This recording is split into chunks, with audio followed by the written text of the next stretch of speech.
Hi, everyone. Hello. Welcome to A podcast will save this relationship.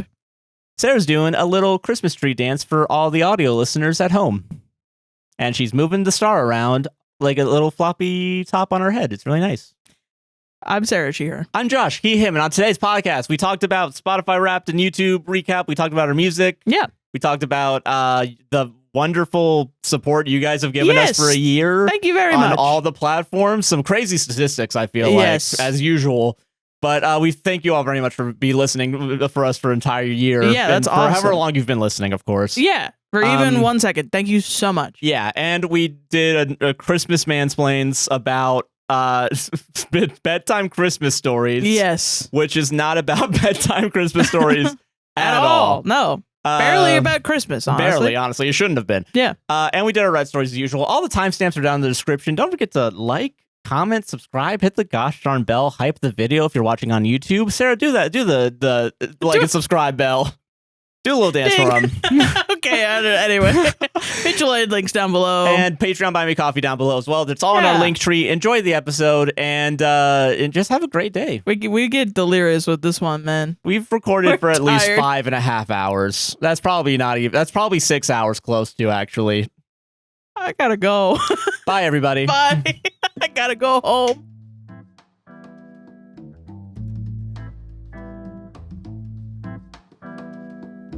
All right. Whew, so glad I'm done talking. Yeah, now. For the night.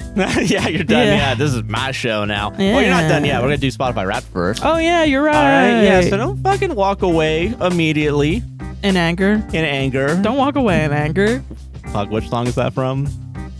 Don't walk away in anger. But who made it? Sorry. Oasis, I think. Okay, I thought it was Oasis. How you doing, Sarah? Doing good. I don't actually know if it was Oasis. Could be Stained. Oh, it was Nickelback? Oh, yeah. Oh, yeah, Nickelback. They're all the same band. That's an in-joke for the Twitch viewers that probably corrected me in the moment, and then I made a TikTok about it, and everyone corrected me then in the after moment. Yeah. How you doing there? You doing good? I'm doing good. How are you? I'm doing good, too. Happy everyone's data is available to everybody. Yay. Week. I can't wait. I'm glad that we all get to have a look at our data before it gets sold. I agree. I do think it's fun. Yeah. Yeah. And I like that every company is like, yeah, we got your data. Yeah, we got Don't it. worry. Yeah. Just look at it. You're not going to do nothing about it. Get a little data for him, Derek. Get a little data for him. I don't know. I guess it's funny that everybody's like, I'm cool with our data being scraped a little bit if I Just get a to little have bit. a fun chart. No, I mean, Yay. people like data, I They think. do. People love data. But you know who loves data more? Fucking scum of the earth advertisers. But listen, hey, I don't, but not bite the hand that feeds me. But True. Yeah. but no, yeah. It was Wrapped Week. Yeah. Do you want to start with the podcast, or do you want to start with our personal Wraps? Even though I don't have a Spotify Wrapped, I have a YouTube recap. I mean, my personal is really nothing. Okay. It was Stream Beats. That was it. You did tell me that, and I did forget. Did you? That's kind of it. I listened to music for 3 days, and that's it. Really? 3 days worth of hours, 72 hours. I don't know how many days I did it, because it probably is more than 3 days. I think I did 11,000 minutes plus of listening to music, and maybe podcasts are included in that. I think I only listen to music in the car. Yeah, that's true. And I do listen to music a lot more in the house when either I'm editing or I'm just walking around cooking and shit like that. Like, Yeah. I'll usually try and have headphones in, or if I'm in the shower, I put music on too. Yeah, same. So I do think I'm around music a lot more these days than you are. Yeah. But it is interesting, though, that it's just like your job is the reason why your Wrapped is just Stream Beats. It's so boring. White Stripes still made it up there. Okay, that's good. I think the second one was Chapel Roan.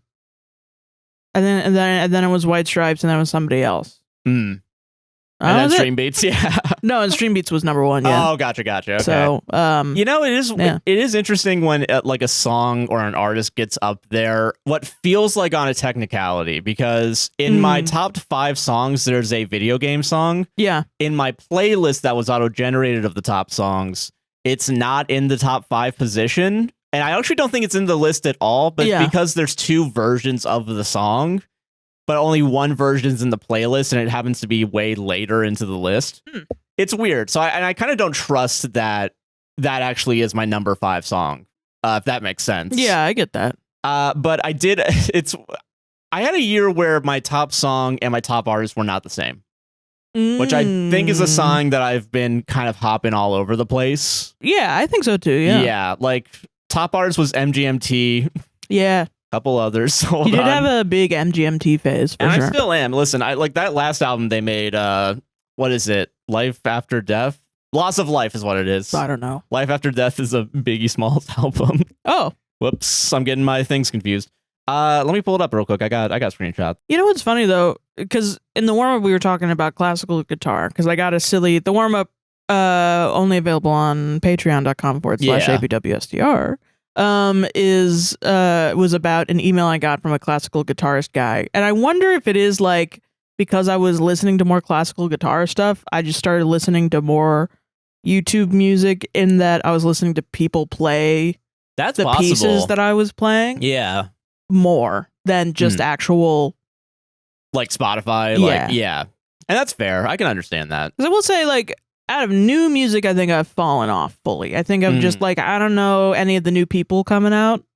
Kind of like with new actors and actresses. You see them and like, who the fuck is that? I have no clue who that is. I don't care. I agree with that. I understand that Yeah. vibe. Yeah. I will say, I do feel like I didn't learn too much about music that came out this year, but I'm catching up on like maybe the past 4 years, give or take. Real. Yeah. Yeah. But it's good music. Yeah. Yeah. So, okay. I do have albums and artists and songs ready if you'd be interested. Yeah. So, top song was Toro by Remy Wolf. Okay. Yeah. There's gonna be a theme for the first 3 of these. The second one's Party for You, Charlie XCX, and the third one's Good Luck Babe by Chapel Roan. So this was the year of yearning for me, I think, is what it is. That's the theme. I was like, women? What is Women, it? ladies, lady artists. I will say lady artists did kill it. They did. They have been killing it for a while. Yeah. I will say, if I got into Jessie Ware earlier, I wouldn't be surprised if Jessie Ware came up. Yeah, so in you've been top going songs. through a big Jessie Ware or phase even right now. top artists. Yeah. Somewhere in the Woods, from a small hike in the woods or whatever. A short hike. Yeah. Which is a really good indie game that everyone should play. Yeah, by Mark Spalding, I think is his name. It's really good. Really good. Fantastic, yeah. And then Music Sounds Better With You by Stardust. Oh, yeah, you love that song. Yeah. And top artists were somehow, with all that, MGMT, Phoebe Bridgers, Mark Spalding, Charlie XCX, and Charlie Rae Jepsen. Charlie Rae Jepsen? Charlie Rae Jepsen. Who's Charlie Rae Jepsen? Charlie J. Repson. Charlie XCX Jepsen, yeah. CRJ, fuck this. Yeah. Courage. Okay, yeah. Yeah. So I have that. Top albums was A Short Hike, Mark Spalding, Loss of Life, MGMT, What's Your Pleasure, Jessie Ware, which I've only started listening to that album in the last 2 months. That's crazy. A Short Hike Piano Collections by Mark Spalding, and then Cross by Justice. Yeah. Yeah. So that's my, I think I have a very varied taste, I think. Yeah. Where I feel like in some of the last years, it was very obviously like one person, usually year. Phoebe Bridgers, or it would be like Chapel Roan or something. Yeah. And Chapel Roan was definitely, I think, a year or two ago. Wow. Or the theme would be like 70s. Yeah. You did go through a big 70s phase the last couple of years. Yeah. And I do think I've definitely expanded more and had more of a, so it's interesting to see that, I think. Yeah. To learn. I think it's cool. Yeah.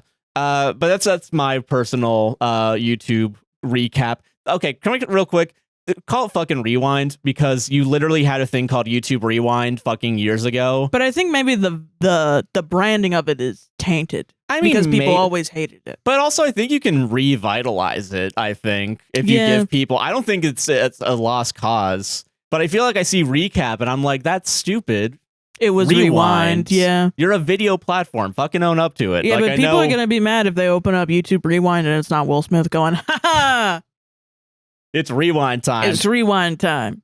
Yeah, all right. Yeah. You're right. So we got to blame Will Smith for this is what I'm hearing? No, we should blame YouTube for this. Oh, gotcha. Okay, sorry. But I do have our Spotify wrapped for the podcast. Yeah. Which I don't believe for a minute. She's fucking crazy. Fucking crazy, y'all. Okay, so I got it over here somewhere because there's just so many. Are we going to go through the whole thing? I'm going to do the highlights, yeah. Okay, yeah.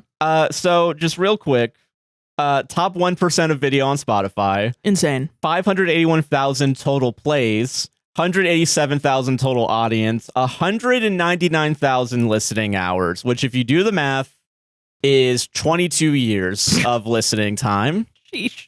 And this is only on Spotify. Yeah. I looked at YouTube, which also includes shorts, so not necessarily just the podcast. True.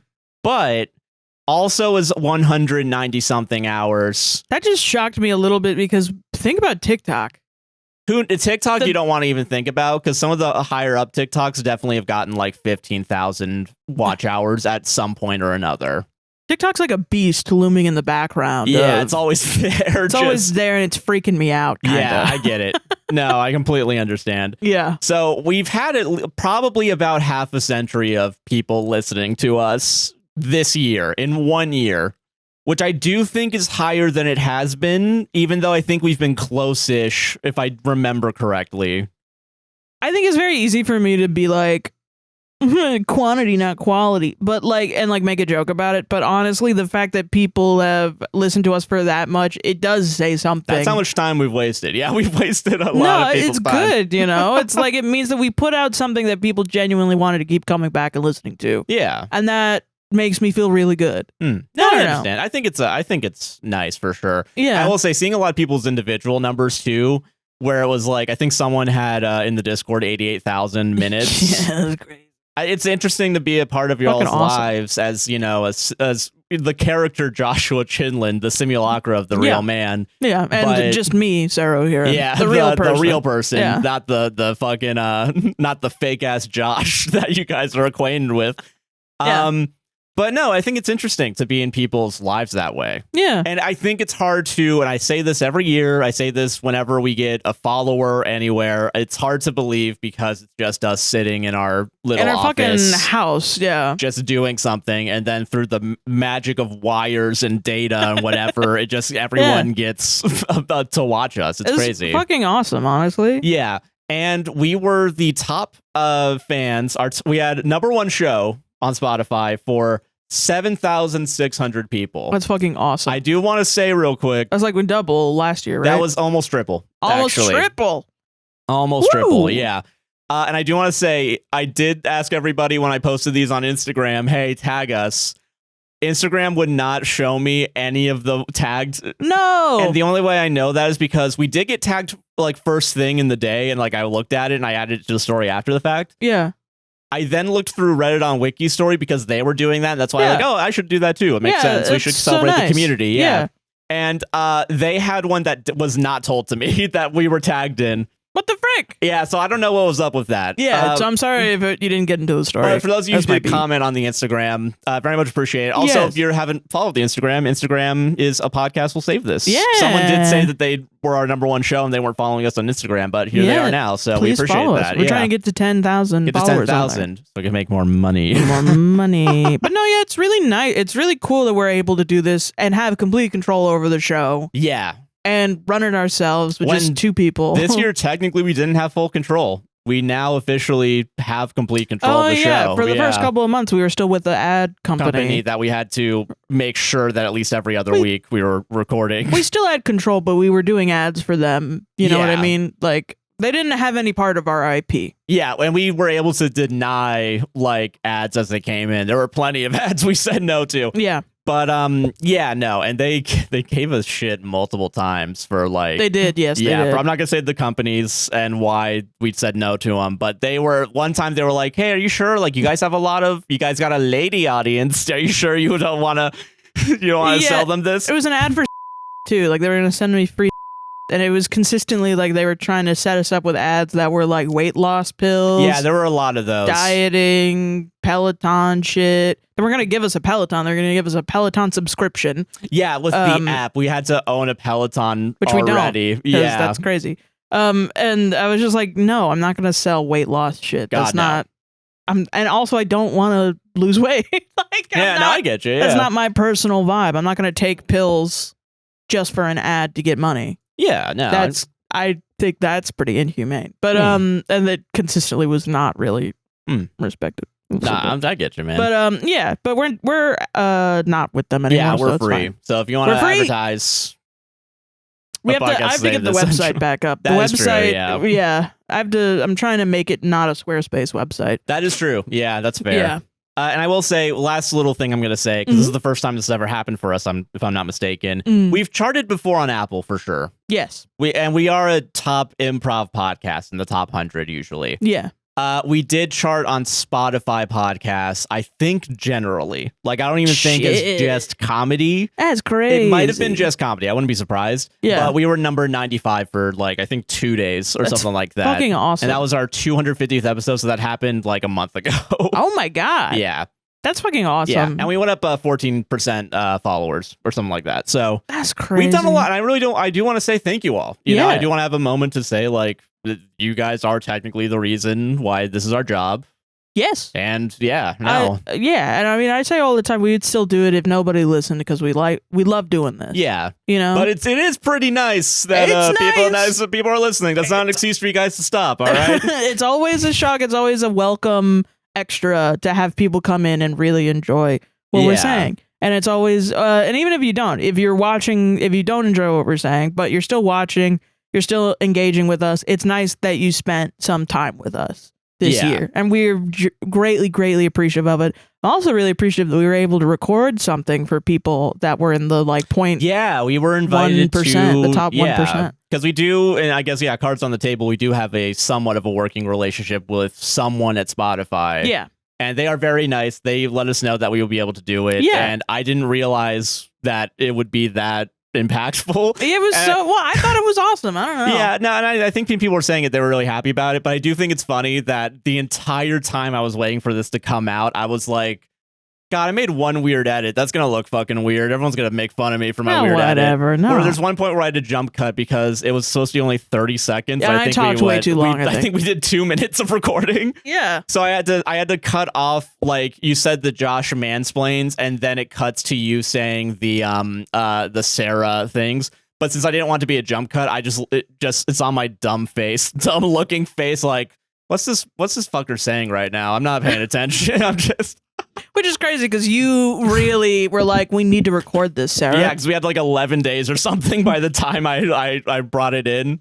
Also, I thought it wasn't going to go out because fucking Megaphone, which is the Spotify, not the paid version of Spotify podcasters, basically, was like, hey, it's overdue. Hey, where's the thing? And then I would click on the thing. It's like, oh, yeah, you're all set. Oh, okay. So I was like, don't freak me out like that every time I log in to upload an episode. Silly. That's fucked up, man. I don't need a panic attack every day at Tuesday morning at 3:00 in the morning. Come on. And I will say, you never told me you were having a panic attack every day at Tuesday at 3:00 in the morning. I wasn't, but yeah, I'm just joking. So I'm learning about this currently, which is really nice. Sorry. But no, yeah. I'm grateful is what I'm trying to say. I'm grateful, but Josh very ruined much. it. Sorry, I'm grateful. I'm grateful. I'm very happy that everything worked out and we got to share a part of our lives with you all. Yes, it's very Just nice. because I'm at the water cooler right now complaining about the boys upstairs doesn't mean I don't enjoy this job. But yeah, thank you all for the Spotify Wrapped. Yeah, thank you. But we got a show to do. We do, and I got a fucking movie for Josh Christmasplains. Let's go, Josh Christmas.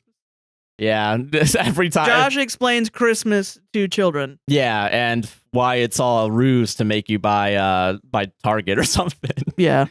Hey, trigger warning for this mansplains. Dead dad, dead Grief. husband. It's pretty pivotal to this. Pretty realistic. I'll say as a grief. It's a very yeah. Lots of grief. So just a warning. Yeah. But enjoy it. Sorry. Oops. Future Josh here. Huge fucking bummer of a movie. Yeah. Skip this one. Skip this one. It's funny. It is funny. But skip it. Skip it. Jesus You little rascals. Just skip it. Little rascals. Yeah. Okay, so I have a movie today. I'm gonna go out of my way to get the log line for this because the movie title does not match with the log line, in my opinion. Okay, the movie title is Christmas Bedtime Stories. Now, while I Google the log line, Sarah, what do you think would be a plausible description of a movie? If you saw a movie on Hallmark and the Hallmark poster is a mom and a daughter underneath a tent, like a pillow fort, with a flashlight on a book. Okay. What would you think the movie's about? I would say that it's 3 short stories that a mom's reading to her child the night before Christmas to get her to go to sleep because she's too excited for Christmas the next morning. And there is some sort of overarching emotional plot line throughout the three that comes up in the stories. And that's what it is. It's like a family thing. It's kind of like when Family Guy would do those those parody episodes. Oh yeah, like the one where they're all about to drown and they're just doing the what is it? Which one was it? They would do it like they did one for like Stephen King where it was like oh yeah, Brian and Stewie in what is the one where it's Misery. That's Misery. One. Yeah, in Misery, and then in oh my god, what's the other one where they walk over the train tracks? Oh, Stand By Me. Stand By Me. And then I think it was it The Shining in the last one? It might have been. I think it might have been The Shining. I will say that does remind me of like when Simpsons does Treehouse of Horrors and they have like 3 different stories. Like that, but like a cozy Christmas time vibe. Yeah. That's what I would think. Because of the S at the end of bedtime stories. Yes. Yeah. And I will say, Sarah, this is more proof that you are a good writer because I am intrigued by that. I think that would be a good way to have this story go about. And honestly, kudos to you. I gave you the most generic title I think I could have ever given someone, and you made a very plausible, like, yeah, let's have this movie done by the end of the week, please. Thank you. Yeah. I mean, that's kind of what I think is very milquetoast. And then, like, I don't know, like, dad's away at like maybe like she's talking about like Frosty the Snowman, and then her kid's like, and Daddy used to build snowmans with me, and then mom's like looks up and kind of doesn't say anything and looks at the camera and then goes back to Frosty the Snow, like, okay, and then goes back, and then it's kind of implied that dad is like sick or gone or dead or away, and then at the end dad comes home and he's in a military outfit or something, and she's like, Daddy, and it's that's her Christmas. Yeah, okay, I understand that. Yeah, something like that's the big emotional storyline, whatever. Yeah, so that makes sense. Some generic Americanized propaganda bullshit. Yeah, well, get Join ready the for military kids or whatever. Well, speaking of, here is the actual tagline for the movie. All right. This comedy drama romance movie, according to IMDb. Left to raise her daughter alone after her husband goes missing in action. Knew it. And is presumed dead. Knew it. Danielle starts to tell her daughter bedtime stories about her father. Knew it. So the bedtime stories are about the dead dad. Knew it. I fucking knew it, man. Your metal detector is on right now, and it is beeping. It's beeping because I got bits of aluminum in my body. Let's go, gamers. Let's go, gamers. So, okay. I'm going to say something crazy. Yeah. And there's no analogy I can make with this movie in the same way that I've done Christmas escorting or STDs, right? Right. This movie is good. Okay. Until it isn't, I think is going to be like, it is wild to watch a Hallmark movie. Well shot, well acted. Yeah. And with a story that really could have been kind of amazing for a Hallmark movie. Like, I don't like, right. I wouldn't watch this in theaters, right? Like, no, yeah, this is something you put on your TV. Yeah, yeah, and I think this one could have had an actual moral and a lesson to it. Yeah, but because it's Hallmark, they kind of take a left turn at some point, and it's like, they could have made the left turn at a different point and made a different story based on that, but they didn't. And it kind of ruins the entire movie. Oh. And it actually kind of pissed me off. Like, I was genuinely... Okay, because here's my viewing experience. I got 20 minutes into this movie and I was like, this isn't that bad. Oh, no. Like, this is actually... Like, I started looking for other movies just to be safe, and I was like, you know what? It's 5.1 on IMDb. Wait, it was so good that you were like, I'm not going to watch this one? I don't want to fucking watch this because what if I can't talk about this? What if I can't, What do you mean you can't talk about a good movie? Yeah, no, God, no. I gotta make it the joke somehow, Sarah. What the hell? But, so, yeah, I started looking for other ones, but it has 5.1 on IMDb, so I was like, okay, am I gonna be it's just mid. Yeah, maybe it's just mid. Yeah, it's just mid. And I think it is mid compared to other movies, but, like, it was weirdly working for me. In a way that's, like, frustrating, though, I guess. Yes. Yeah. Well, it was working for me. It wasn't even frustrating. Well, it sounds like it is, Josh. I'm going to be honest with you right now. You're raising your voice. Well, it's frustrating now. Sorry. It's in the moment I wasn't frustrated. I was like, what you can't be like, it wasn't frustrating. I'm not angry. I'm not frustrated right now. Like, that's not how it works, I don't think. Yeah. So I got notes. Okay. I got notes here because there is a plot. There is actual plot to this movie. Right. Which is crazy for me to say. Mm-hmm. So it is about a mom and daughter whose husband's missing in action. Okay. Presumed dead. And they make a lot of points to say that he couldn't survive the thing that that's he so would. Funny, yes. Man. So, okay. It's not funny. But as a person with a dead dad, there's nothing funnier to me than putting in a movie, have a little girl as a dead dad, and a mom has to put her aside and be like, "Your dad's dead, fucking dead. He's dead." Well, that's not even how it works. Like the mom has all of her friends and fiance consistently remind her, "Hey, he's fucking dead. Tell your daughter." Your dad is dead. Yeah, and I guess okay, because the conflict with the daughter specifically, there's multiple conflicts in the movie. I gotta give it credit. It's fucked up. Yeah, it is fucked up. It's fucked up, and I should be upset about it. But it's funny. I don't know. It's so fucked up that it's funny to me. No, I get it. Yeah. So I said something similar to this to my British friends, and one of them called me dour. They said, "That's quite dour." And I'm like, all right, ouch. So, do you hate me or Jesus? I don't know. I don't think it is.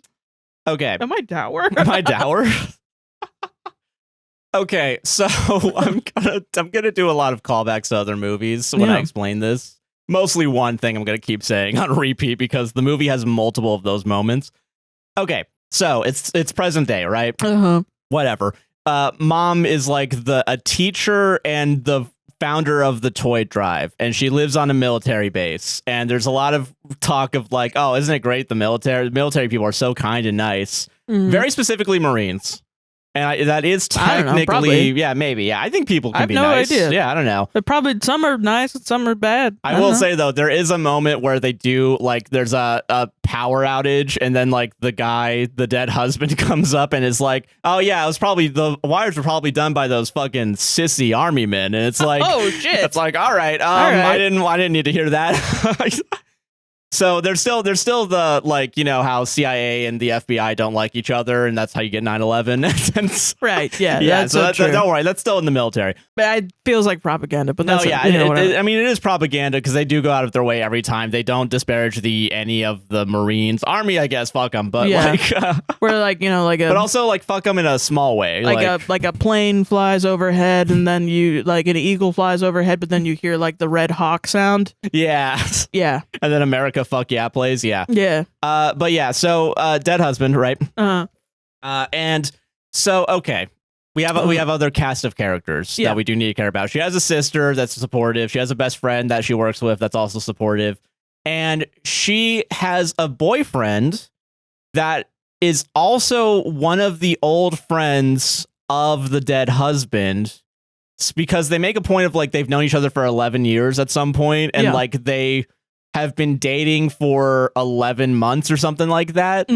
And so he knows her and they know each other, and that's why he's proposing during this time. Yeah.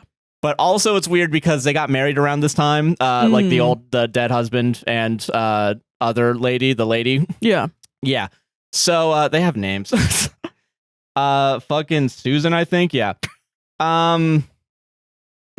I don't know, fucking Susan, I think. Might be Audrey, actually. Sorry. That's a whole different name. That's a whole different name. I think Susan's the kid and Audrey's the adult. Okay, so Audrey, I feel like that. I don't know why I feel like that should be flipped. It should be flipped. I don't know. Susan feels like I know you gotta, a kid, Susan is a Susie. I don't think they say Susie. Her name, I've birthed a baby, and I'm like, I shall name her Susan. Yes, yeah, quite. Susan, yes. We're no... Baby Susie, you know what I mean? I don't know why. We respect the formal names here in the Marines. I mean, can you imagine giving birth to a baby boy and being like, Jonathan? Yeah. Jonathan, I shall stop call you crying. John. Yeah. Jonathan, can you meet me on the lanai, please? Fetch Jonathan for me, please. That's ding, wild. Ding, ding, ding, yeah. Ding, ding. That's, yeah. Yeah. Okay. That's Johnny. Baby Johnny or something. Baby John, yeah. Baby J. Baby J, hell yeah. Yeah. Okay, so Audrey, she's still grief stricken, of course. Like they're still, and like she hasn't really told her kid the ramifications of death, kind of. Like I think the kid knows like he's missing and like he's probably dead, but I don't think she really knows what to feel or do about it. When do kids learn about the ramifications of death? I don't know. Maybe it is when it happens. Like like a pet or something. Yeah. I think that was my first real experience with death, was a pet. Yeah. I think I just fully existentialist it into my mind. I came out knowing I was leaving this world. Yeah. I remember being in the back of a car and thinking about Jesus, thinking about God, because like we had, I think, probably come from church or whatever. Oh yeah. And just being like, when do we go to heaven? And then just being like, wait, so Jesus died for our sins. Am I gonna die? Wait a minute. Hold on. And then I don't even think I asked anybody. I think I just decided that was gonna happen, and I was like 4 years old. Shit, man. Yeah. Just real hardcore. Like fucking. I was just like, oh, fuck. Oh my God. This is, he died. I'm going to die. Huh. Oh, damn. Jesus, shit. Fuck. I wonder how many people that's how it happened to them, too. Probably, yeah. But okay. Shut the fuck up. No, it's all good. So she's kind of is and kind of isn't like aware of it, I guess is the best way to describe it, because she, I guess maybe the better way is like, because she was younger, like I think 5 or something when he passed away, or presumed pass away, technically, sorry, but passed away. What is it? She doesn't really know much about him. And this Christmas, I guess, because she's getting older, she wants to start asking questions about her dad. Right. And the way that they do it in the movie, similar to how you were saying earlier, where it's like, a couple short films. Yeah. It's like she doesn't want to read the regular Christmas bedtime stories or whatever, so she wants to hear stories of dad. Yeah. So then like the first one is like they meet at like one of the charity drives that she does, and they immediately fall in love, right? Oh. And like because she had to make corny jokes to distract everybody while he fixed the lights because the lights weren't working or whatever. Oh, that's cute. Yeah. So they meet, they have and also there's chemistry. Like there is straight up chemistry with her and the dead husband and her and the current boyfriend / fiance.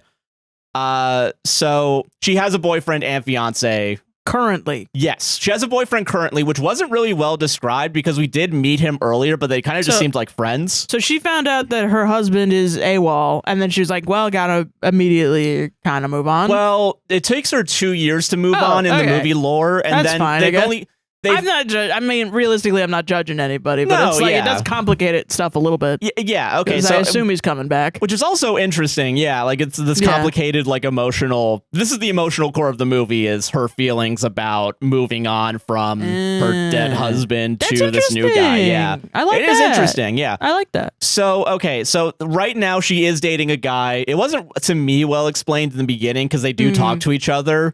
And like I thought originally it was gonna be like him asking her out on a first date, and like and then her like worrying about it. Yeah, and like trying to figure out like like, and they talk about like the guilt later on, but we'll get to that. Okay, but like they're dating, and he's kind of a good father figure also to the daughter, and like he's never really a bad guy. And also neither is her. Like she's not really a bad guy. Like there's no assholes in this movie. Yeah, I mean this is my thing. Like I think it's a Christmas movie. It can't really end bad. Yeah, you can deal with like not all, like realistic themes, but usually with a Christmas, especially a Hallmark movie, it's supposed to be like a feel good thing. Yeah, it's not a bummer to talk about death, but it is fun. It's not fun. It's good to celebrate life. Like and I think winter inherently has a theme of death, so you do have to like memento mori your shit a little bit. And I don't think Hallmark movies are so crap of a genre that they can't do artistic things like that. No, yeah, and I agree with that. So, I understand that as a genre, it's going to fluctuate. It's that sad, honestly. Yeah. It is funny, though, to keep hammering it in with her friends, because that's like a really unnecessary thing. Yeah, and we'll talk about how that happens every time it happens, because it happens a lot. So okay, so she tells the story of how they meet, and like coincidentally, and this isn't really like a parallel that happens, but like the current boyfriend is setting up the lights on the house. Oh, I see. And then he proposes Which the boyfriend, the dead husband, didn't propose during the lighting or whatever, but no, it's just it's just a coincidence basically. Right now, it's just a coincidence. Yeah. So far, I really like this. Yeah, no, this isn't bad. This is why I was worried. Like, I do think this is better than my hack job that I did at the beginning. See, but give there it time. is a reason that you use hack shit is because it works. Yeah. You know what I mean? Yeah, I get you. Yeah. So okay. So they go through Christmas aliens show up. Yeah, and just start fucking killing everybody. Yeah. That would have been interesting. I would have been like, oh, this is a fuck. And then the next scene is like nothing happened. Well, Santa's an alien, and they just don't mention it the whole time. Yeah. Some shit happens. Like there's multiple times where like what is it? So the theme with the new like guy is like it seems like he might be rushing into things a little bit. Okay. But he's not like pushing it on her. That's nice. Like it is very much like throughout the entire movie, they are completely like cordial with each other. Well, like they are good people. Weirdly enough, it kind of reminds me of the female love interest in Twister. Where the one thing I did like about it was that when she's like, oh, you want to be with your ex-wife because you're not really married to me or her. You're married to chasing tornadoes. You know, the demon spirit tornadoes. Yeah, but she didn't do anything wrong. You know what I mean? Like she's not really, but she doesn't like. It's not like her vibe is bad. It's that these people are fucking crazy. Yes. And she is normal. Yeah. And she's like, I gotta go. I'm sorry. But no hard feelings, kind of. Yeah, this is just how it was going to end, yeah. Which I really respected as that part of that movie. We're going on separate paths in life. Yeah. I can recognize that. And I like it when that happens. Yes, I think that's great. I think it's good to show emotional intelligence in movies. Yeah. I think it's good to fucking teach people that. Yeah, that's awesome. Okay. So there's multiple times where we're talking about it, and there's a lot of like, you know, he's kind of pushing, not pushing again, but like he's kind of going through it a lot quicker. Like there's at some point he's like, oh, like, so when are we going to move in together? Because do you really want to live on this base? You know, because she's still living on the army base because she's the teacher there. And she's kind of like going back and forth between it, like emotionally, yeah, and she's also worried about uprooting the kid. Like there's real shit. Like it's actually like realistic this entire time. That's cool, which is fucking crazy for a Hallmark movie that I've watched so far this year when everything else is like crazy bullshit. Yeah, which I think is why I'm so mad. I'm so mad with this. Right. So next story she tells the kid is like okay, so it's about how they got engaged because they make a point that at some point they lost his ornament that he made because they like, I guess in all Christmas movies they all love Christmas and like they make a point about like the best things happen around Christmas time. This is the second movie where there's a Christmas ornament like MacGuffin. Yes. What the fuck is going on? I will say with this one at least it's gonna be resolved real fucking quick. Oh, okay. Well, that's kind of frustrating already. You don't do that. Yeah, so they're at some point they're decorating the tree, everybody, and they're trying to make like the daughter wants to find the ornament, but like they've lost it for the past 3 years. They haven't been able to find it at all. So then she talks about the engagement with the kid at night, and then talks about like, okay, so on our engagement day, not only did we get engaged, but he made this bell ornament and also surprised us with a new puppy. Star is the name of the puppy, and they have a dog throughout the movie too. So like the dog safe, yeah. Okay, great. So yeah, they have a dog, and like also her birthday's around Christmas time as well. So like all of these events happen around Christmas, and that's why they're all big into Christmas. Yeah, or they are all big into Christmas, and that's why all these events are happening, right? Yeah. Man, you really had to plan out like fucking in March, huh? Okay, sorry. we have to fuck right now, or else we're not gonna be close enough to Christmas, or else our baby isn't gonna be a Christmas baby. She's gonna be a New Year's baby. That's not the same. I know you get money if you're the first baby born in the year, but I don't give a fuck. I don't give a shit. Let's get this shit. 25th, baby. Let's go. Sorry, that's where my mind went. That is a funny, You gotta have a thought about fucking. You gotta have a thought. You're crazy, but man. Yeah, no. So like they what is it? She tells a story about the engagement. It's cute. It's nice. Whatever. Next morning, Star happens to find the ornament under the couch. And the lady's like, that's so weird. I've looked under there millions of times. I mean, I can't talk because we don't clean our house that often. And then sometimes random shit just pops up. Yeah, it's like, I've been missing that for years. But also, like, that's bad. You didn't clean your apartment? apparently you didn't clean under your couch. Well, for not 3 years? actually. Yeah, no. Apparently, she's looked under the couch. So Christmas magic. Yeah. So with Christmas magic, we have the first sign of like, ooh, the husband's looking down on us, right? Oh, yeah. Yeah, right. And so she starts slowly seeing more and more things about his husband as the movie progresses. During this phase of the Christmas magic, like she sees someone wearing like the exact same jacket that he was wearing, and it, like from the back it looks like him, but then turns around and it's not him. Oh, sheesh. They're doing a couple other things because they're doing the toy drive or whatever, right? And that's like they're outside and they're seeing all this, and the fiance is starting to notice like, and he's not a dick about it. He's very much just like, hey, what's going on? Yeah. And they have a talk about it at some point where it's like, it's probably because I was talking to my kid about her dad, but I've been thinking about him more often. And he's just like, no, I understand. Like, yeah, take your time. You're good. Yeah, no, he's good. a good guy. Like, yeah, awesome. And he's not going to be a bad guy by the end of the movie as well. I'll spoil that at least. That's good, yeah. And she's not. There are multiple times, though, in the movie where, like, he's having more doubts as he realizes she's having doubts, and he talks to his best friend character, and he does kind of the thing that happens in the first movie we talked about, the dog tale, where it's like, yeah, I don't know, she's talking about her dead husband a bunch. Is she a bitch? Or, like, is she, like... Motherfucker, she's grieving, you idiot. Does she not love me anymore? Oh my god. I mean, I guess that is real, but it's also like, okay. Yeah. I don't know. Obviously in a more mild way than I'm saying it. Yeah. But it is like, she's like, I don't know. I think she's having doubts. She's having cold feet. I don't know what to do. And then the best friend has to be yeah, like, but well, also I mean, it's annoying. Yeah, but I get it. But But they do that like twice in the movie. They have that conversation. But then they also have the flip side of that, where whenever a friend comes up to talk to her about her dead husband, the friend doesn't do it. She herself is like, I don't know, am I going crazy? Am I being a bitch right now? Like, it's like weird. And like everyone around kind of is like simultaneously being like, nah, you're fucking crazy right now. And also like, it's okay to be feeling these things. And then, like, it's weird. The fuck? I don't know how to describe it. That is so frustrating because, like, as a person who grieves, like, it's so accurate to grieving. Yeah. Where you see something similar to the person that you're grieving, and then you're just like, it washes over you. It's so accurate.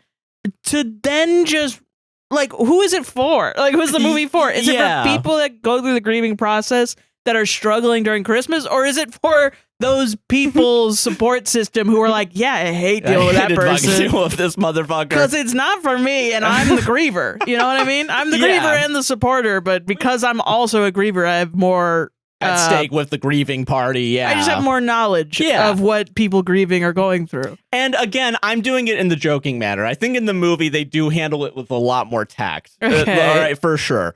Like there's multiple, but it is frustrating. But there is that vibe of like that it's even brought up. It's kind of like we don't have to do this. Not even that it's just brought up, but it's brought up multiple times. Jeez, so man. like she tells her friend about move on from your dead husband. Oh yeah. Which, okay, that scene doesn't technically happen, but a similar thing happens at some point. But we'll get to that. So I think she's talking to her friend, the friend character. Yeah. And like she's talking about like, well, I've looked under the couch a million times. I never found it. And like now, like I feel like I'm getting signs from my dead husband. Yeah. And the friend is like, I don't know. These might just be coincidences. Have you been using ChatGPT? Are you having You've never AI had a psychosis? husband. You were just talking to your phone this whole time. He's been dead for 30 years. You don't have a kid, actually. There's no ornament. You live in that house alone last I checked. You have to move on. It's Shutter Island. Yeah, God. Yeah. So she's talking to the friend, and she says, the friend says, maybe these are all just coincidences. It's okay. Valid. And this is around the Christmas time where she got engaged. Yeah. And, got the dog. Yeah, she's going through a hard time. Yes, so maybe it's just coincidence, right? Yeah. Next story. Like maybe the dog put it under the couch and then came out with it or something, Yeah. Like, sorry, can you say that one more time? Sorry. Like maybe the dog has been playing with the ornament and then put it under the couch. At some point, and then came out. Like maybe at some point, it's just been moving around, underneath. That happens. The animals make nests and shit. Yeah, true. Yeah. What if a ghost stole the pen, And sometimes, yeah. Yeah. Okay, next story she tells is the wedding. Okay. And the wedding, and it is kind of funny because you see, like, they have a point of, like, when she's walking down the aisle, we get her POV shot, and she just turns to her current fiance because he was a friend of the husband. Oh. Yeah. Sorry, I don't know if I made that clear earlier. So the current fiance was a friend of the husband. They actually all met at the same time at that same party because he's like, not the boss of the toy company, but he's like he works for the toy company in town. And he's like, I guess he's one of the bigger people on it. Like, he has a lot of sway and power, it feels like, but not really because he's not the boss. Oh. He just works there. I don't know what the fuck he does. He's the Tom Wimsgam of the toy company. Pretty kind of, yeah. Where it's like, I guess the only thing I've seen him do is like deliver toys to the toy drive. Other than that, like, I've seen him have Tom lunch. Wouldn't do that. Yeah, so yeah, he did more than Tom at least. Yeah, yeah. But Tom still won, so you gotta give him credit. Tom did win. So. They have the story, so you do see him for a second just smiling, like, oh hell yeah, like my friends are getting married, like, because there's why though? But yeah, I don't know, because also in the beginning when they all meet, like there is a little bit like of him, like kind of like, ooh, she's attractive, you know, like maybe there's something here, and then she falls in love with the other guy, then the other guy dies, but they've known each other, so they've always been friends, and now they've been dating for 11 months or something like that in the movie. It's like, is whatever, like, it happens, and I'm not judging people in real life where that happens, but it is like, why did you put that in as a writing device? Because you know how people are going to think, you know? Yeah, it is a little... What's up with that? Yeah, it does feel weird-ish. Yeah. But the way that they do act like... It's fine. It's fine, yeah. Okay. So, I mean, I don't know. I'm not judging. I'm not judging too much either, I think if it was a POV and then she turns and it's her fiance, Carl, and he's like in the thing, I would be like, personally, as a movie watcher, I'd be like, this is getting a little messy. It definitely felt messy in the moment, like, for sure. It's kind of like when we were reading Reddit stories to choose which one to happen. It's like it starts off with like a Game of Thrones-esque. And then by the end of A equals mom, B equals dad, C equals whatever. And I'm like, I can't keep track of this, I can't even have a judgment on this because it's like, you should just talk to There's family lawyer. 17 people, that I need to take care of in this story. No, I'm not doing this shit. It's gonna work out. I'm gonna go on r/overheard and read some guy making fun of teenagers, I think. Yeah. God, yeah. Yeah. Okay, so she's talking about the wedding. She talks about very specifically that the flower girl was the child of one of his squad mates. By the way, at some point she looks at the computer to reread the like report on him being missing in action. Yeah. And like there's 11 other dead dudes. What the fuck? And all of the wives except for her have been in a like dead husbands club, basically, where like they all get together and like be friends. They don't accept her into the dead husbands club? Not even that they don't accept her, she just never went, I guess. Like I guess she's like in denial that he's dead, I guess. That's what she starts becoming, in denial that he's dead, and like starts hoping because he was missing in action. Even though here's where he died, supposedly. Okay. Or we went missing in action. They make a point that he got lost in a plane accident that was because of a surface-to-air missile, and it was in the middle of like a Gulf. Gulf of Aden, I think. Gulf of Eden, something like that. I don't know. I think it's close to where the fuck is it? Yemen. It's close to Yemen, apparently. Okay. So we have real socio-political discussions. Wait a minute. Okay. Hold on. I'm now realizing this movie came out 3 years ago. Also, if he's not dead, motherfucker. Sorry, yeah. We'll see what stays in that part. We'll see what's going on. We'll see what keeps us alive for long enough to not, to see Christmas this year. So he was on a mission, or he was just traveling over a traveling over Yemen. Yeah, or like I'm not doing anything. Not even over Yemen, over a Gulf next to Yemen that very specifically is like miles out. Like it's in the middle of fucking nowhere, this Gulf. And like this Gulf, the part where the plane crashed. It's a Gulf. It has to have land next to it. But it's like if in order for him to have survived, which is by the way told by the general of the camp to the lady, is like, yeah, he probably got washed out by the tide because he was in the middle of fucking the Gulf. But he's Josh Hutcherson. and he's been taking swimming lessons since he was 7 years old. So he's able to swim for miles, I guess? Yeah. Yep. So, like, the only problem is he's cheating on you with some girl that left her house in the UK by rowboat. And now is in the middle of the ocean somewhere. Is now in an island. That is true. Yeah, this movie would have been better if it was Josh Hutcherson. I agree with that. Yeah, your husband's in the middle of in an island going help. Yeah, but no, they needed a hunk to fucking. Okay, real quick, can I talk about when I talk about like the fantasy that these movies are trying to have? Yeah. Because I think this movie weirdly does kind of illustrate it in a weird way, where the dead husband is like, he's a hunk. He's like, he's like built, like he has strong muscles. He's supposed to be a military man, so he's like that. Current fiance, and I'm willing to bet this is just a coincidence, he's just like a scrawny motherfucker, So he's guy. like, he's like, he can't, not even that he can't compete, but he's just like, sheesh, it does feel a little bit like he's on a lesser level. And the only reason why I'm saying this is because when I was on a Hallmark Plus, it is very mean. You're right about that. When I was on Hallmark Plus, one of the categories is holiday hunks.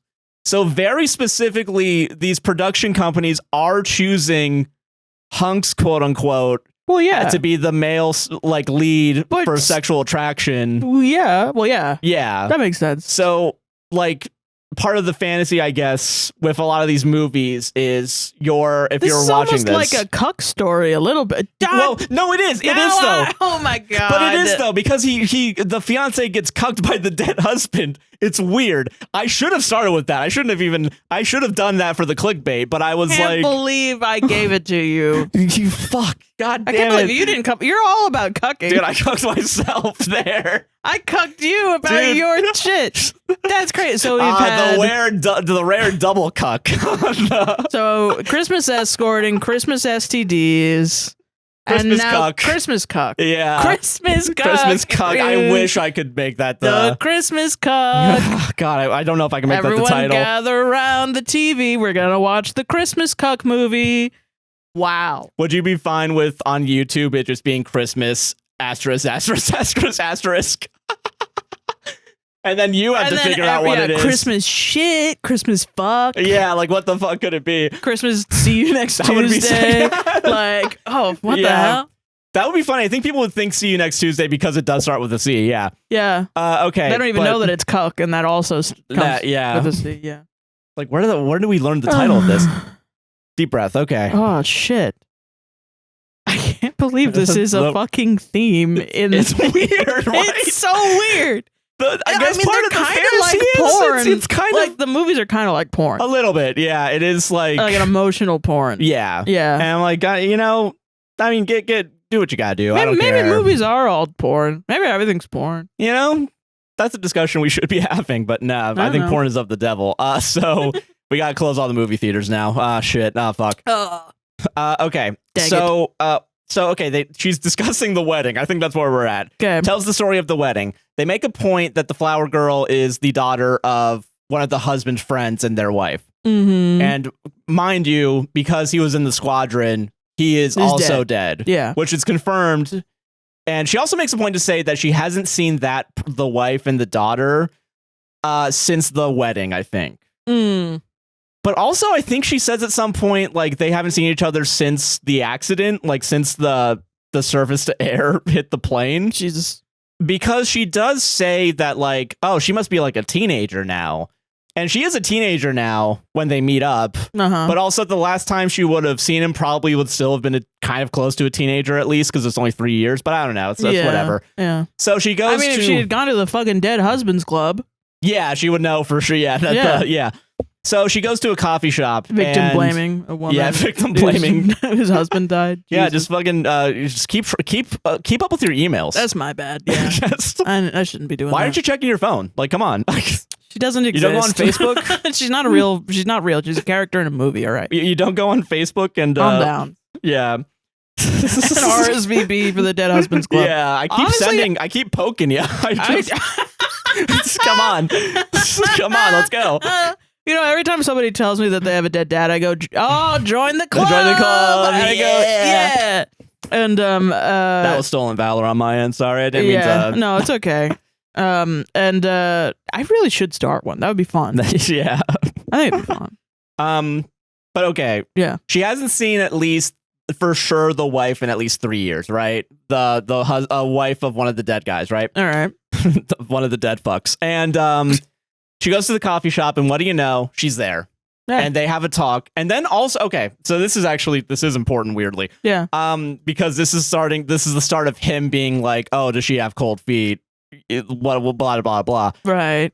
So she sits down, they talk, never brings up that she has a fiance until he comes out like 3 minutes after they start talking. Which, by the way, it's only been like 3 minutes and they're talking about their dead husbands. So like, I don't really... Feels weird. It does feel weird. Yeah. But like I feel like the movie wants me to not like her. Weirdly, though, the movie doesn't really paint her in a bad light, in my opinion. Okay. Compared to... This might just be your misogyny coming out that's maybe. making me feel like or it's my misogyny attaching onto your misogyny, making me not like the only woman in a movie. Yeah, well, also, not even the only woman. There are other women in the movie. Well, yeah, but the only woman you're talking about. Yeah, that's fair. Yeah, you're right. Really? Okay. But... Yeah, so she talks about it. They're a little bit like, it's not as bad as in other movies that we've talked about for Christmas Mansplains. Yeah. Where very explicitly any of the conflict that happens 20 minutes before the movie ends is somehow the woman's fault. Right. In this one, they don't really imply it's her fault. Yeah. Because it isn't. Yeah. She's grieving. Right. They also go out of their way, not go out of their way, but they do say that the fiance isn't at fault either because it's just kind of how shit happens. Yeah. It's just kind of how everything is. But it does feel a little bit like... Okay, but here's where the emotional intelligence comes in. Because even though, like, jokingly, like, oh, is my wife a bitch or whatever, what actually happens is, like, they're talking about it. His best friend, when they're at, like, lunch or whatever, they talk about it and they're like... Oh, you think she's getting cold feet? And it's like, oh, I don't know. And then the best friend's like, well, just give it some time, man. You know, she's going through a lot right now. It's around the time. Yeah. And then he's like, I think you're right. Yeah, I think that's probably what it is. My nerves are just getting the better of me. Okay. Can I have your lunch? Okay. Yeah. Sure. Yeah, sure, buddy. Yeah. Whatever. So, which is a real thing that happens in the movie. Whatever. That's just sort of a joke. And it's funny, I guess, that he doesn't have lunch. It's a little brevity, I guess, while talking about dead motherfuckers, I guess. Cool. Okay. But yeah, so she's talking... come out at the same time as give me your tots. No, because that would be funny. That would be funny though. And it's like, oh, the joke is taking food from somebody. Oh, I can't wait for the ending of this movie. Oh, it's gonna be awesome. It's not related to anything. It's a dance. Yeah, it is. It's a dance on stage to convince people to vote for Pedro. There is a dance going on. Yeah, there is a dance going on. Okay, yeah. Okay, that was a good point. Thank you for reminding me. Yeah. There's supposed to be a father-daughter dance around Christmas time or whatever. And at first, the mom is like, I'll take you to the father-daughter dance. Listen. None of this is fun. None of this is fun. Yeah. I don't like that. I don't know. I put this on. I got to worry about this kid with her dead dad. And now she's dancing with her stepdad, and it's supposed to be heartwarming. Tell me about... Underneath the fireplace. Frosty the Snowman. Tell me about... Santa Claus. Yeah, it doesn't really feel like it does feel like Die Hard's more of a Christmas movie than this one is. This one's more what should be an emotional drama about, like, my God, like a Manchester by the Sea or something. It's fine if she's got a dead or whatever, as long as he shows up by the end and whatever. But like, also, like, we're gonna be so realistic about this. It's getting to a point where it's a bit much. Yeah. I'm not trying to think about my dead dad watching this movie. And you can understand, yeah, no, and I'm sorry if this movie is triggering. No, in it's a way. not, but it's funny to think, like, oh, great, let me put the, like, if I was a different woman and I had kids, and my kids, and we were Christian or something, and we wanted to watch Hallmark G-rated movie. I was like, oh, let's watch Christmas bedtime stories. It's not probably about dead Christmas dad story about whatever. And then I'm sitting there, I'm crying.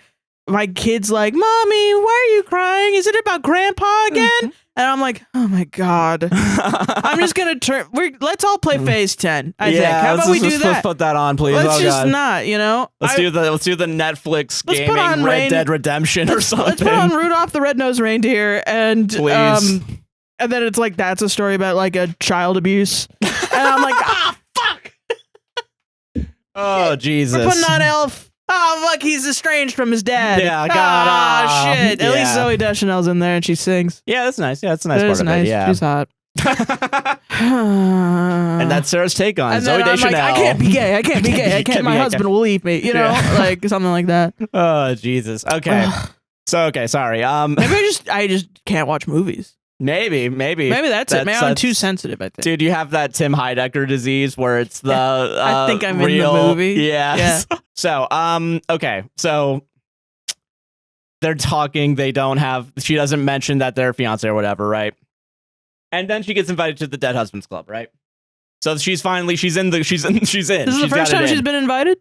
I guess. That's crazy. I don't know if it's the first time she's been invited or the first time she's actually taking him up on it. Okay. Because I think she does know about it. I'm going to give him some grace and say that. I'm going to give some grace too because she is a teacher.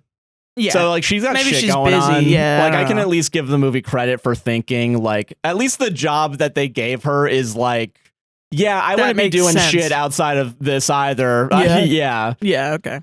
They don't get into the underfunding or whatever, but you know, I mean, it's fine. No, because again, that's too real. Awesome. Yeah, fuck yeah. I don't care about the military propaganda. It's a propaganda movie.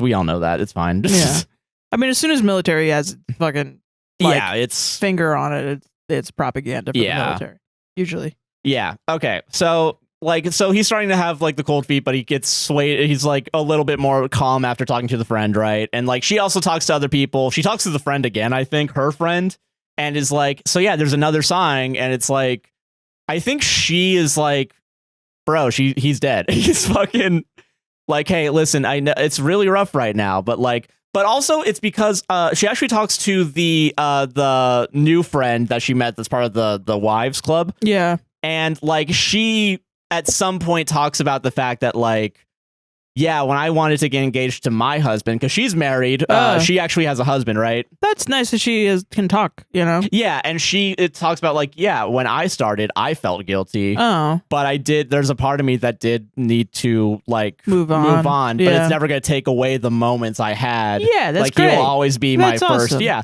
That's so cool. See, this is where my frustration starts happening here is like, there's such clear lessons and morals in this movie that don't matter at all. Because he shows up by the end. He shows up by the end of it. Yeah. Surprise. He shows, And what pisses me off about that too is like, they almost don't do that. They almost end on a scene where like, she could have been dancing with her daughter at the father-daughter dance. Yeah. But they didn't do that. I feel like if they committed, I would have felt weirdly more heartwarmed about it. Well, yeah, because they at least they're committing to a realistic story. Yeah. Down to we're flying over Yemen. Yeah. You know? Yeah. They would have at least committed instead of, and not that it's, I mean, I don't know. Does this ever happen? People go missing and they come back? I mean, probably. Sure, but I don't know how often. You're gonna love the reasoning why, like what he did, how he comes back. You're gonna I went out for fucking ice cream. I came back, everybody was dead, and then I just walked across the bottom of the ocean, which is why it took me 3 fucking years. Yeah, that's what happened. I had to camp out in so many coral reefs, and then I had to destroy all the oil tankers, destroying my house. I didn't know that the gold was cursed on the Black Pearl. And so now I had the skeleton curse, and now I'm able to walk along the bottom of the ocean. I didn't know it was that deep. Yeah. All right. I found I think I found the trench. I found Marinara's Trench. Marinara's Trench. That's the name of the episode. Marinara's Trench.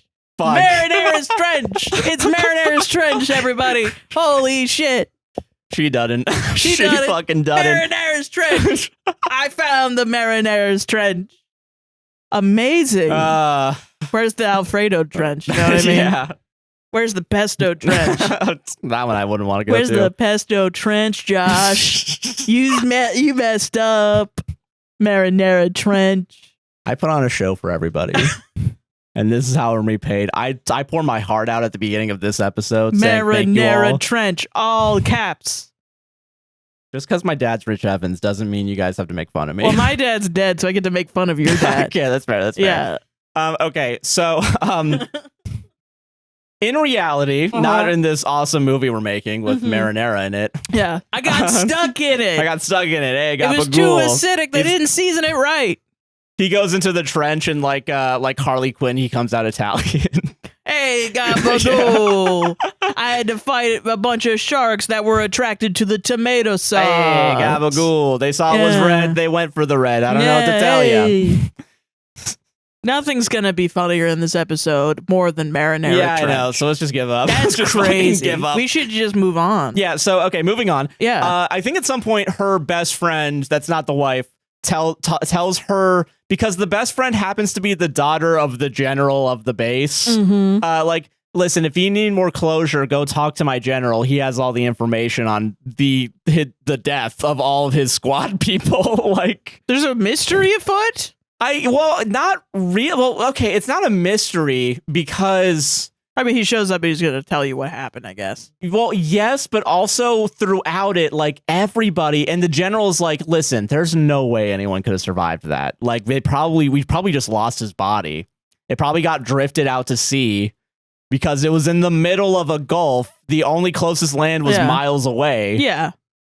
We're not gonna fucking so look. He's probably dead. He's missing in action, presumed dead now. Yeah. And I can guarantee that as the general of this fucking base, he's fucking gone. All right. So Jesus Christ. And she's like, okay. And then, all right, well, back to teaching. Bye-bye. Yeah. Yeah. Also, there is a cute moment between the daughter and the now fiance, that's there now, where it's like he offers to like take her to the daddy-daughter dance. Yeah. And she says yes. Because also he's like, he's not shitty to her. Like he gives her a gift and stuff. And That's is like, nice. And also I think he does ask like her as well after proposing, like, hey, listen, I want to be here for you. Yeah. I got you like a little necklace or something, you know, to like. That's cute. And yeah, I want you to know that I care for you as much as anyone else would, you know? Aww, yeah. So that's very cute. So like he's being nice. He's being a nice dad, right? Stepdad. Yeah. Whatever. Father figure. Yeah. Okay. So next story that she tells her daughter is her birth, the daughter's birth. It's around Christmas time. Freak snowstorm. 3 wise men showed up. I had to go into a manger and deliver you. If by 3 wise men you mean 2 military guys in a Humvee, yeah, for sure. Yep. So it's the car gave you gold. The car gave you gold. Yeah. Okay. So she's with her sister and her water breaks in the middle of the snowstorm. Sister calls 911. 911's like, I mean, we'll try and get an ambulance out to you, but the roads are fucked right now. Yeah. It's pretty bad out here, so it might take a while. And the sister's like, I mean, okay, yeah, sure, here's the ad, whatever, but get here, please, Christ. Yeah. And then they call the husband, who happens to be landing close by. And I guess because they're on the base, the airfield is close by-ish, so not too far away. But like he just landed. Honey, there's a plane crash. Yeah. I'm not going to make it. Not funny. It's not funny, but it's funny to me. It's all that matters. Yeah. I also have to enjoy doing this show. God also, damn it, yeah. One joke for you fucks. One joke for me fuck. Yeah. Me fucks.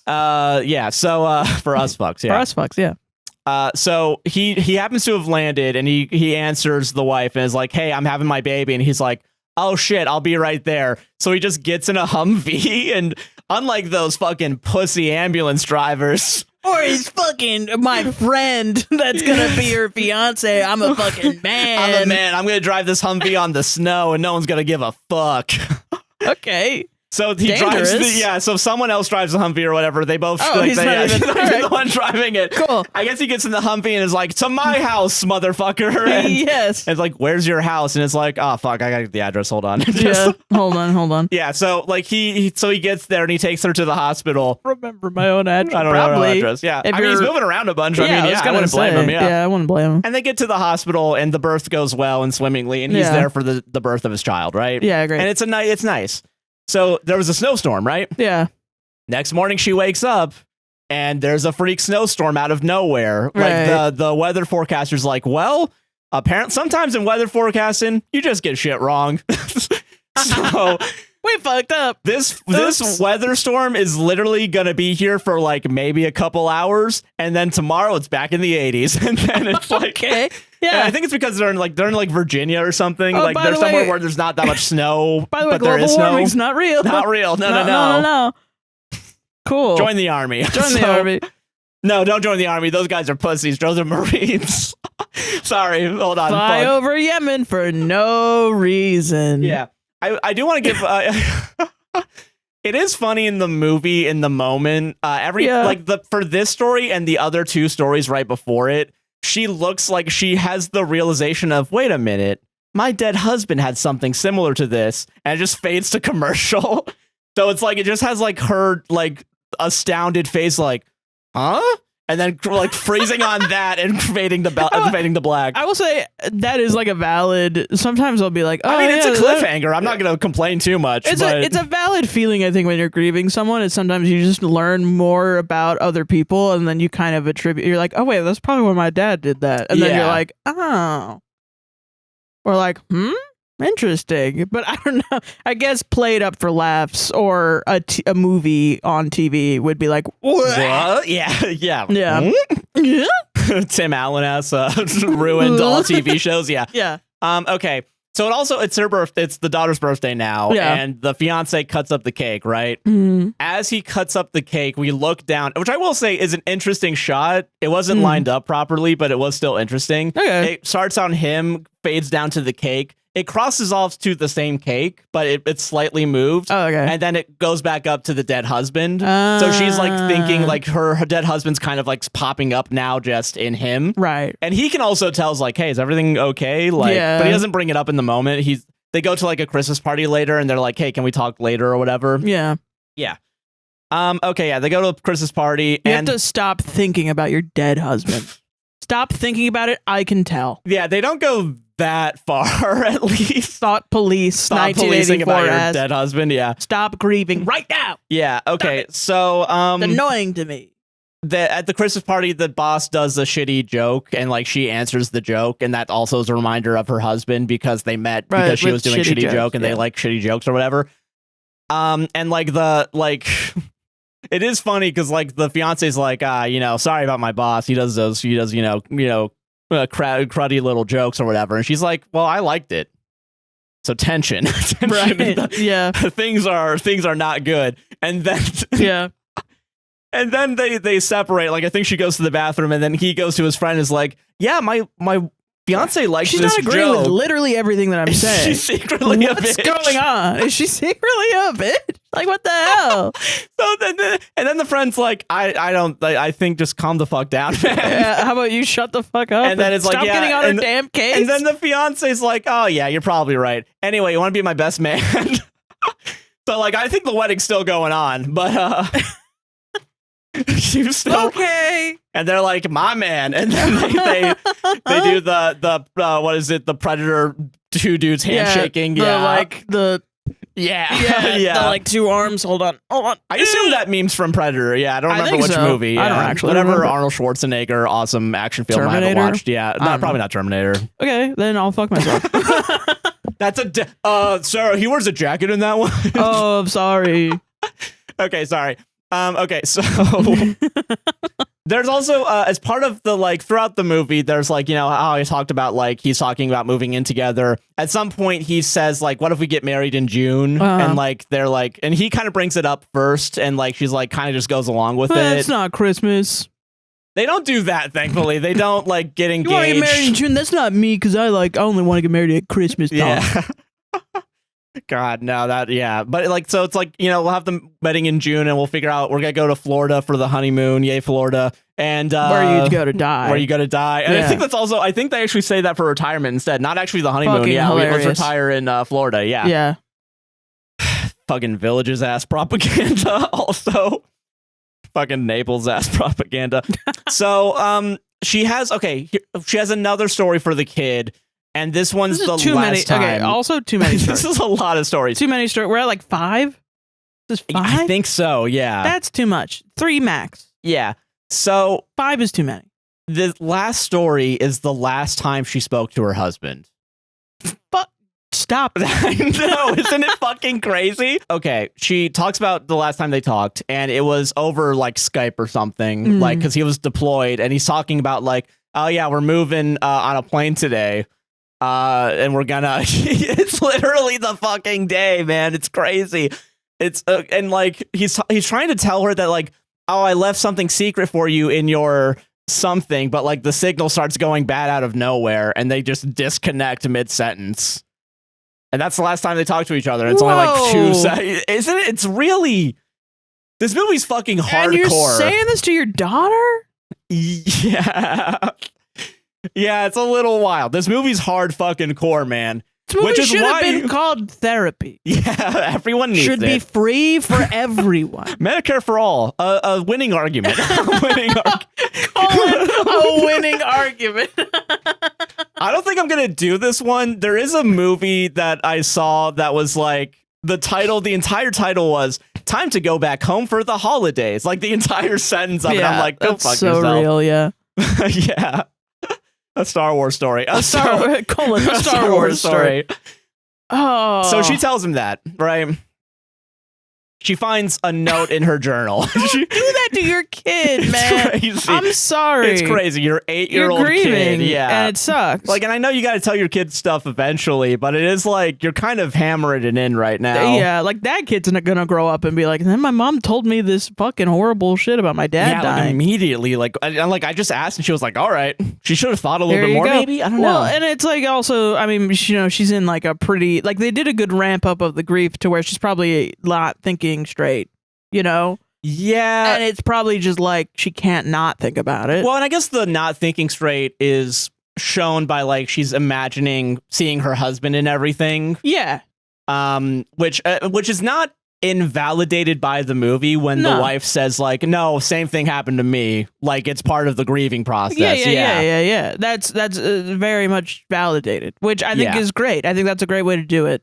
And it doesn't show like somebody, but it is like you can hurt others while you are also hurt. You know that's what fair. I mean? Yeah, I understand that. Because it's not that the kid shouldn't be told this; it's that it's probably inappropriate. Yeah, and it's like, what details do you share right before bed? Like, I don't think we're thinking about that. Anyway, part. night, kid. Good night, kid. Like that's wild. I don't know how they got out of that one. I don't remember how like how they were like, oh, I'm good to sleep now, Mom. I guess what's frustrating to me is I feel like I can't judge the characters in this movie because it's so real. Yeah. That I'm like, it's a movie though. But weirdly, I guess for me, the fact that it's so real is what works for me. Yeah. And I think that's cool. But I'm also like, I don't know. The framing of this is it's a Hallmark movie. And that is, I agree with that though, because if it's supposed to be something on in the background, it's some crazy shit. It's called Bedtime Christmas Stories or whatever. You would think Frosty the Snowman might show up. And it's like, yeah, maybe there's like a B plot that's like something that's going to be whatever. Yeah. And these are just kid stories that where like maybe the mom is trying to say some sort of metaphorical like thing.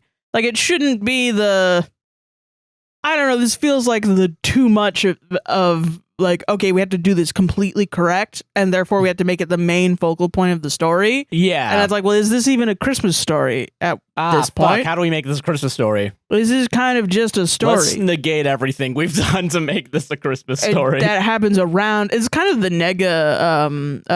what the fuck is it called? Die Hard. Where it's like, that is not, it was not intended to be a Christmas movie. But the culture has decided it's a Christmas movie because it is a Christmas movie. Yeah. That has the tone of a Christmas movie. Yeah. If you watch it. Like, it is like the guy wins, the bad guy loses. It's kind of magic. And the way that the guy does it, he's, someone saves the motherfucking day. It's a bit crazy. And a guy fucking ends the movie with like a whole family unit. He starts off as a fractured family unit and he ends it as a whole family unit. And the bad guy's fucking dead. Yeah.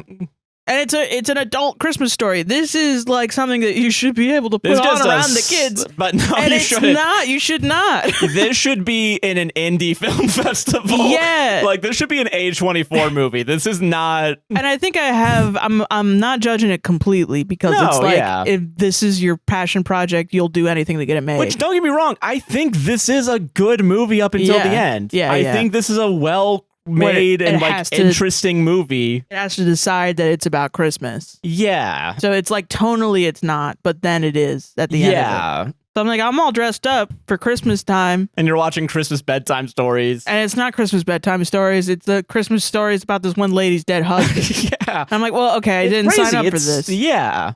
So, like, it's wild. It's wild. Yeah, I'm just I'm not in the Christmas mood anymore. Yeah. I guess I'll go to sleep and don't cry. Worry. You'll be in the Christmas mood right at the end of it. Don't worry. Because Santa Claus shows up, right? And he's like, here's your husband. He's in a box. And he's like, yay! That would have, weirdly, I would have loved the movie more if they just went, like, completely fucking bullshit. Yeah, that would have been awesome. If they just went completely, this is what you fuckers want. You don't want art. You just want a motherfucker from the military to show up. Weirdly enough, I would be like, hell yeah. Wait a minute. It's the y'all don't want to listen to me. You just want to dance. The painting of the frame of the painting is now telling me another new moral. Yeah. Fuck you. Yeah. It's great. Get a little punk rock movie. Get a little punk rock. I know. Be a little punk rock for him, Derek. Be a little punk rock for him, Derek. I know it has to pivot from bootlicking the military to being a bit punk rock. Yeah, but hey. Yeah. Make it work. Make it work. Okay, so where was I? Oh, the last time they talked, right? So mid-sentence is fucking crazy. Yeah. I'm so sorry. That's crazy. Yeah. So she finds the thing he was trying to tell her where it was. It was a note in her journal. Yeah. A journal she wrote about, like, him, I guess. Like, it was a journal about telling about her feelings to herself about him. Mm-hmm. So he snuck a note before he left in her journal. But the journal got swept in with all his other shit, so it was in the attic the whole time. But now that she's looking through it, she gets the note, and it's like a really heartfelt, loving letter. It's fucking crazy, I think. And to everyone's credit, like, there's the emotion that all the actors have. Like, she's fucking crying. Yeah, like, it's great. It's good. It's great. It's good in movies, not Christmas. I don't think it's Christmas. I'm sorry. Oh, yeah, no, the mom apologizes to the daughter at some point for not talking about her dad up until this point. So, like, there's a little bit of that. Eventually, the two people, the fiance and her, meet up. They mutually come to the agreement that they're at different places in their life in this moment. He's looking for retirement. She wants to stay at the military base. So maybe this isn't a good relationship to have. It would have been nice for this to be a romantic relationship, but we can still go on being friends. So the engagement's off. And so I'm gonna fucking kill myself. Merry Christmas, y'all. I have the feeling where, like, a stranger on the bus is trauma dumping a lot of shit about their life. Yeah. Like, not a friend, but literally just some random person. Some random person. Yeah. That they just don't have anything, and so they just they don't have anybody to listen to them because life is cruel and horrible, and we live in an isolating culture, and they're sitting next to you, and I'm like, half of me is like, I have to build community and I have to listen to this person, but the other half of me is like, can this person, can a stranger stop triggering me right now? I want to. I need peace right now, please. Oh my God, I'm trying to go to work. I'm trying to go to school, and I'm trying to listen to music and pass out on this bus because it's way too early. Because I don't have a car, and I'm kind of pissed that I don't. And this guy's telling me that he got divorced because his ex-wife is like, and I just feel like I'm a bad person for not wanting to be bummed out at 6 a.m. You know, as I go to work. Yeah. Anyway, whatever. Okay. So these people aren't real. They're characters. They are characters. None of this happened in real life. Yeah, because it would have been more violent. I think it would have been more like, what the fuck are you talking about?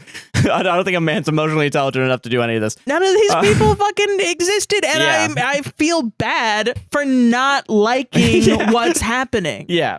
That's crazy to me. Yeah. I feel bad that I don't have empathy for these characters because I just want to be entertained. from a movie. Yeah. From a movie. Okay. Sometimes you gotta watch Manchester by the Sea, though. This is my Manchester by the Sea. And it's probably way better because it actually will show messiness. I fully flipped around. Yeah. Now it's bad that it's so emotionally realistic. I wonder if the ending then. I wonder now if the ending of him coming back will actually be like, you know what? Yeah, this is a good movie now. Yeah, never mind. Maybe. We'll see. But okay, so let's get to that. Okay. So she wakes up one morning. He doesn't show up. But on the news, they talk about a secret military operation to free a bunch of prisoners of war from a Yemen enemy camp, I think. I don't know if they say Yemen. They say they maybe just say an enemy camp. There was a covert SEAL Team 6 ass thing to save a bunch of people. And she's like, there's a chance. Wait a minute. Hold on. Wait a minute. Because that's close to the Gulf. What? So then she calls the general, right? What? The general. What? Yeah. Okay. Do I need to repeat this? No, I'm not asking what. It's rhetorical. Okay, sorry. I just want to make sure because this is about to get real fucking confusing. So the general says to her over the phone, yeah, no, there was no Americans in that camp. It was all a bunch of foreigners. Like, it was all like Europeans or some shit. I don't know. So, yeah, he's not. But it wasn't. There were no Americans in the camp. So he wasn't there. I'm sorry. He was not there. Your husband wasn't there. This movie's hammering it in so much that it's infuriating. So she's like, okay, well, thank you for the closure, and hangs up. Yeah. Or I think he also apologizes like, hey, I'm sorry, I can't give you closure. Like, he's still missing. We don't know where he is. So that happens. Okay. They go to the daddy-daughter dance. They go there. She starts dancing with other kids. She's having a good time. The mom's doing relatively okay. She's a little sad because, bunch of other fucking live husbands. This bullshit. Yeah. Life just sucks. I would also be. Everyone else's husbands are alive. Yeah, man. Fuck. I would be resentful before, though. Yeah, no, it's a real thing. Yeah. Sometimes it sucks when you're 19 and your dad just died, and your friends are like, "Oh, my dad just gave me a jacket," and I'm like, "At least you fucking have a dad right now." That sucks, dude. No, I get it though. No, that really sucks. Your dad sucks, and it's like genuine. Their dads do suck, but it's like it's hard. It's really hard. No, yeah. And she offers to dance with her for the dance, because she's her parental figure. She goes to the bathroom. Okay, and this is where the movie wants to like really hit it in the head of like a moral. She looks in the mirror, she's hyping herself up, and she says, "You can fucking do this. Like, you're a strong," like implying that you're a strong woman. Christmas is about confidence. If there's anything about that's what Christmas is about. It's not family. It's not even America. It's confidence only in the individual. That's what it is. In defense of this movie, compared to the last movie where it was 100% capitalism, yeah. This one at least is like, I have the confidence to be there for my daughter right now and dance with her and be there for her. And it should have ended with her going back and dancing with her as, what was the... When in Rome plays from Napoleon Dynamite. Okay, hold on. I have a prediction for the ending. Yes. She goes back. Her dead husband is dancing with her daughter. They don't go that far. Wait. Her dead husband's dancing with her daughter. Okay. And then the movie ends and you don't know if it's a fucking vision or not. That would be kind of interesting. That would be fucking awesome. Dude, that would be like, we're going to end this movie on an Inception. That would be better than Inception. Yeah. It's like, wait, what? Wait, hold on. Is she dancing with a motherfucking ghost? We don't know. What if it was like she looks at like the doorway and it's like in Empire Strikes Back or like the Star Wars movie. He's like, it's like maybe he's a ghost, maybe not. But then like they just like smile and nod at each other and then he walks away. We ended like the Talented Mr. Ripley where Will Smith is. Will Smith? No, wait, Matt no. Damon. Oh my God, what is that fucking shitty golf movie? Legend of Bagger Vance. Legend of Bagger Vance. Yeah. Where at the end he's dying on the spoiler alert for the worst movie ever made, The Legend of Bagger Vance, where Will Smith is like, haha, and it's heaven. Heaven is a golf course, I guess, and old Matt Damon is having his like 157th heart attack on the golf green, and he dies with a smile on his face because he died doing what he loved. Yeah. The shittiest sport in the world, golf. Yeah. Yeah. Yeah, that should be what it is. That's what it should be. Okay. And I guess their dad died doing what he loved. Bombing motherfuckers, yeah. Bombing Yemen, I guess. Listening to Fortunate Son in the wrong way. Yeah. Okay. In the wrong way, yeah. Okay. She walks down the hallway. There's a man in a military uniform just standing there. It looks like him from the back. He turns around. She says his name, and he turns around, and it's him. And she, cries in his arms, is happy to see him again. And is like, I'll tell you all that what happened later. Don't worry. I'll tell you what happens later. I got a daughter to dance with. So he dances with his daughter. And now we make a point to explain away why he's here. All right. This is the problem with this. There's too much explanation. Yeah. It's too realistic and there's too much explanation. A Christmas movie's not supposed to do that. A little realism's fine. Yeah. And I think it even enhances some stuff. Yeah. But doing a lot of realism just to throw in the wildest curveball is wild. It's horrible. I hate this. I don't know why I do, but I do. So it's his turn to tell a story. We don't see any of this. Like, it's just him talking about it. 6 is too many. 3 only. 2 if you're gonna do the dad is doing the last one. Yeah, 6, maybe 7 is necessary. Yeah, you're right. Y'all. Okay. Yeah. So what happened was he just tells the story of Pinocchio. Only if that would have been more fun, and he just goes to sleep. It's like, what? What happened? I'll tell you what really happened later. It's in the way that you use it. All right. I'll show up. You got it. So, here's what happened. He was captured in the bombing of his plane, apparently. So he was a prisoner of war for 3 fucking years. The prison, the camp, the raid, the place he was at got raided.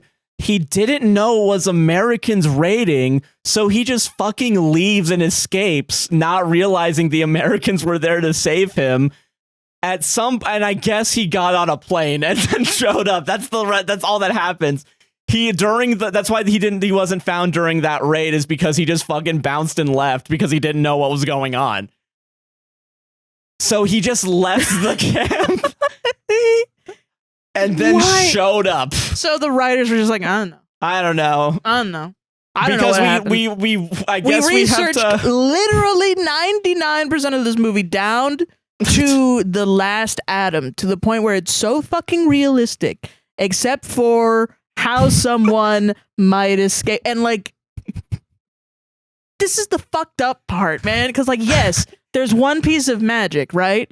And this is the piece of magic, technically. I know that's what you want me to think is the piece of magic, but it's not the piece of Christmas clever, magic. Yeah. And it's not Christmas. Santa Claus, and Jesus Christ are tag teaming up to make sure this guy finds a plane like in Lost. That's insane. Yeah, no, it'd be a lot better if like there's a real Santa and Santa's the one leading the fucking Green Berets into the camp. Pisses me off. If the man turned around and it was Santa Claus and he did like a little nose thing and he did a wink, and then she turns around and her husband is dancing with her daughter and you just don't explain it. Probably that would have been better. Yeah. It like. Okay, this is okay. Okay, yeah. This is not based on any sort of like film theory or like screenwriting theory. Yeah. It is purely based on the fact that people love patterns and they love like pattern recognition, but they also love contrast. Yeah. If you are an artist, you know this. If you're a musician, you know this. People like when shit is one way and you hear it twice. and then you do a different thing. And it's like, ooh, interesting. People enjoy that. Yeah. You cannot have the same thing for the whole fucking time. And that's with every single art piece. And the people that try to do that, they are trying to do something quite difficult. Yeah. And you should appreciate that. However, this is not good. It's still kind of, I don't know. That's why it's so annoying, is that it's the same way the entire time. And the piece of magic is still explained. You don't explain the piece of magic. You just leave it up to, wow, fuck, how do I make this real? Oh, especially no. Oh, God. In a Christmas film, it honestly hinges on the concept of this is unexplainable. Yeah. Like Polar Express, he finds the bell. How the fuck did that get there? Nobody knows. Yeah. Santa is a magician, or he literally can bend time and space. Yeah. Nobody fucking cares. He finds the bell and he's like, wow, Santa is real. That's awesome. And that's the point of the movie, is about having faith in stuff, because it's about Jesus Christ. If he was on a big train with Tom Hanks. Yeah, but this movie is literally about the stages of grief, it isn't. Maybe you can make it a Christmas story, but then it's like, well, then this kind of fucks everything up, Yeah, because you went so realistic into it. Now I'm like, what about the fiance? You were right there, ready to accept. Yeah, what's going on? How's your husband gonna feel that you've been fucking his fucking best friend this whole fucking time? How's your kid gonna feel that her daddy was gone for 3 fucking years and then showed back up, and you've been telling her about how dead he is? But no. Miracles do happen, I guess. Sure, yeah. Whatever. You don't have to explain them. You know what I mean? It's kind of the actually, there's a hurricane. Have you heard this fucking religious bullshit thing? No, I haven't. I'm an atheist, so that's why I call it religious bullshit. But it's a saying. And it's like, there's a hurricane happening, and then somebody comes along on a boat, and a guy's up on his roof, and his house is getting flooded, right? And so people call him, and they're like, hey, do you need us to come get you? We can come get you because you're in a flood zone. And he's like, no, God has me. God will save me. Jesus. So then he stays in the house even though there's flooding, and then he kind of moves up and he does what he can, and it's still flooding. And then somebody sends a boat, and people in a boat come by and they go, hey, do you want to get in our boat and we save you and do all this stuff? And he goes, no, God will save me. And he stays, and then the boat leaves, and then there's a helicopter, and then the helicopter is like, hey, we're saving, you're gonna die if you stay here, we're saving you. And then the guy's like, no, God has me. God will save me. God's got me. And the helicopter leaves, and then the guy dies in a flood. And he goes up to heaven, and he goes, why didn't you save me, God? And then God's like, I sent you a phone call. I sent you a boat. I sent you a fucking helicopter. I think I have heard of this. Yeah. It's a very classic thing where it's like, don't believe in actual the transcendental miracles. The miracles happen in real life if every it's happening in front of you. People. I send you people. I don't send people you make shit happen. Yeah. Magic. Yeah. But it's also a fucking movie where magic can happen. And I want to believe in Christmas magic because it's Christmas, man. Come on. I want to see if I was a movie about Santa casting the fucking spark spell from Skyrim. I would like that movie better than a 5 stages of grief. But you never actually get to the last stage because you never needed to go you never through needed it, actually. to. Actually, let's reverse it all. Haha. Isn't that fun? Merry Christmas. I just watched the fucking Frasier episode about the 5 stages of grief, man. Damn. I'm an expert in this now, actually. And let me tell you, that's not what happens. I don't know. I'd go to a group therapy session. Yeah. I can only afford one time because it's too expensive. Yeah. Yeah. But if I watch this movie, it's going to undo all that progress. Yeah. It's just a bummer, man. Yeah. And which I feel like is realistic because it's a bummer when your husband dies but he's not dead. Yeah, I get what you mean. That's a bummer. Yeah. Shit, man, I planned my whole life. Now it's all fucking flipped upside down. Yeah. The fuck, dude. But yeah, no, that's a Christmas. Those are some wonderful Christmas stories that you can now tell around your fireplace with your kids. So there was once a lady whose husband was a Marine and he fucking died. But he actually wasn't really dead. Due to the end, and it's just like, this is why we need to bomb Yemen. That's what the moral of the story is. A bunch of negative Nancys kept telling her she's fucking dead. But this is why we should cancel Hassan for platforming the Yemeni pirates and comparing him to Luffy from the fucking anime. Everyone's going to be mad at me for not knowing. Jesus. Yeah. But yeah, you want to go to ads? Yeah, sure. Yeah. Solved it.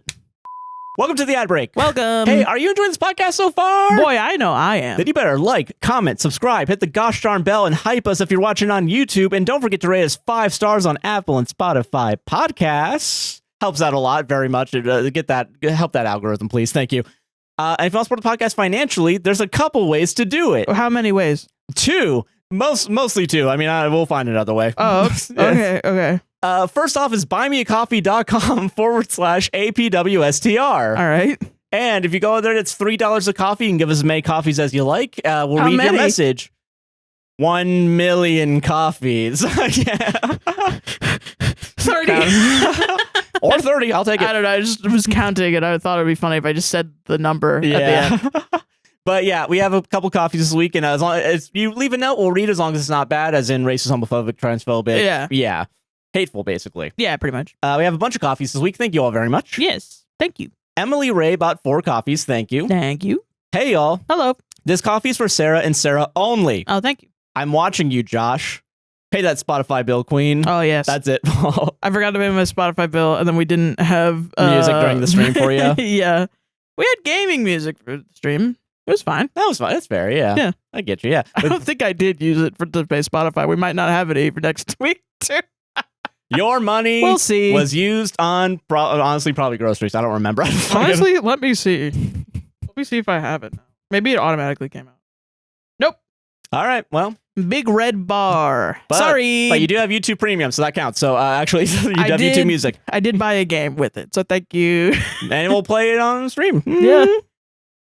So yeah, okay. Yeah. Compromise. Yeah. Thank you very much for those coffees. So we do appreciate it. Thank you. Yeah. Aster G bought 13 coffees. Thank you. Thank you.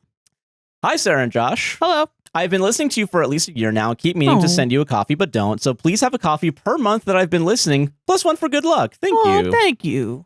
This month has been mentally rough for me already, and I have 7 writing projects on hold, a million texts I've been ignoring for the last month or so, in addition to letters and gifts I haven't started prepping yet. Oh, yeah. So sending you coffees is also my first holiday thing I'm actually getting around to this season. Surreal. Listening to you both is always such fun and is a highlight of my weeks. Thank you for bringing warm, funny conversations to us every week, and I wish you both a lovely holiday season. Thank you. I hope it gets better for you. You know? Yeah, I hope you have a good holiday season too. It's always like this. It's starting to get there for me, which I'm grateful that it took this long. But I mean, yeah, but it sucks that it is like, oh god, everywhere is like 20% off, $1,000. Yeah, it's like for food, and it's like, oh geez, man. Oh, sure, thanks. That makes me fucking sad. Shit. Yeah. Damn. And also the sun going down, and coincidentally tonight, just straight up raining right now. Just raining all day, which is nice. Yeah, but thank you very much for those coffees. We hope you're doing better. Yeah. And we hope we get to entertain you for longer. Yeah. So we can get more coffees per month. All right, Ben bought 10 coffees. Thank you very much. Thank you, Ben. Happy holidays. Happy holidays. I've been meaning to send some coffees for literally a few years now, but ADHD and lack of object permanence are my downfall. It's all good. Yeah, it's fine. Alas, here we are. I thought I'd share a hopefully quick story of my mom that makes me laugh, and then a hypothetical question I like to ask people. I'll leave the emojis to Fox, winking emoji. So I'm a trans guy, he, him, who came out in my late 20s / couple years ago. Before I came out, my younger sibling just happened to change their name too, keeping things neutral for security. Fair. Nice. My mom drove my sibling to the DMV to change their license after the name change and didn't realize until they were in the parking lot that she didn't know what middle name my sibling chose, or if they changed that at all. She thought it was funny and also an odd situation to be in. She was about to walk into a government building to help her kid change official documents and didn't even know what their full legal name would be. That's so funny. I love it. She said she almost felt like a bad parent, but she caught herself before they got into the building and asked. Anyway, fast forward, I changed my name legally almost a year ago. She was making a will with a new lawyer over the summer and got to the part where they talked about who was getting what. The lawyer asked for my legal name and my mom just froze. She didn't know if it was legally just Ben or Benjamin, and she had an idea of what I'd changed my middle name to, but wasn't sure. So the guy is just staring at her, waiting. All he asked was for her kid's full legal name, and after a minute, she said she'll have to get back to him. She was mortified and embarrassed. Aw. She called me after, and I found the whole thing hilarious, especially since she volunteered the story about taking my sibling to the DMV with telling me about all that. Also, it's a BMV in the post. I don't know if it's supposed to be DMV, but I feel like DMV is I don't know. in the States, at least. Florida, it's where you get the license. Yeah, it's usually DMV. Yeah. But I don't know if it could be. I don't know. Sorry if I'm switching it over and it is BMV, but that's how my mind's reading it. Yeah. My apologies. Yeah. I didn't, what is it? Especially since she volunteered the story about taking my sibling to the DMV with telling me about all that. I didn't know the context. She could have kept that a secret. So the hypothetical. In typical werewolf lore, on Earth, they transform when our singular moon is 100% full. Right. If they were to go somewhere to another planet, like Jupiter or Saturn, and be able to live, would they transform when any one moon was 100% full, or would the 100% of the moons have to be full? So on planets with many, many moons like Jupiter, would they very rarely transform, or would they transform a lot more frequently? Sorry for the novella, Ben/Benjamin. You'll never know my legal name, just like my mother, lol. Fuck, shit. Okay, here's my thing. About to pull out so many credit cards, sorry. I guess, like, what is the science behind a werewolf transforming? Is it the moonlight? reflection of the sun? Yeah. Because if that's the case, then maybe they don't, because how much do these moons reflect the light? See, and I was thinking about that just in the now. Planet, yeah. What if it's like for every moon that's there? So like if there's 20 moons, right? Yeah. If one of them's at 100%, does that bring you up 5% werewolf? Well, I so don't know. you slowly transform, but not really. It'd be really funny though if it's only like 5% of the moons are out and you just get like hairier. Like that's it. I think storybook wise, if we're not going realistic, Yeah. I would say more often. I agree with that. You become a werewolf more often. Yeah. Any one time a moon is very full, you become a werewolf. Yeah. Or whatever 200% of a werewolf would be with both of them. See, I was also thinking super that. werewolf. Yeah, do you become a super werewolf when they're all there? Like you're like extra powers. But if I'm thinking your powers are limited, and it's Right. because of the thing, if half the moons are lit 100%, you only get half your powers. Right. Yeah. Yeah. So like you're So still you're like kind of in between, I guess. Yeah. Yeah. You don't have the full strength. Yeah. But then there's also like extra strength, werewolf extra strength. Yeah. You know, that you get at Walmart or something like that. Yeah. That's what I would think. Realistically, I bet never. Yeah, I wonder if it would be. I bet these other moons are not as reflexive of sunlight. Yeah, because they're getting less light too. Yeah, Yeah, because they're farther away, especially like Jupiter. Oh yeah. I don't know the level of sunlight on Jupiter. Isn't one of them also like just gas? Like it's just a bunch of gas. I'm pretty like, sure Jupiter's mostly gas. Yeah, so like if there was even a surface, I feel like it would just be. Or maybe not. Gas. I I don't remember. Jupiter, they've had like no, that's Mars. I'm thinking about Mars. I don't remember. I forget because Jupiter's big and red.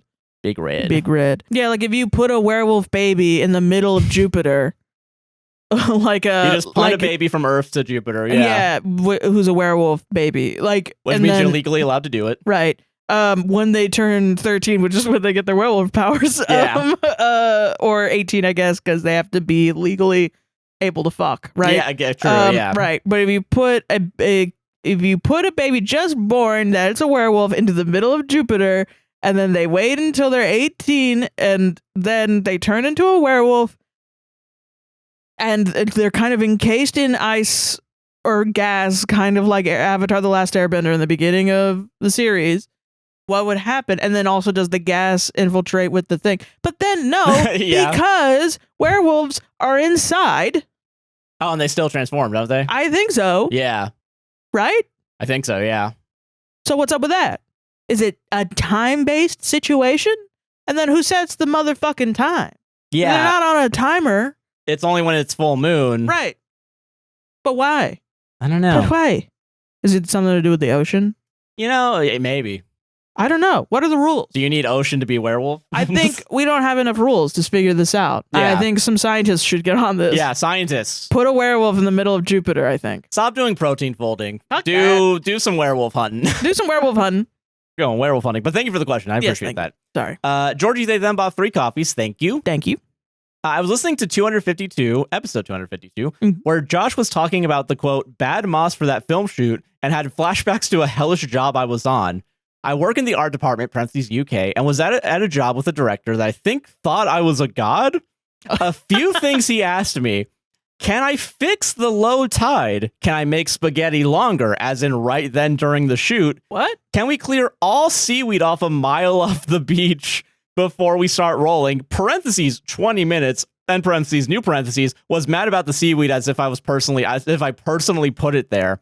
Anyway, solidarity, these are the people that yell at service workers. Yeah, 100%. I agree with that. Holy shit. People that producers sometimes suck, man. Just full on power trip for sure. Like, I know a lot of Can producers you are make spaghetti longer is such a bullshit. That's such a dumb one. You want me to tape them together, King?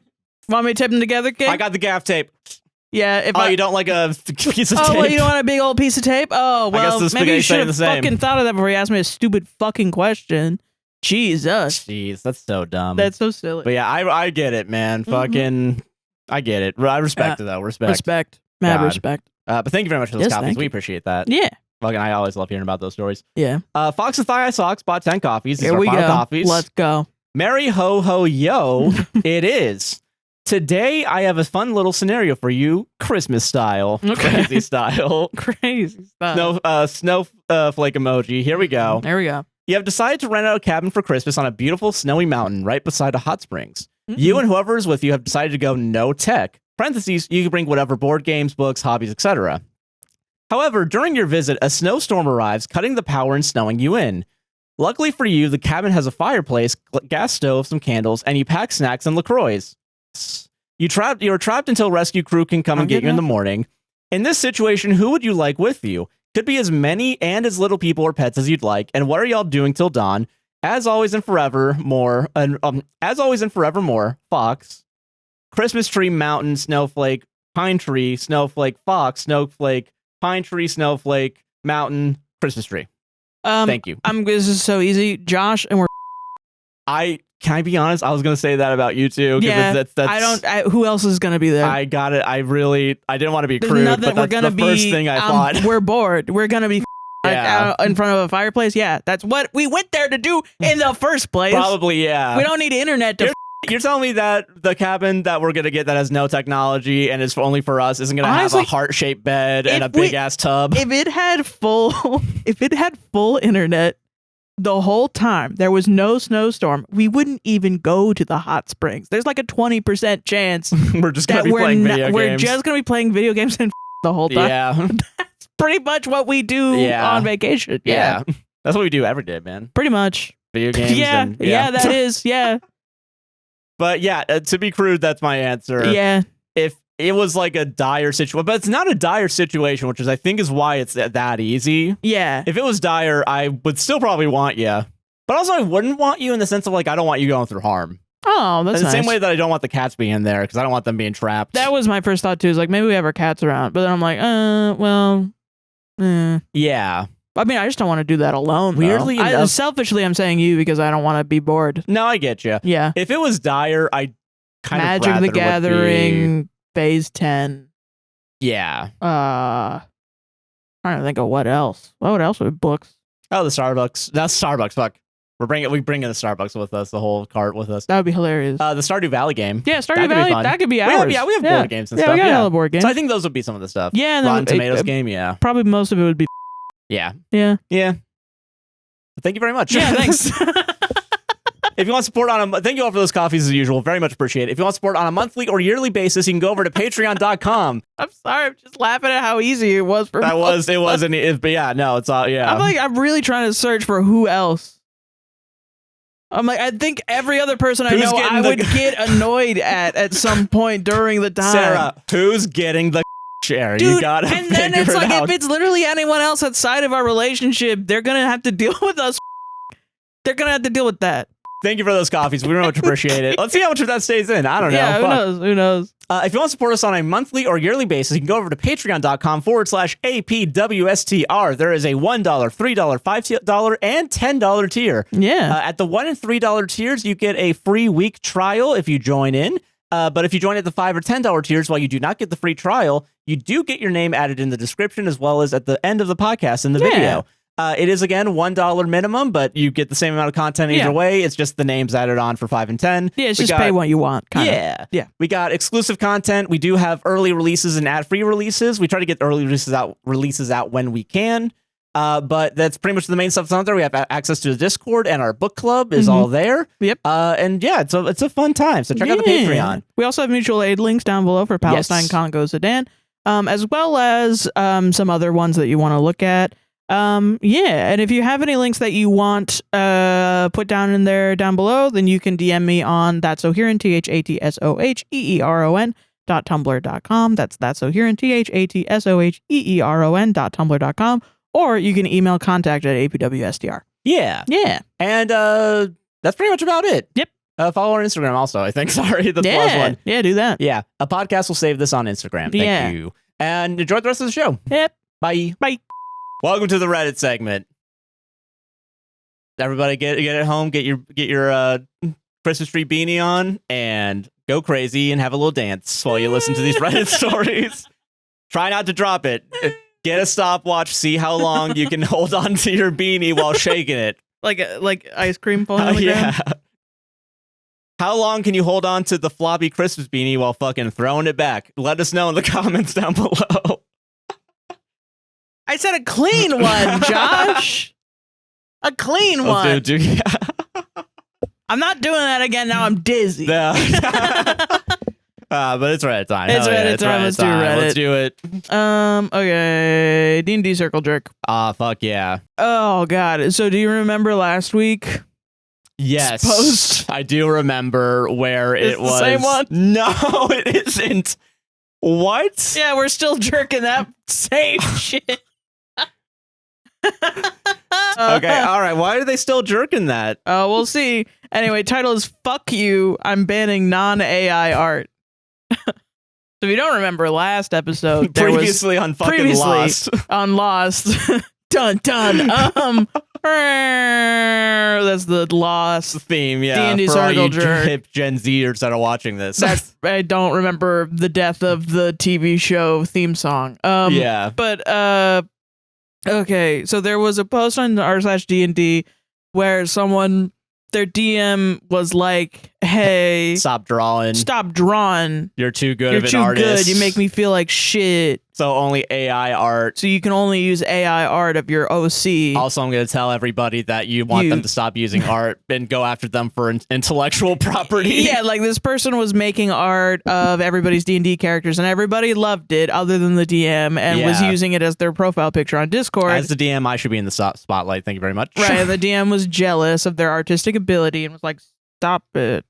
Only use AI art, generated art. And so OP was like, I guess just not to rock the boat because I want to keep playing D&D. I'll change my profile picture. Change my profile picture to something else. I don't think they said they changed it to AI art. They were just like a picture of themselves, I think is what it was. Of something else. I don't know. And then there was a Circle Jerk that was similar to that, but just took it to the 10s. Yeah, but also was copy paste amazingly. Yeah, it was one of those ones where I saw it on Circle Jerk and I was like, oh, the original post must be banning AI art. Yeah, because then... And then I went to the original and was like, oh, horror of horrors. Oh, this is real. The joke is real. Oh, no. It's just copy-pasted, which is an amazing thing that sometimes happens. On Circle Jerk, yeah. Yeah, so now this one is the flip side of it, which everyone was anticipating in the beginning. Yeah, anyway. I was waiting for the actual, like, what the... Okay, all right, I'm ready. Yeah, so the title is Fuck You, I'm banning non-AI art. Okay. So many layers of jerk for this one. Oh, fuck yeah. I've had it with these pompously proud paintbrush files. So now we're in ridiculous territory. Paintbrush lovers, you fucking... There's this jerk player on my table who just keeps drawing their character. I don't know why I'm doing the Gary smell you later, Gramps. Zero respect for how it makes other people feel. Not everyone can just draw shit, you know? That's so true, man. That's so true, man. I have to come up with prompts until my eyes bleed dry.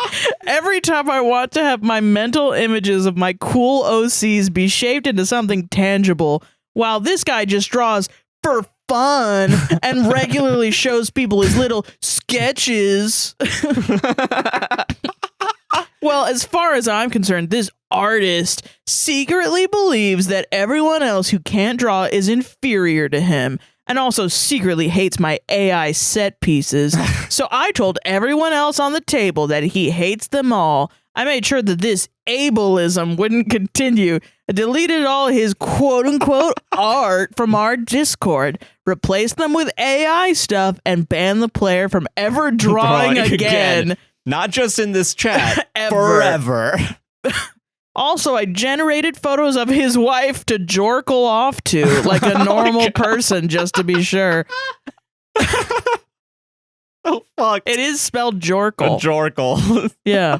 Because you're still fucking, what is it, wholesome chungus? Yeah, you gotta, because you're on Reddit, you gotta wholesome chungus this, yeah. Yeah, update. The players found out that I, quote-unquote, lied to them, demoted me to player, and are also making me go to therapy now. They WTF, man. They also let that bitch do art again.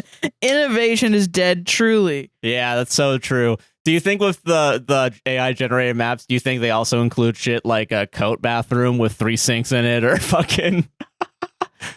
So you go to a tavern with 15 wash basins.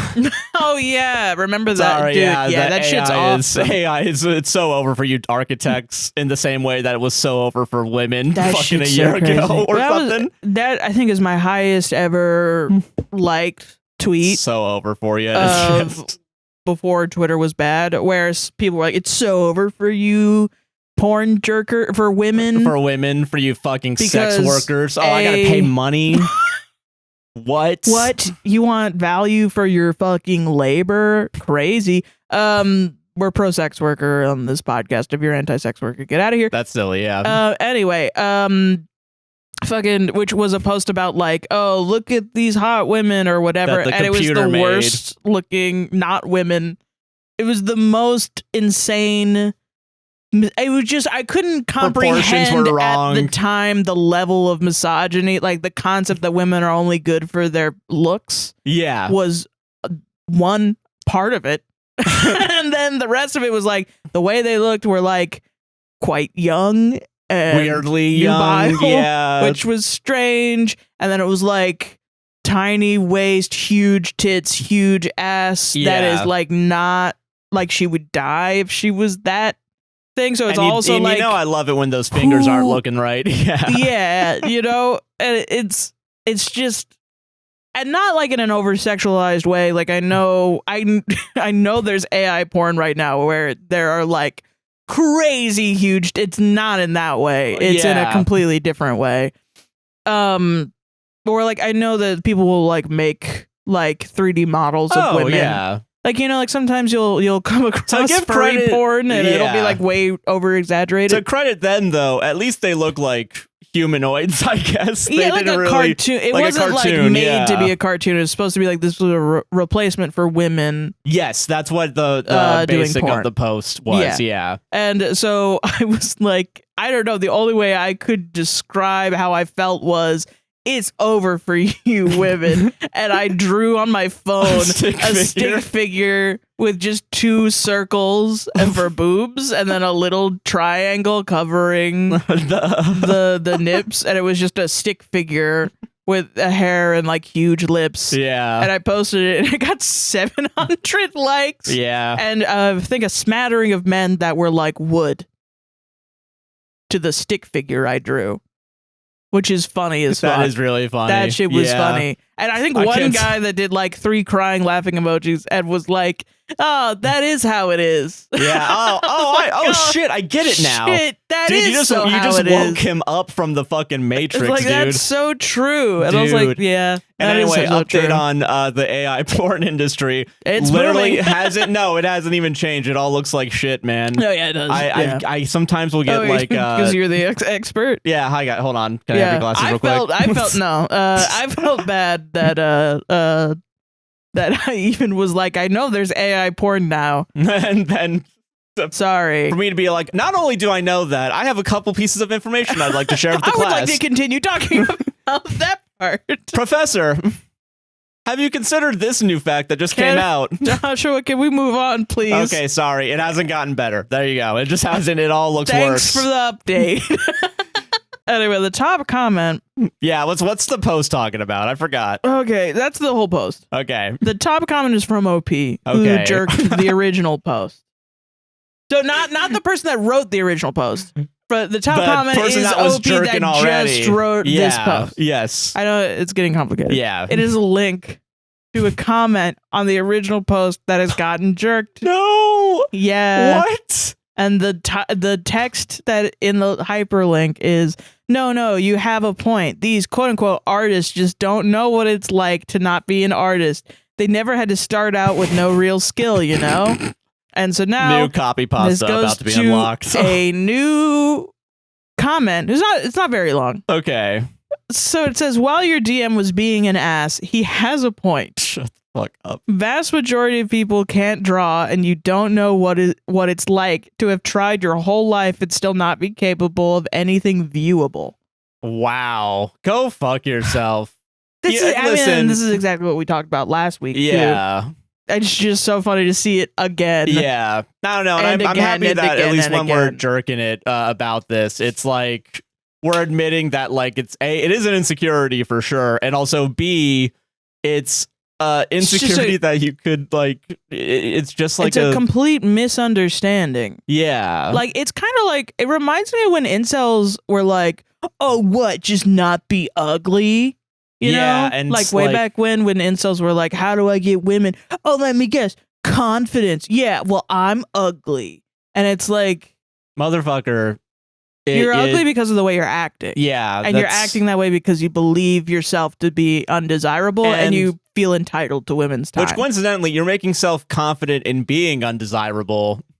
Yeah. Which would actually, if you were confident in being desirable and being like a person, yeah, you'd actually, I don't know, listen, you can't say, incels that say like, oh, what, am I ugly? As if I haven't seen some of the most, in my opinion, ugly motherfuckers with some of the most attractive people. Not even among gender, just like in general, like any relationship. I mean, pan flag behind me. Like, I'm not gonna, it's, you know, I guess I can't talk about this, but I also feel like I can talk about this. No, yeah. I personally have never believed that anyone is ugly. And I get that. Yeah. I think there are people that I don't find attractive. Yeah. Yes. But I don't think that they're ugly. I understand. Yeah, I get what you mean. You know what I mean? Yeah, I would see people. So I guess what I'm saying is I would say people that I could be attracted to be with people that I wouldn't be attracted to. And I'd be like, and you're like, whoa, that doesn't work. And I go on Reddit and then that's fucking crazy. No. But it's like, I guess there's an entitlement in that your perception of your own reality and the reality of everyone else has to be accepted as absolute truth. Yeah. When in reality, it's subjective. Probably the most unattractive thing you can possibly do is be incurious, closed-minded. So, yeah, and so steadfast in it that you make it your whole personality. Yeah, and commit yourself to like a self-fulfilling prophecy of and that's the loneliness. That's the crazy / sad part, quote unquote, where it's like you're doing this to yourself, man. Because like everybody deals with loneliness, everybody deals with insecurities to some point. Yeah, you know, but also if you have such a lack of faith in your fellow man, and there's reasons to have a lack of faith in your fellow man, for sure. Not saying that there aren't some people who don't just fucking suck. Yeah, 100%. Lots. I mean, yeah, but also everyone has dealt with those people. They're so common. Yeah. But also like you just gotta, you know, and if it's a depression, like I'll never, you know, that's the problem is, are you an incel or are you depressed? And I think a lot of depressed men can get radicalized into it. Oh, really easily. Yeah. And I'm not like women have to go and tell men. No, I'm not saying that either. That is not the case. For the record. I'm more like, fuck the men that radicalize the other men. That's my thing. And that's why, if anything, there should probably be male figures that go against the other male figures in pop culture that, like the Andrew Tates of the world. Yeah. You know? I'm not saying we need a Joe Rogan of the left. I think that's silly, but like fucking, I don't know. I don't know. I think about that time someone said that like they were happy to see a good male role model from me. Yeah. And I'm like, I don't know. I think that's good. I don't know. I guess I don't know if I'm a good role model, but like I guess I'm better than the alternative, you know? Yeah. But I it's don't know, like and I the don't bar is wanna- on the floor. I think you are. I wouldn't be with you if you were not like to me you the reason I'm with you is because you're extraordinarily kind. In a way that I've not found in anyone. Thank you. Yeah. Instinctively, I was going to say, yeah. So you're just because you just said you just. But and also you're really funny. No, thank you. So, you know. But yeah, you are extraordinarily kind. Does that mean that you're kind all the time? No, sometimes you're a real little bitch. You little bitch. On this show, well, 90% when of the time. you're tired before bed, you are so sassy. Well, yeah, because let's go to fucking sleep. It's gonna yeah, fucking and 4 I don't o'clock. fucking want to. It's 4 a.m. I gotta be up for 3 more hours. Okay? I have to play Motherfucker. Professor Layton, the Catriel conspiracy for 3 hours. We have to solve this motherfucking mystery on my phone. Yeah, you're right. There are more important things going on than my sleep. Yeah. Yes, duh. But no, I mean, you know, I wouldn't be with you if you were like 100% always. If every time we had an argument, you would be like, I don't think we've ever had an argument where you're like, I don't fucking get it. Oh, so what do you mean? Oh, so you don't love me anymore? Oh, what? So you fucking hate me, huh? So I should just off myself? Like, I would not, I would probably, and that's the reason, too, is if I was with somebody that was like that, I would be like, yeah. Yeah. You should. Like, try me, bitch. And, you know, I'm sorry that we took it away from the central argument that AI is bad. But, no, like, yeah, but I mean, it is interlinked. It's the same argument because it is it's so over for you women. I'm a bad artist because I'm never gonna blah blah blah. I'll never be in a relationship where I have, you know, where I feel fulfilled because I'm ugly. There's something like fundamentally wrong with me. Some person that never met me, but I watched all the videos of, told me that I look like a fucking, I'm not a 10, so I should give up. Yeah. Yeah. And I mean, ironically, we did a warm up yesterday that was like me getting negged by a guitarist that wanted me to buy his arrangements. And surprisingly, didn't work. No, it actually was really shitty. Actually, when you put a woman's name in your fucking copy emails negging them, it actually reads really bad and really fucked up and misogynist. Yeah. And then it's kind of like this guy thinks he's talking to like Greg or Dave. Yeah, and then think Greg like, no, I can fucking do this. Yeah. What the fuck is wrong with you? Yeah. That's stupid, man. Yeah. I don't know. It's, God. AI really fucked up the world, man. It's just making shit worse. I think it's another symptom of everybody getting really, really, really individualistic. Oh yeah, for sure. And hiding their little hidey holes and then saying things. And also the ableism is brought up in this post because the DM called the OP of the original post ableist for drawing as if there aren't people who have disabilities or some sort of like ailment that can't paint or draw. People we know people personally who are chronically ill, specifically around their hands also, that and they are still artists. And I'm gonna be honest with you, if I wanted to make it easier for them to draw, I wouldn't give them a little prompt machine and tell them I would actually listen to them and ask them, hey, what would make it easier for you to draw? Yeah. Do you need time? What do you need? Yeah, like what actually do you need? Do you need support? Like what do you need? I don't know. It's like when people who aren't disabled design like like a prosthetic leg and they put like a butter knife on it or something. Just like and it's like you never asked a disabled person what they wanted. You know, I or think disabled for people love butter on toast. So let's just put a butter knife there. And while we're at it, let's put like a screwdriver there too. You know, let's put a screwdriver at the base of the foot. That's kind of a good metaphor because then it's like, well, wait, why would I use that if it's on my leg? I don't butter my toast or unscrew things with my leg. Why Get not? more flexible.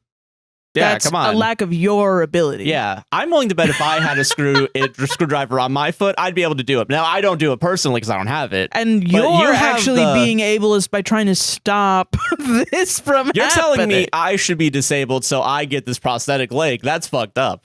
This awesome prosthetic leg I made you for Christmas. I can't believe that you fucking hate me. Should I go off myself?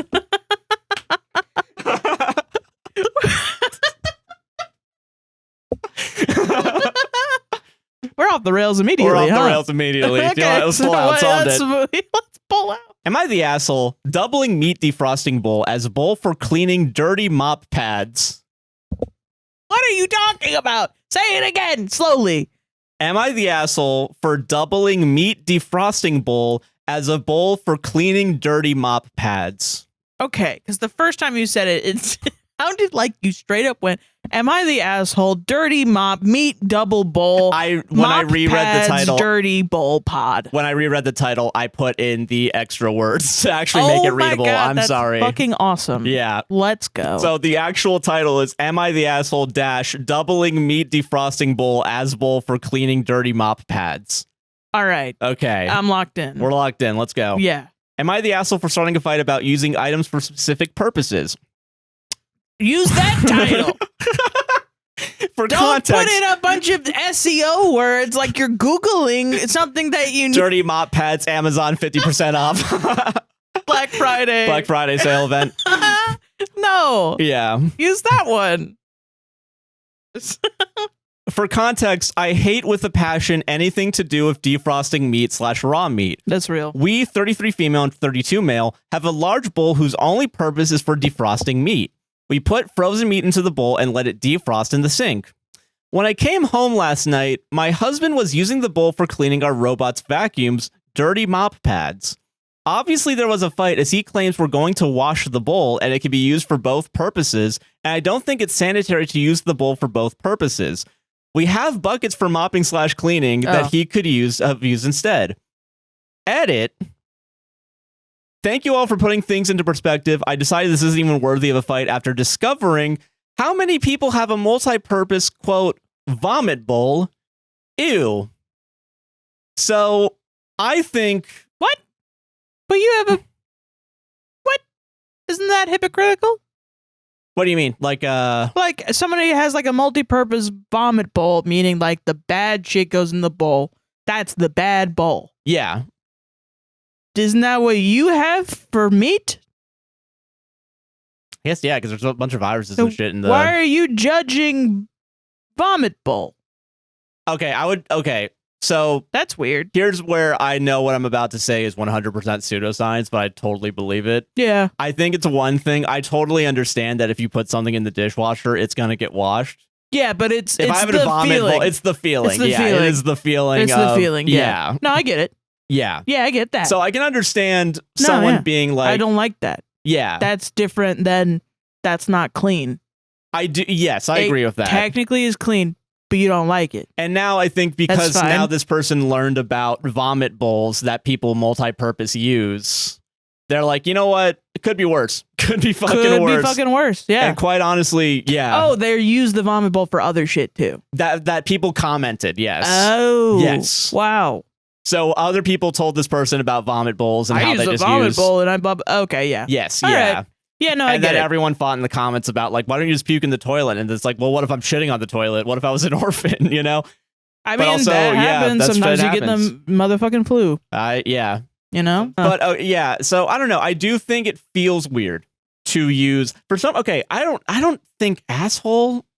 Sometimes you gotta do what you gotta do. And I am not going to judge anybody if you have one bowl. Yeah. You got one bowl. Even if you have bowl. Other bowls or things for mopping, I can kind of understand where you're coming from. Okay, that being said, you got multiple. Something and that wasn't mentioned. Somebody, it's easier to just have one. Yeah. And you still wash it. Yeah.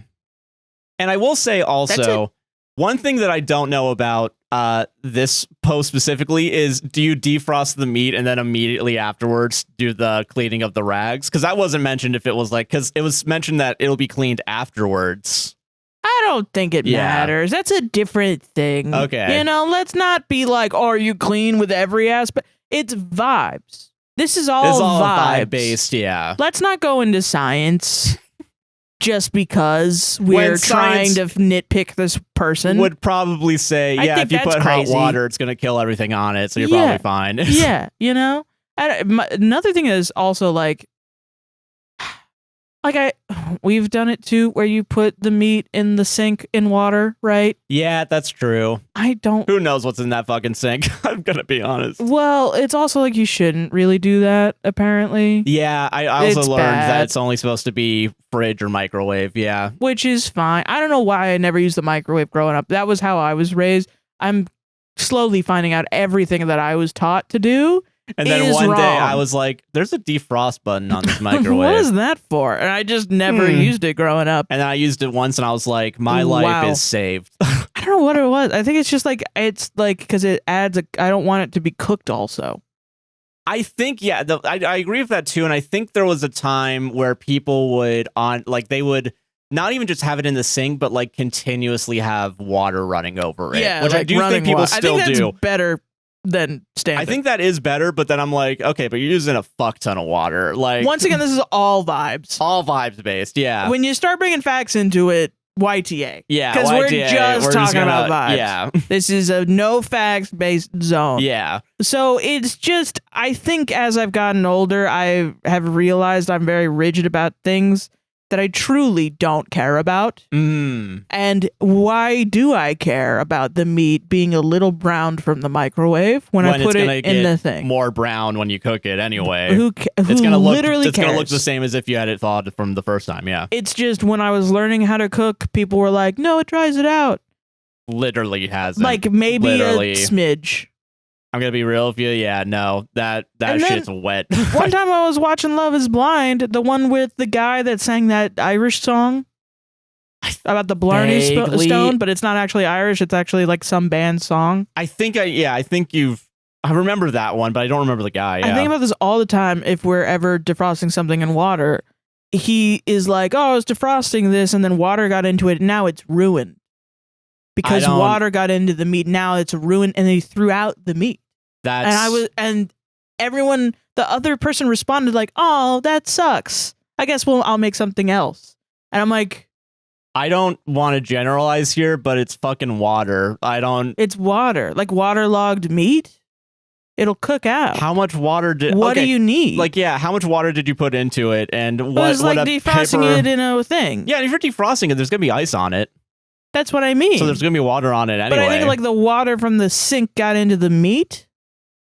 Like, and somehow that's dirty city water as opposed to the Purina. You get water from like not water. You get meat from like Publix, and it's wrapped in like a cling film with a sticker on it. Yeah. And then it'll loosen the stickiness of the sticker, and the water will get through the cling film into the meat. Oh, yeah. And he was like, "Time to throw it out." I was like, "Well, I don't get that." Yeah. And I'm like, "Well, does it ruin them?" I've never thought about that. So then I stopped trying to do that because I was like, maybe I didn't bother to look it up because I don't know. I really don't operate fucking water. It's a lot of times like whatever. No, I get it. A lot of things that could be solved with a Google search that I just don't feel like doing. I fucking don't feel like it. Yeah. You know. So yeah, probably if you're going Isn't it so funny that I just said it's so unattractive to be incurious? And now we're just like, I don't fucking feel like it. I don't feel like looking this shit up. I don't know. So if we're going off of facts, you would say asshole, but if we're going off of vibes, you'd say not the asshole. I would say probably not the asshole either way. I don't think any asshole here. Okay, that's fair. Well, maybe a little bit on the guy because you got other shit, you know? That is true. I don't know, man. I bought that for you to clean my house with. Yeah. So clean my goddamn house with it. Yeah. But I also get Roombas are rough. I just kind of feel like I'm unqualified. I'm not really qualified about cleaning stuff. I just thought it was interesting to think about using the same bowl and like how we think about cleanliness, I guess. I thought that was the interesting part to me. I'm just easy peasy. You know what I mean? I feel like it's very easy to do the like cleanliness Olympics, and it's very easy to get into a Puritan, like if you don't do this one specific thing, you're gross. And actually if I enter your house, I'm going to die from all the fucking plagues that you have been cultivating. And it's like, I don't know, people have habits from childhood. Some people don't have enough shit growing up, and there are going to be people that are like, I grew up poor, whatever that means. I grew up poor and we still had a clean house. I believe you. I'm not saying all poor people are dirty or whatever. Yeah, in fact, you're putting that in my mouth, and that's weird. Yeah. But I'm just saying some people from rich shit, they weren't taught shit, and now they have to learn how to clean themselves. Whatever. No, I agree with that. It's just kind of the part of living with people is talking about it. Yeah. Fair enough. It. But it's so wild too. You ever notice like now Am I the Assholes have to be about breakup situations? Where this is like, that's a perfect Am I the Asshole? Like that's like this is a very minor thing. It's a shade of gray. What does the public think about this thing that isn't really a crime. Yeah. But what do you everyone think? else is doing moral crimes and being like, I don't know. I think this person did a moral crime. So should I be upset? Yeah, and I don't know. It's so wild. Everything's so drastic. Yeah, but sometimes someone's just fucking cleaning up meat and soaking up rags. I think you shouldn't judge, though. Yeah, that's fair. I won't judge. Know what I mean? Yeah, that's fair. That's my only thing. Yeah. Anyway, yeah, not the asshole. Judgment done. Yeah, judgment done. This one's a bit long, but I do like it. Okay.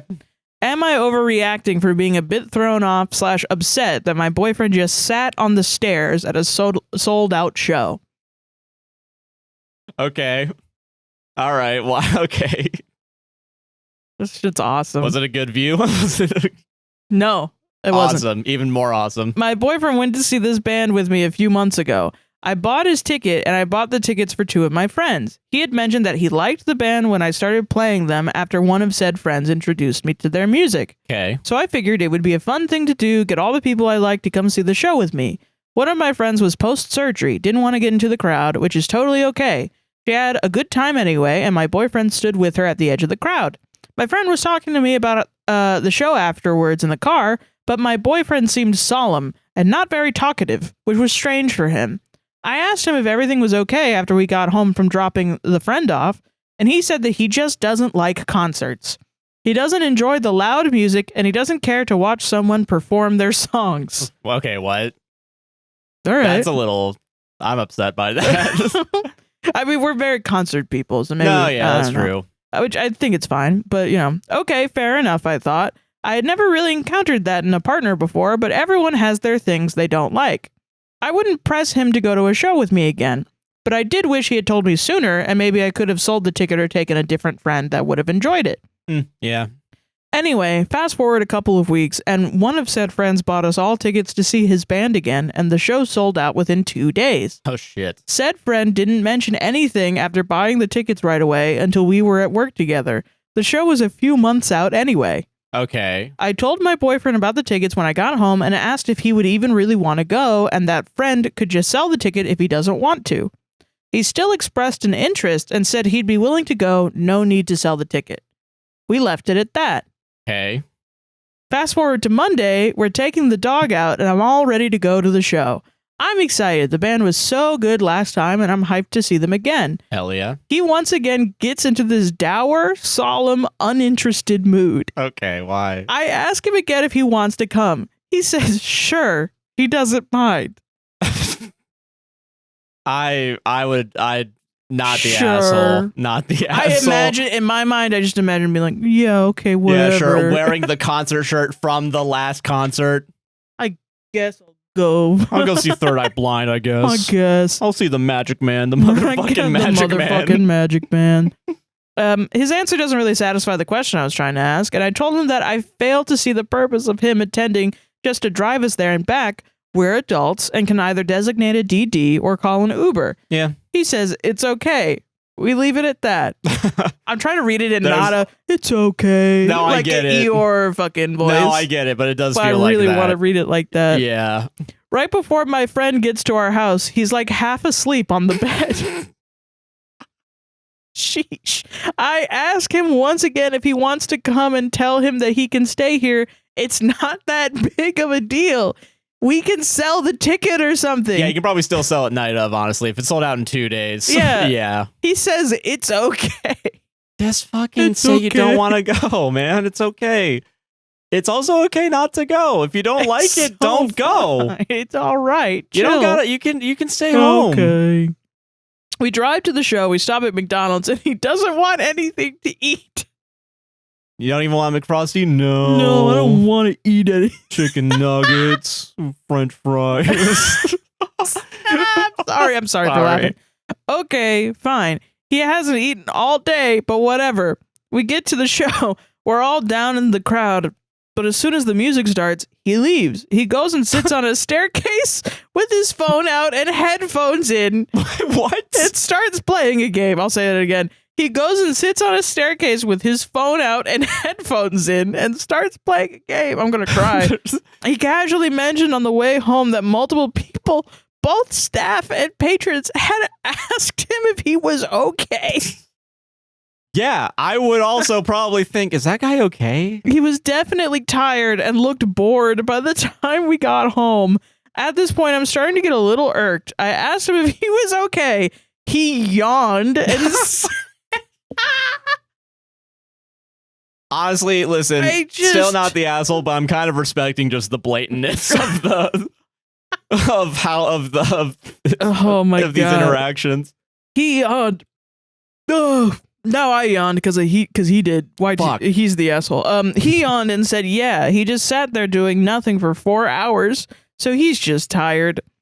I am definitely a little more irritated at this point. Like, he had multiple chances to pass up on going. The ticket would have sold for at least $200. I appreciate that he wanted to drive us and hold our jackets, but again, we're adults. We will figure it out. Yeah. There's no point in him coming if he's just not into it. He said he doesn't see the reason why I'm irritated that he came. Shouldn't I be happy he wanted to come? So Reddit, I need thoughts. Am I overreacting? Is this weird? Okay. All right. Fuck, there's more? Is there more? Yeah, there's an update. There's 2 updates. Okay, update. For anyone interested, we talked. I asked him why he went if he really didn't want to. He said it was because the ticket was bought for him. I still didn't understand what he was trying to get at. I asked if the odd behavior was related to anxiety or overstimulation. He denied this. I'm just normal. So we underscore that. Yeah. I'm fine.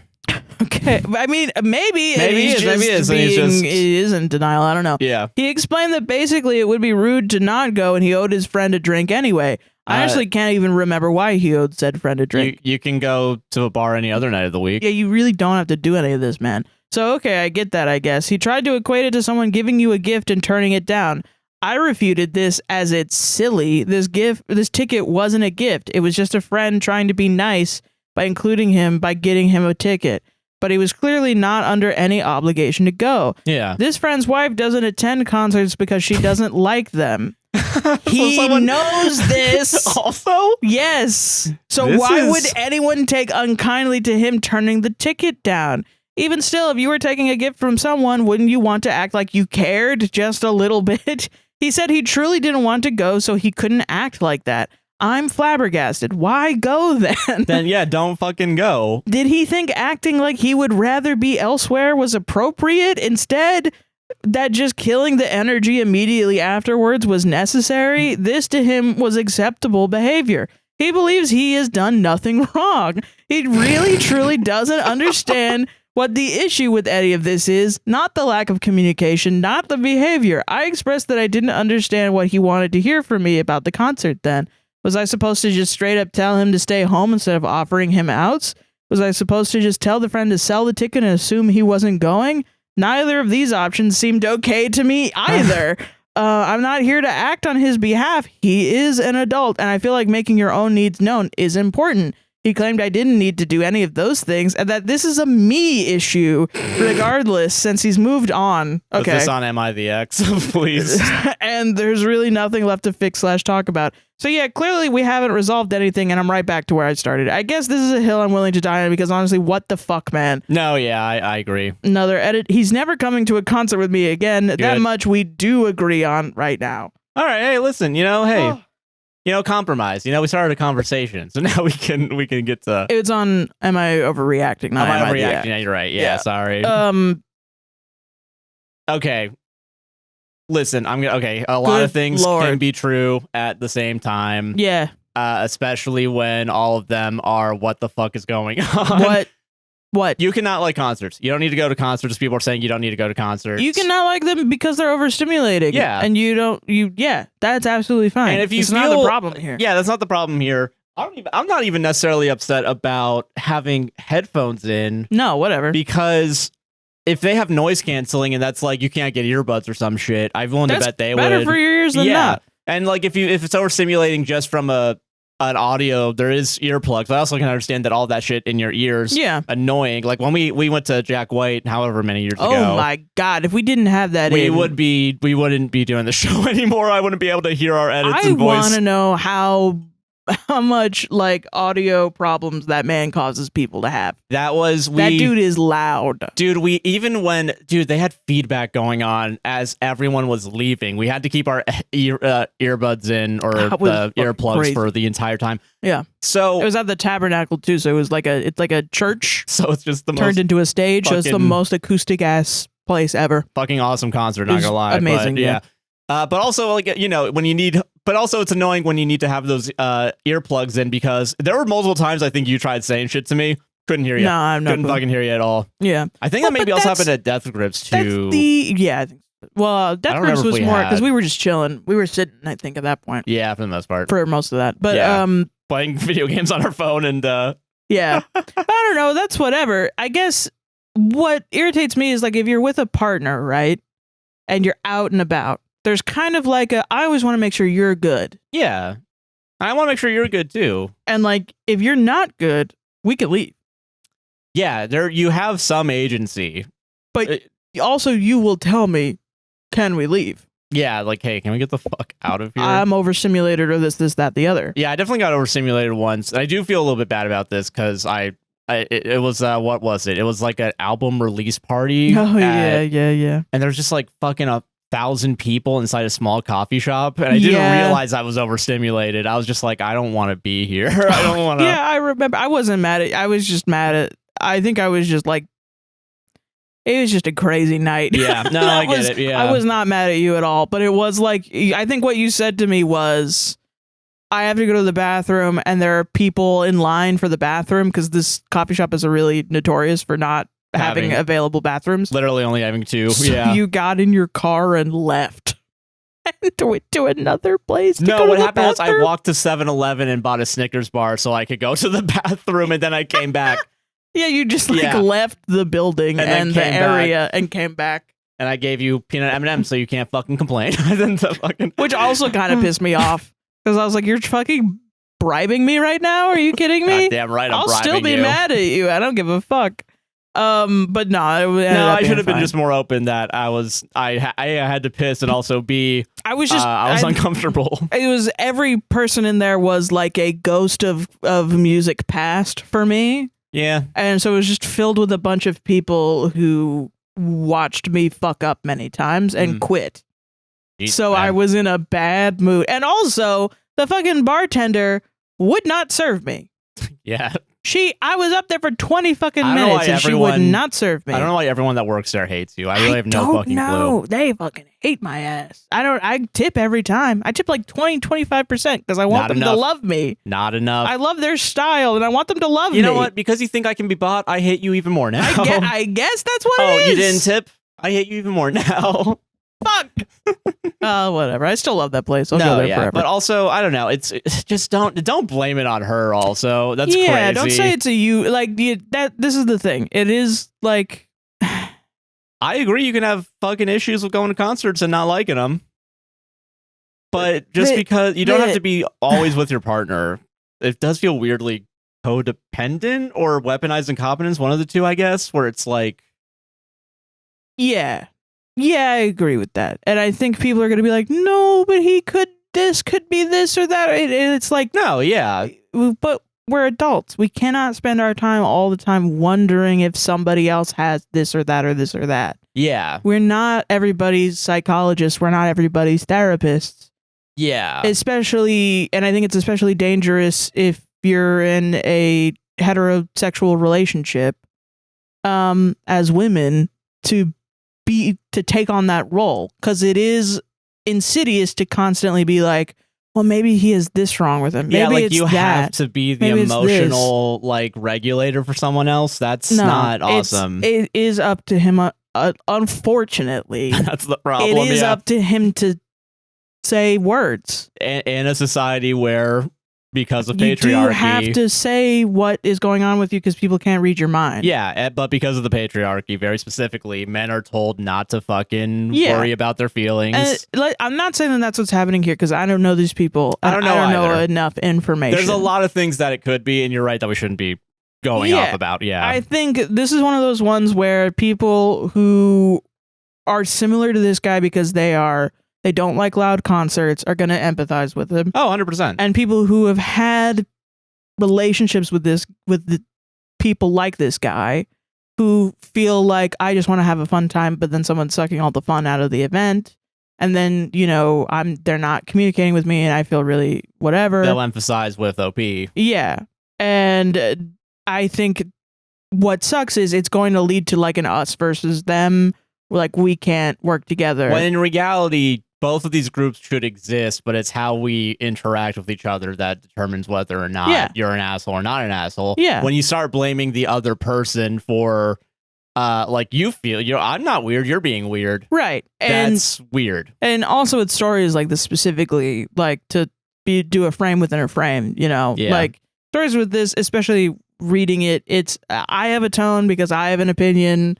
Whoever else is like, if Smosh read it or the Judges or read it on Wiki, they're all going to read this differently. Yeah. And it's all going to come out differently. Yeah. And everybody's going to come to a different conclusion with ones like these. Even if you say not the asshole, the reasoning could be very different from person to person. Yeah. The reason that OP's not the asshole and OP's boyfriend is the asshole to me is that he is obviously in a position where he is able to communicate, but he is not saying what's actually wrong with him. And he's using his ability to communicate as a hostile force.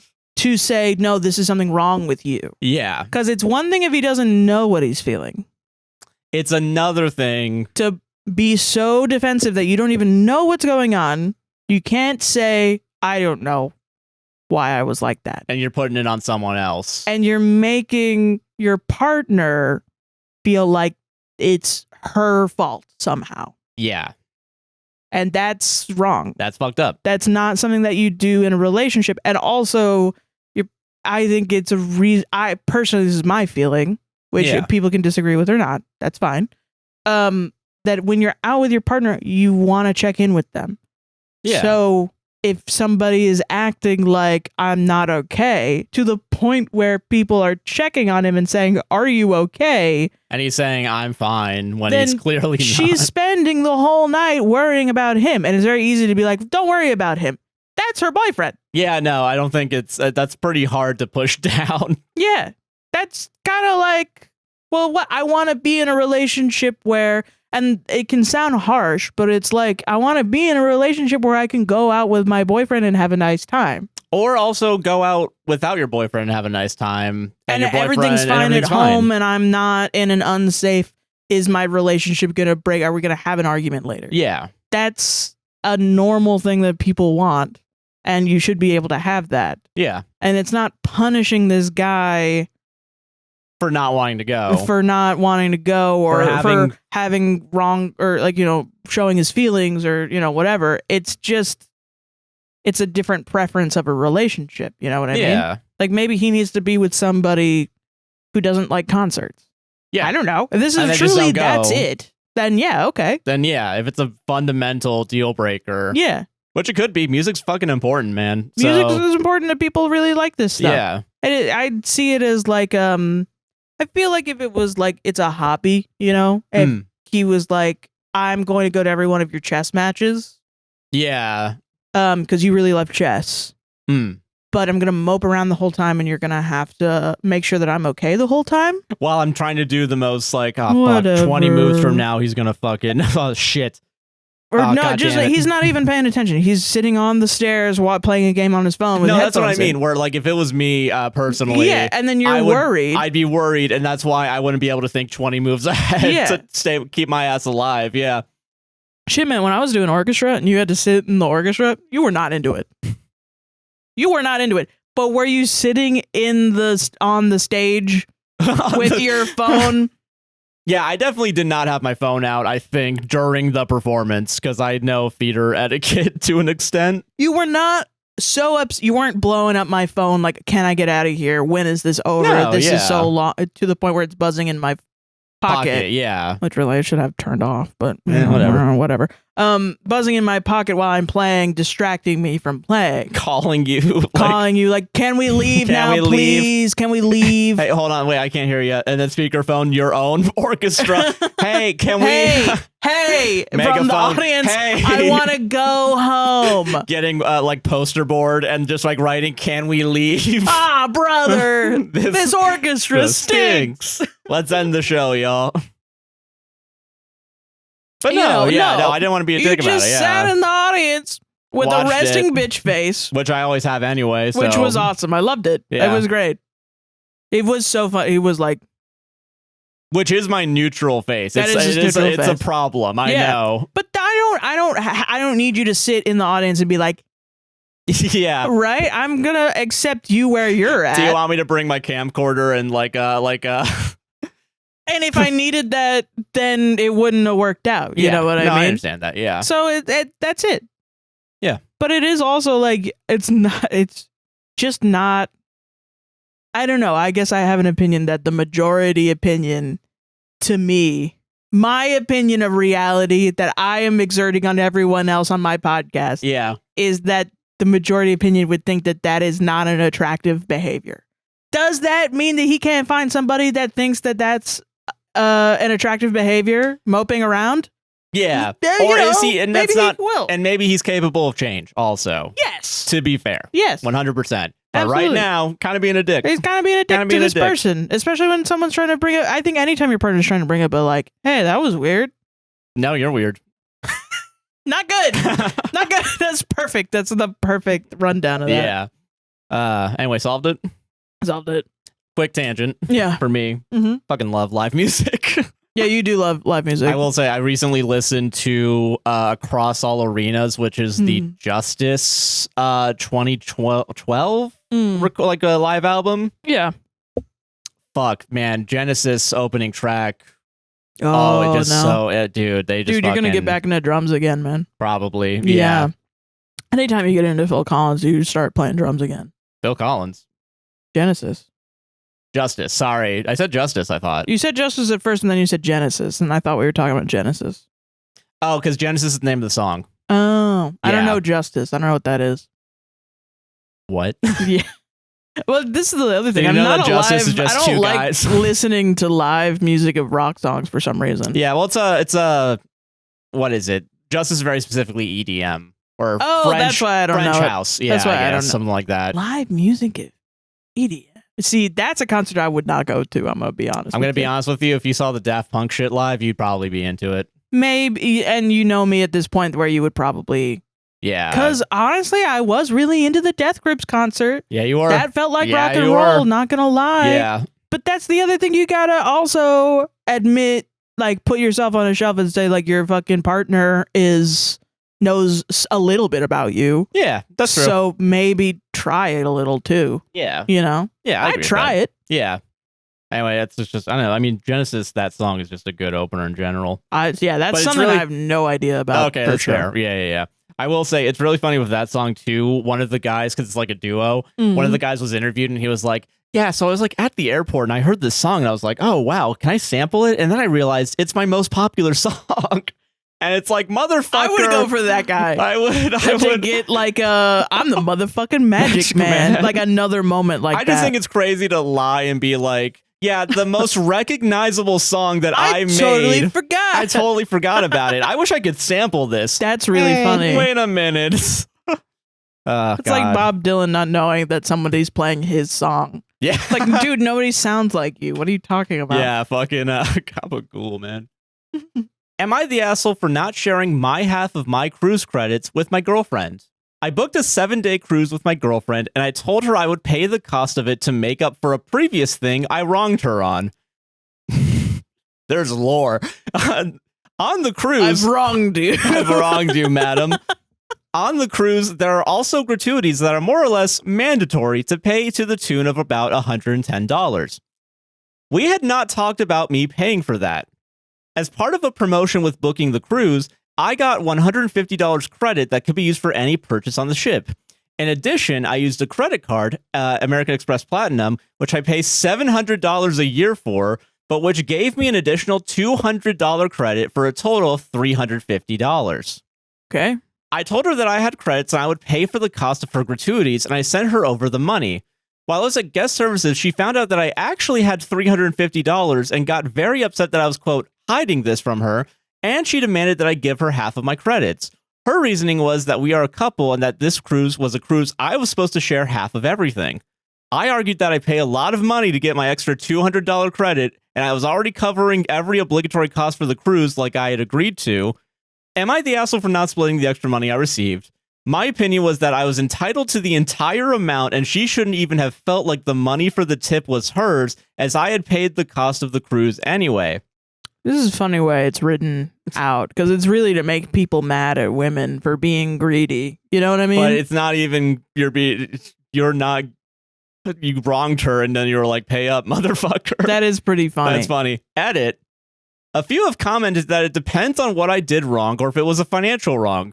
No, it was not a financial wrong. Okay. I am choosing not to describe it because it would distract from the point of this post. Oh, okay. But I was definitely the asshole, so that's why I made up for it by taking her on the cruise. I mean, sure. All right, yeah, man. I don't know. Yeah. Sure. Whatever. Fine. You do whatever you want. Man, it's your money. That's your girlfriend, not your wife. You know? Okay, all right. Okay. You didn't communicate that you were going to spend that money on her. She didn't know about it. Once she knew about it, then she just wanted her grubby little hands all over it. Just like women always do, you know?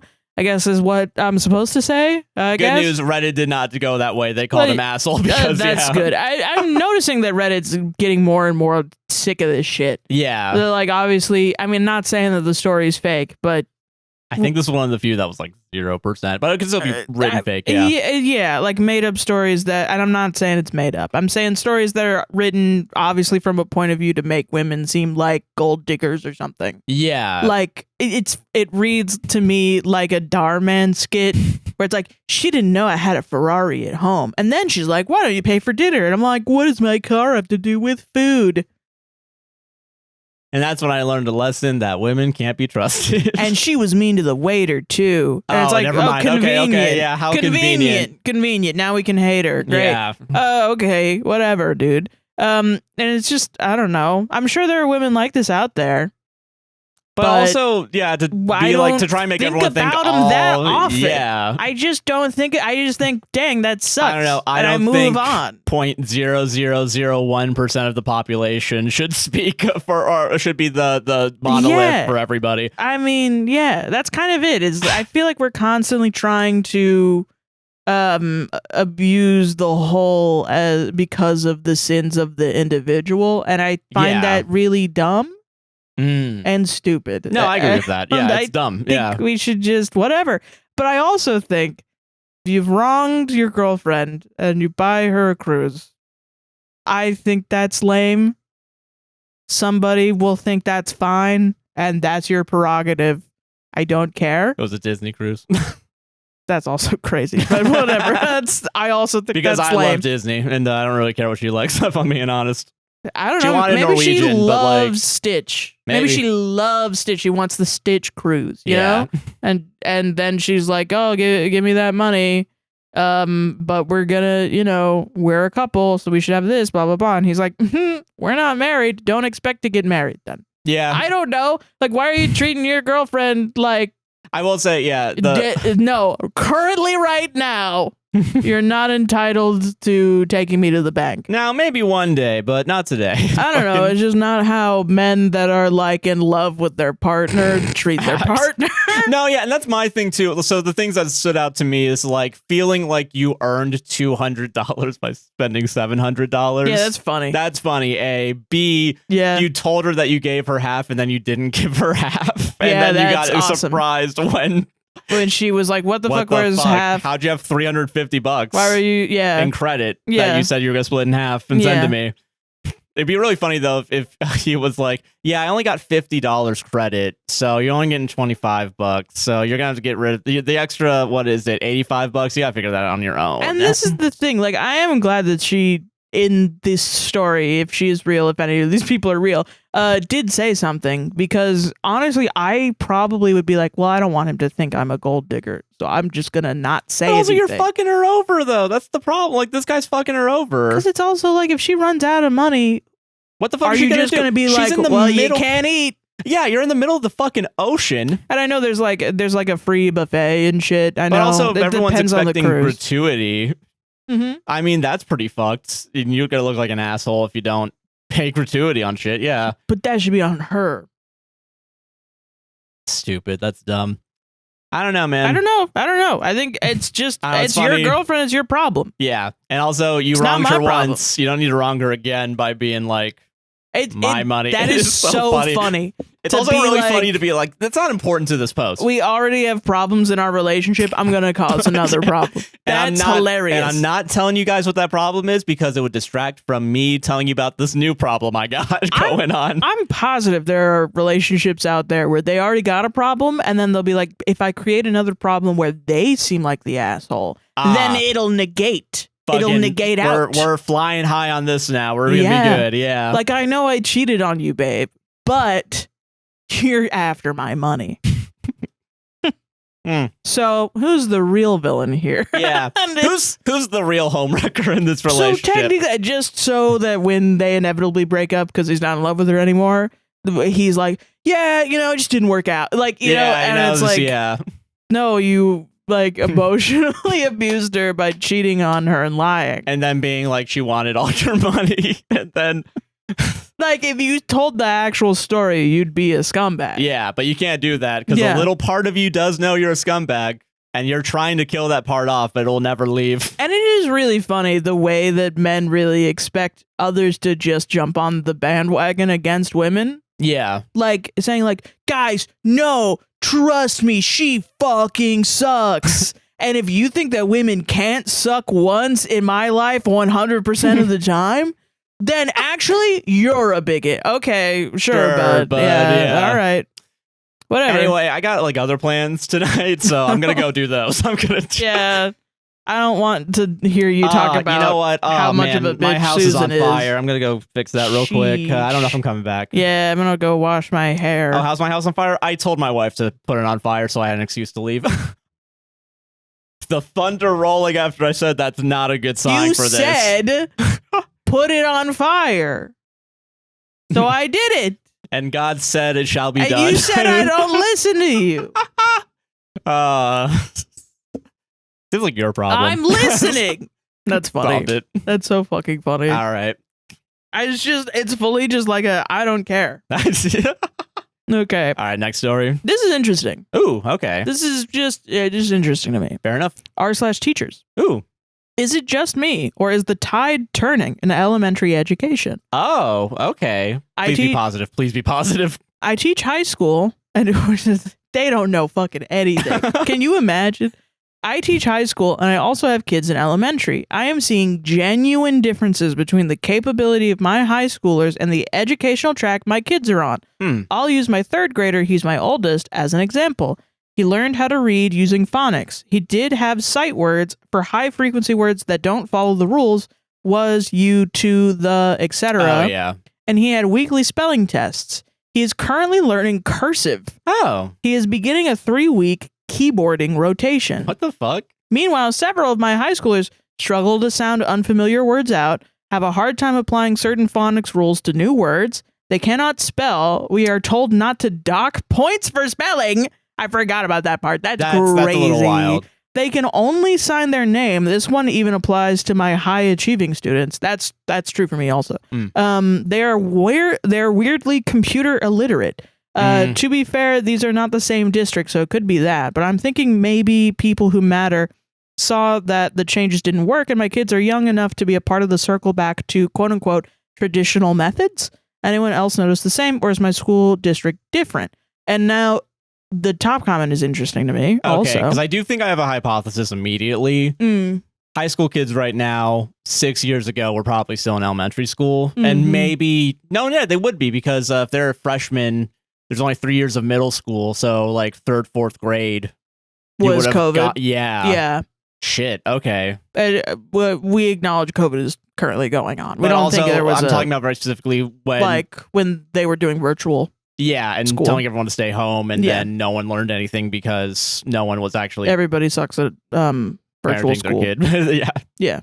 So the top comment is, yes, there's a shift back to explicit phonics and reading instruction. The investigative reporting podcast Sold a Story was a driving factor. It got a lot of attention and people began to ask questions and join with grassroots efforts to make local change that then spread to state level changes. It's a super interesting podcast, so there's just recommendation from me, I guess. I also have elementary children, and I'm so thrilled that our district recognized the error of their ways, even after having just spent tens of thousands on units of study.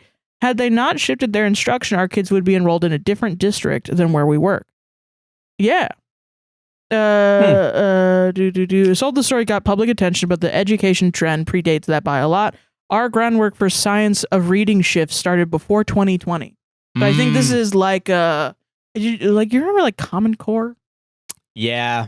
And it was like it came out right after I was done with school. I think it for like just started last year. Yeah. Something like that. And I remember it was like a completely different way to teach kids. Yeah. And I wonder if that's people like Part that did not fucking work, I think. I wouldn't be surprised. I think it's a lot of things. I do think also, and I do agree, and I'm happy they pointed out that probably might be a district by district thing because yes, I think it is. I'm willing to bet some districts that are super underfunded are probably still getting fucked, you know? But like, I mean, if there's genuine grassroots movements, I think it is grassroots movements. Which makes sense. Getting back to like, let's just do what has been done. Yeah. You know, which I find that amazing. That's good. And more people should be doing that for a lot of other stuff too, but yeah. I am so down with being the fucking dumb person. I think if I am the dumbest person on earth, I think I'm in heaven. Yeah. I get what you mean. Because it's fucking scary thinking that you're the smartest person around. I don't know. I think it's awesome for me personally. I mean, you know. I don't know. My ego's doing pretty fine. Thank you very much. I want people to find new shit and teach me about it. Yeah. You know? No, I agree with that. I don't want to be the only person that knows things. Yeah, and that's one of the interesting things too about like education and why if you're the most selfish person. I remember watching a Kurt's Gazette video on this, and you know, like mileage will vary of Kurt's Gazette. Sometimes they're right, sometimes they're wrong, sometimes they're doing some weird shit. I don't know. I haven't watched them in years. I don't know. But they did make a point, and it's like even if you're the most selfish person, you still want to help other people, because if you're not the one looking for like a cure to some disease, who is, like, you know, the work that other people are doing is helping your life be better. Yes. So if you want your life to be better, trust other people, educate other people, and like, you know, give them the resources to do what they got to do. Yeah, and I've been thinking about this lately. I'm like, there's a distinct lack of trust between people, and I think it was distinctly damaged by COVID and by people doing like anti-masking. Oh, and yeah. I think I get it. I understand it. Yeah. Because it was terrifying that something so easy like putting on a mask is just not... And politicized, like... Yeah, like a lot of people I think are understandably upset by the massive amount of hatred and bigotry that regular people spew. Consistently, and I'm not even talking about politics or anything. I just mean like regular people that they deal with on a daily basis, and I think it's normal to eventually, after interacting with a series of abuses in public, to distrust people. I think that's a normal thing. Yeah, I think that's fair. It's like putting your hand on a fire and burning. You're not going to do that again. Yeah, but in this case, the putting your hand on the fire is going outside and experiencing life the way our species has forever, you know? Yeah. And it sucks because it's built against you to not make genuine connections. Yeah. And it's like, how do you continue to have faith in your fellow man, you know? Especially when you're inside, the only place that you can connect with people is online, and the algorithms are run by people that thrive off of you getting mad at stuff. Yeah, it's pretty much rigged against you. To the point where it's actually profitable to make fake shit for you to get mad at. What's wrong with making a Facebook page that's just a bunch of AI images of currently alive celebrities and then saying they just died and here's their funeral? What do you think? What's bad about that? Yeah, I mean, it wouldn't be made if it wasn't making money somehow. B, it is making money because a bunch of old people don't know that isn't true. And then they're like, oh no, now I'm upset. And now I'm going to spend more of my day here. Yeah. Instead of talking to my neighbor. Yeah. And it's that's why it's so important to figure out ways in which you can go outside and still continue to trust your fellow man. Yeah. But I think also it's hard. It's hard. It's difficult. I recognize that it's hard. I agree with that. Yeah. I don't know. I do hope that the tide is turning. I hope so too. If it's starting somewhere, hopefully it can spread a little bit. Because I mean, a lot of the shit that, like progressive movements usually start bottom up.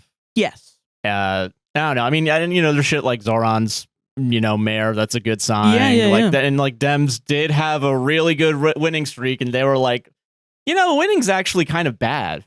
When did they have a winning streak?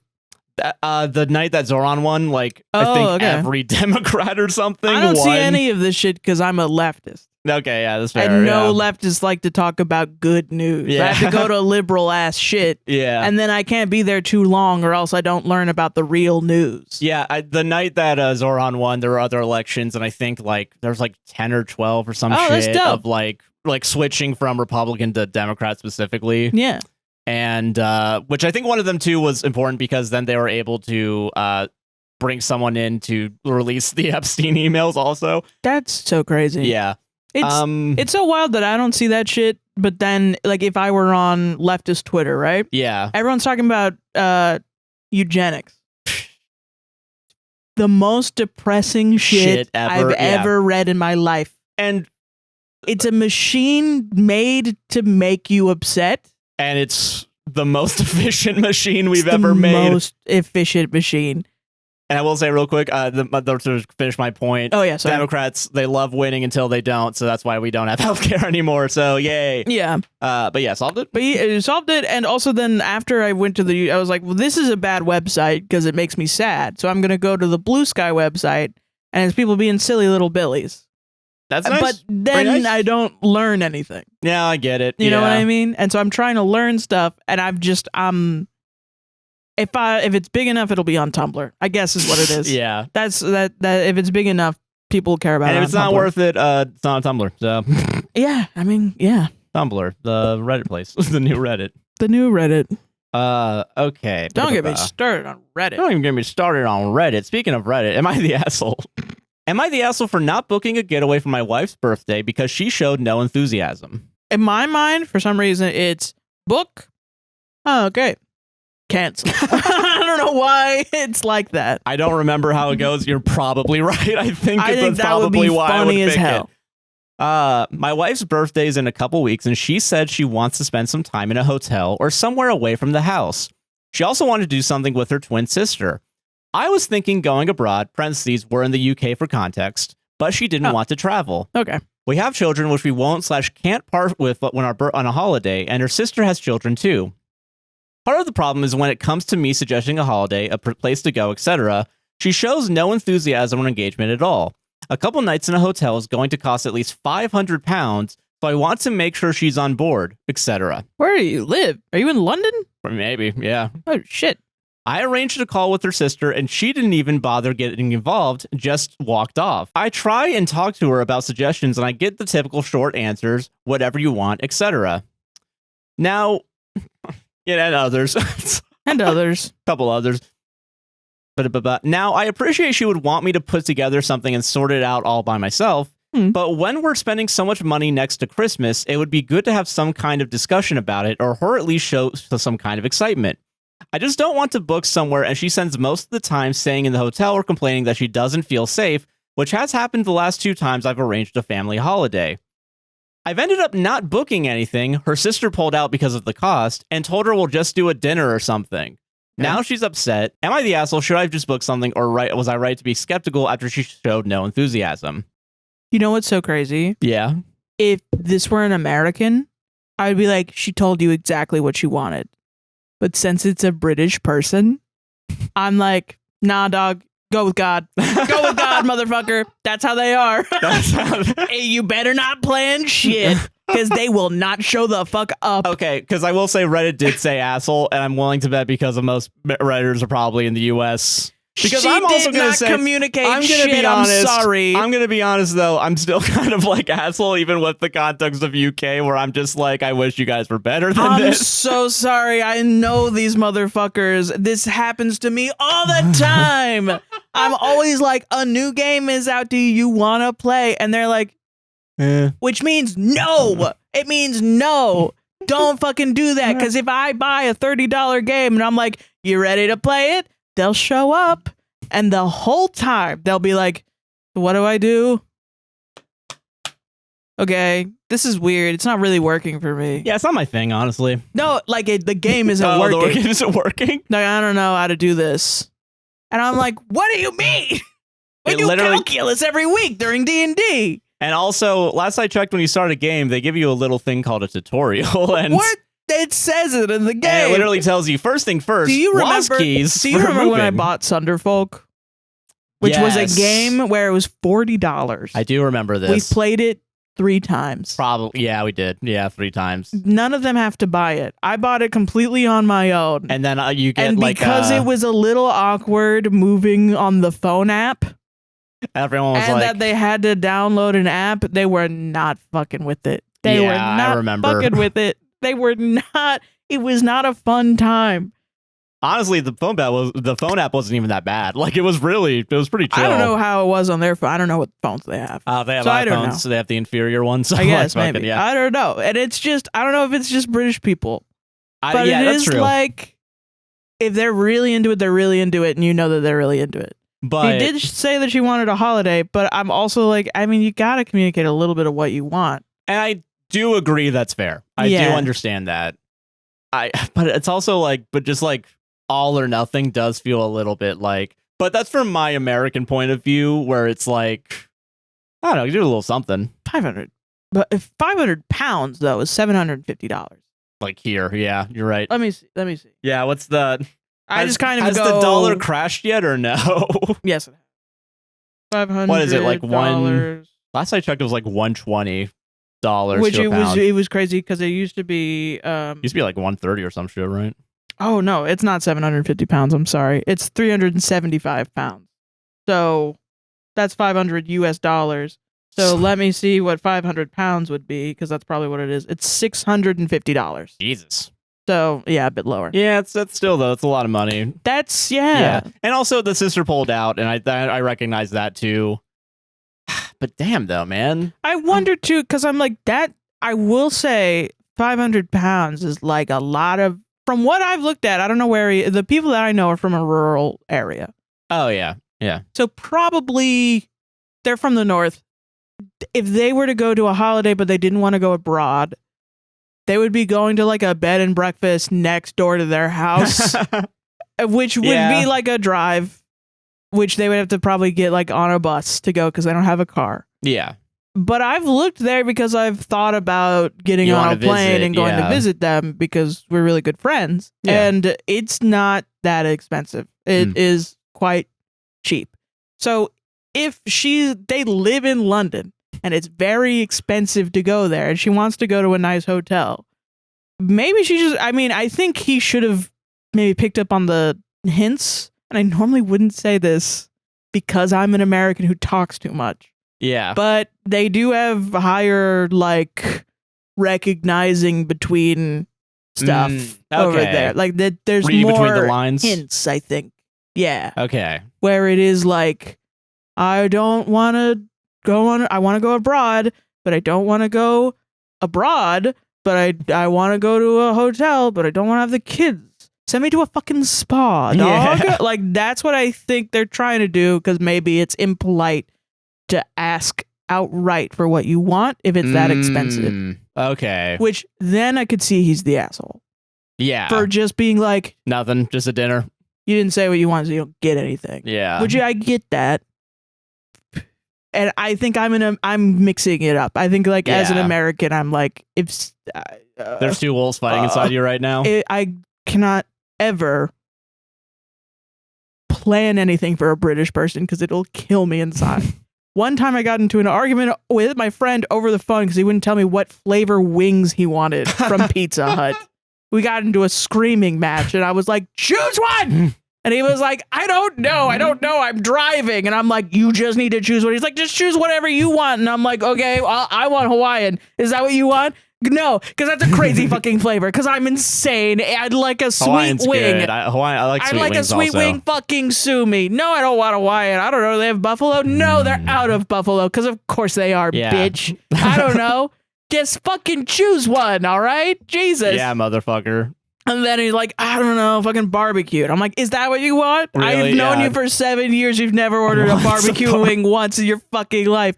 Get something you want because I love you and I want you to have good wings. And I'm paying for it. I'm not going to pay for something that you're not going to fucking eat. Jesus Christ.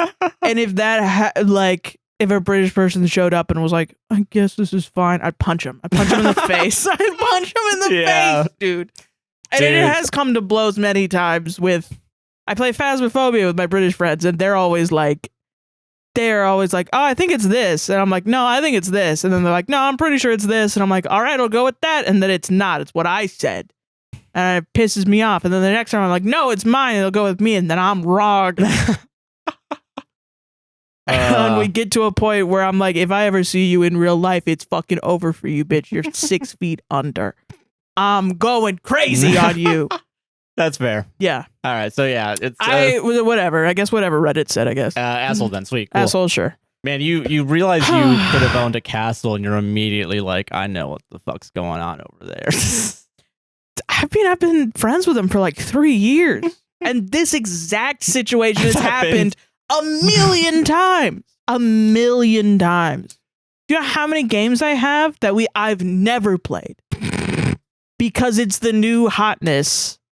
And we just keep playing Repo and Peak, and that's it. And Faz is more and than one. Tiny Tina's Wonderlands. And even then, we can't commit. We can't commit to that. So you guys just do Faz all the time. We just do Faz all the time, and that's it. Yeah. It's the only game that is the perfect amount of sauce for us. For them, yeah, for everybody. Yeah. It's lightning in a bottle. You got to keep it. I get it. I guess. Yeah. I don't know what it is, but it's just you can't make them do what they don't want. They're stubborn. Yeah. You can't make them do what they don't want to do. And I think if I paid $650 and then they're like, I don't for you, and you were like, I don't like it, I'd explode, dude. I'd explode. That is fair. That is fair. I get that. That's a lot of money.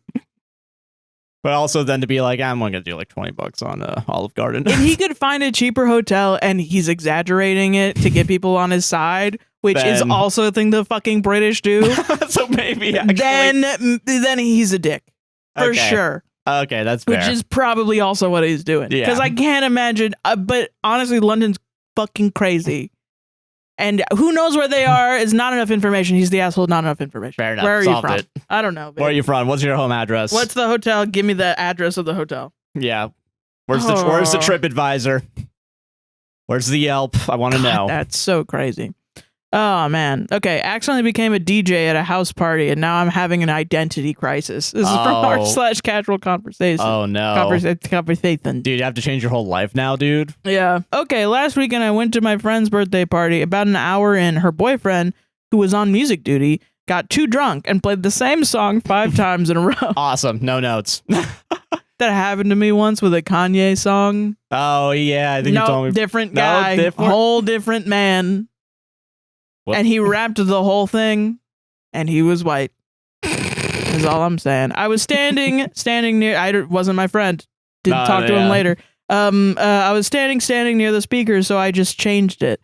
Put on something people actually wanted to dance to. Suddenly, everyone's hyped, and I was like, "Damn, it's satisfying to make everyone enjoy like that." Every single fucking person, the second they're like, "Oh, wait a minute. People like my music taste."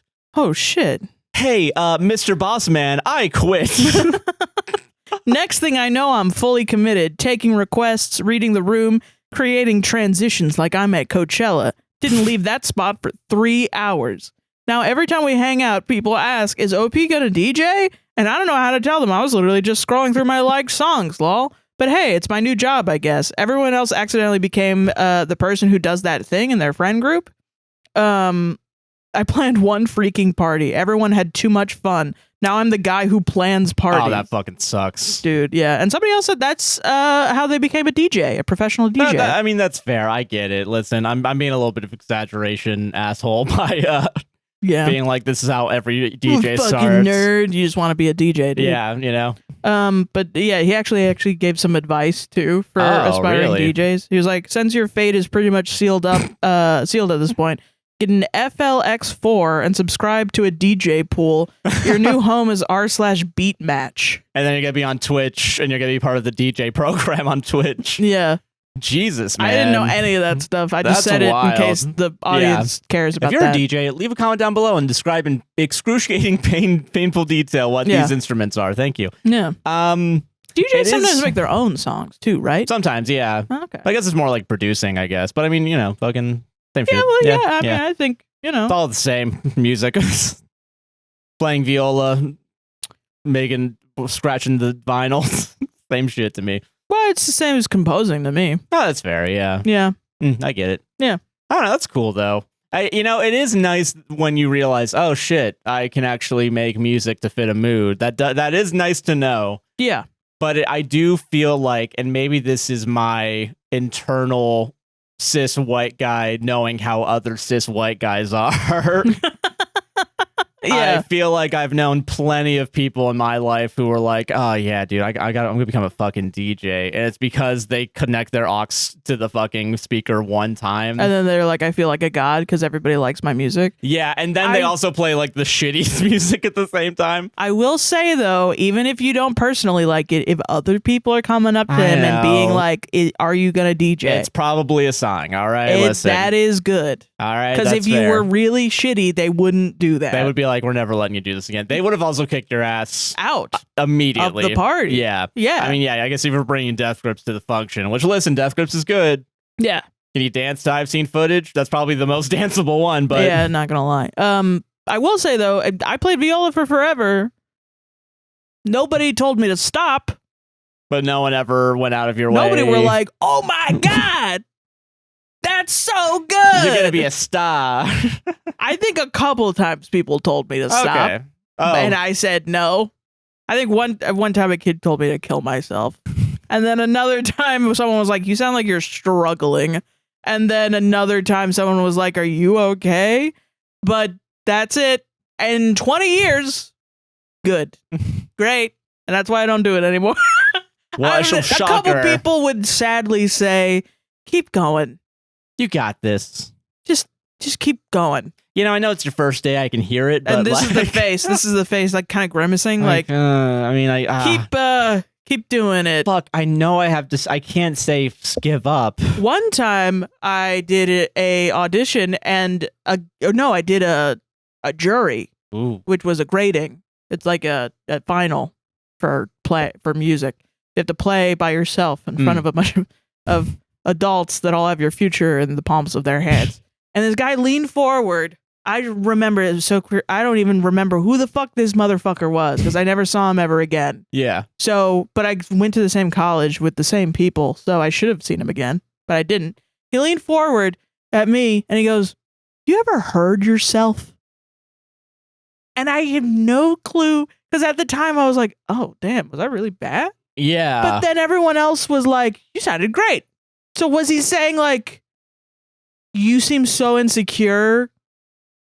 Yeah, so was it like be more confident in yourself? But it still feels like a diss. It does. Yeah. It does, right? Hey, you hear what you're fucking saying right now?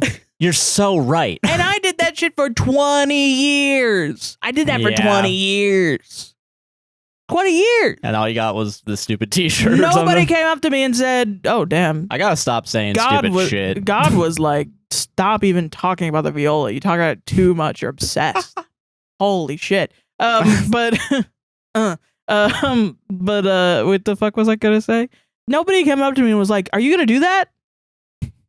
So the guy's got more talent than me is all I'm saying. Fair enough. Like it let him chase that dream. Let him all right? be a DJ. Listen, just cause I went to a film school with a bunch of guys in baseball caps and hoodies, yeah, with 5 o'clock shadow that they would never get rid of, yeah, and and would get mad at me if I put on a YouTube poop of Oh Dennis yeah, they Prager. hated that shit, man. That was so they were funny. Like, do you know who the fuck this is? And I was like, yeah, we're making fun of him right now because he's an asshole. And he's like, dude, he's funded by like oil billionaires. I'm like, hey, yeah, he's not getting the fucking money though, dude. Yeah, I remember that. This was so funny. And now he works at the coffee shop, and that's why he does. I don't ever want to fucking they go hate there. My ass, because you're putting on videos of Dennis Prager. They hate me, dude. They think I'm a right winger, man. Oh, probably. Damn. All right, solved it. Solved it. Hell yeah. Okay, let's All right, move on. Moving on. Am I the asshole for refusing to attend my mom's friend's daughter's wedding? Let me say that one more time without losing my mind. At some point, it's going to be like, am I the asshole for refusing to attend my dog's cousin's teenagers' mailman? Wedding. Second cousins, weddings, Twice funeral. removed, yeah. That's what it's going to be. Yeah, am I the asshole refusing to attend my mom's friend's daughter's wedding? Okay. Okay. Hello there. Hello. So this story started a long time ago, so please forgive me if my memory is a bit fuzzy. Okay. However, this event does float around in my head from time to time, and I keep wondering if I was the asshole or if I was just justified in my response. At this point, I'm going to be so real with you, it doesn't matter. Yeah. If at this point it's so Unless far people are away, still bringing it up to you, nobody cares about it. Yeah. And everyone's forgotten. But now everyone's going to remember because it's in a, shitty Reddit podcast. Shitty Reddit. After we spent the first half of the show being like, this was an awesome year. We charted for 2 days. Yeah, it doesn't stop me from having imposter syndrome. So fucking whatever. Fine, all right? fine. Chill. The derealization is real. All right. A while back, when I was around 19 years old, I am 30 now, my mom had her friend around to visit for a few days. This is 20 years ago? Yeah. Dog, what did you do? Listen, some people... We don't need to write it out on the internet for forever. Tell me if you awesome? actually... I'm going to be honest with you, I don't remember right now. So let's get through the story and then we make a decision on whether or not this was a good idea. It better be really good. It better not be a minor faux pas, or else I'm really mad at OP, is all I'm saying. This has enough upvotes for me to think that it's more than a faux pas. Okay, all right. If it was like 10 upvotes and I chose this one, that'd be fucking crazy. Here's a minor faux pas that happened to me 20 years ago. Am I a dick right now? You're a different whole person. Yeah. There's no way I can judge you on that. Yeah, your entire body is a ship of Theseus of cells. Yeah. A while back when I was around 19 years old, I am 30 now, my mom had her friend around to visit for a few days. My mom and her friend Rachel are very close to each other. However, me and Rachel do not have any form of close relationship.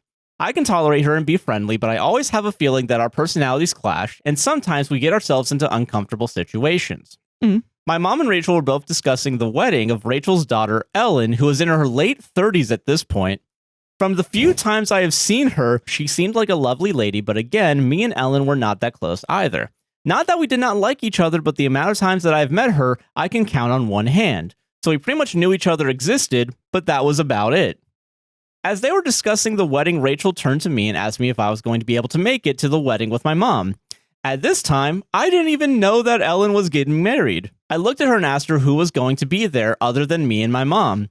She started to list off a bunch of names that I had no idea who they were, names that I barely recognized. After she stopped, she was looking at me expectantly, and I had apologized to her and basically said to her that, unfortunately, I would be extremely uncomfortable going somewhere that I didn't know and be with a huge gathering of people that I had no knowledge of for many hours in a row. Yeah.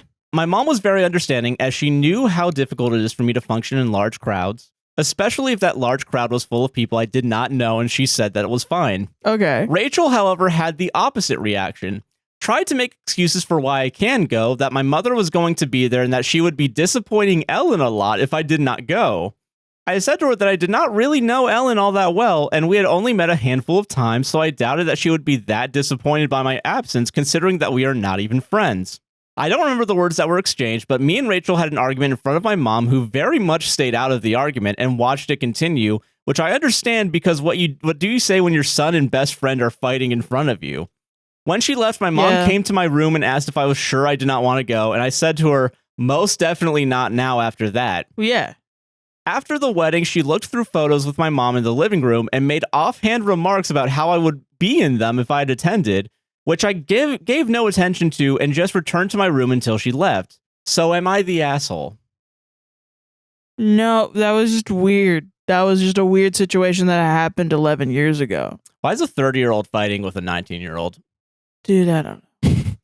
Dude, I don't know. People do anything for their fucking children. And sometimes they will coddle an insecure child so long that any no is an attack on their individuality. Do I know what to do? No, because I probably would do the fucking same thing. If I had a baby and that's my whole world, dude. Yeah. That's my whole fucking world. And the moment anybody looks at my baby wrong, I'm gonna kill you. I'm a serial killer now. I kill anyone that looks at my baby wrong. Even for a second. My baby did nothing wrong. Okay, my baby stepped on your foot. Shut the hell up. What was your foot doing there? Yeah. I'm positive that that's exactly how it would be. And I just, it sucks though. Yeah, when other people can't. Yeah, sometimes it's just like that. I don't know. You ever have I feel like my mom had friends where they were really like, my mom is friends with another mom who has a son. Therefore, so now we're friends. Not, well, because we moved around a bunch. Happened to me all the time, dude. I had that not with my mom, but my dad's friend, who we call an uncle. And I guess I had to be, not even friends, because like the kids that he had were like fucking 7 or 8 years younger than me, probably, maybe even 10 years younger than me. I don't remember. Yeah. But like, so I never really had that. Also, moving around a bunch as a kid probably didn't help that. Yeah. And also, I think all of my parents' friends, other than that guy, the uncle, don't have kids, I think. So they're all just... But I do feel weird. Like, I do think my mom does have a weird expectation of me. Not necessarily to be friends with everybody, but to, like... Yeah. This is going to sound so mean. Like, remember them. No, yeah, I think that's a normal mom thing. Yeah, I do think that's normal, but also, like... That's I've only seen like maybe 10 of your friends 3 times in my life. So no, straight up, like all of my like parents, and that's such a like a adult in your family that still views you as a child kind of thing to do. Yeah. Where they're just like, remember her? She babysat you for 2 days. That's happened to me. I feel like that happened recently. I don't know why. I was like, no, I don't fucking remember. I was 2. You know why? It happened. It was the baby shower we went to, and my remember them? No, yeah, that was definitely that. But also, my cousin who didn't realize that I was a world famous TikToker because they followed. She followed. Yeah. So that was awesome. That was crazy. Hope you're doing well. I do remember your name. Don't worry. We remember you. We just don't want to dox you on our hit podcast. Leave a comment down below what your address is, my cousin, and don't forget to smash that like button. So yeah, no. Okay, all right.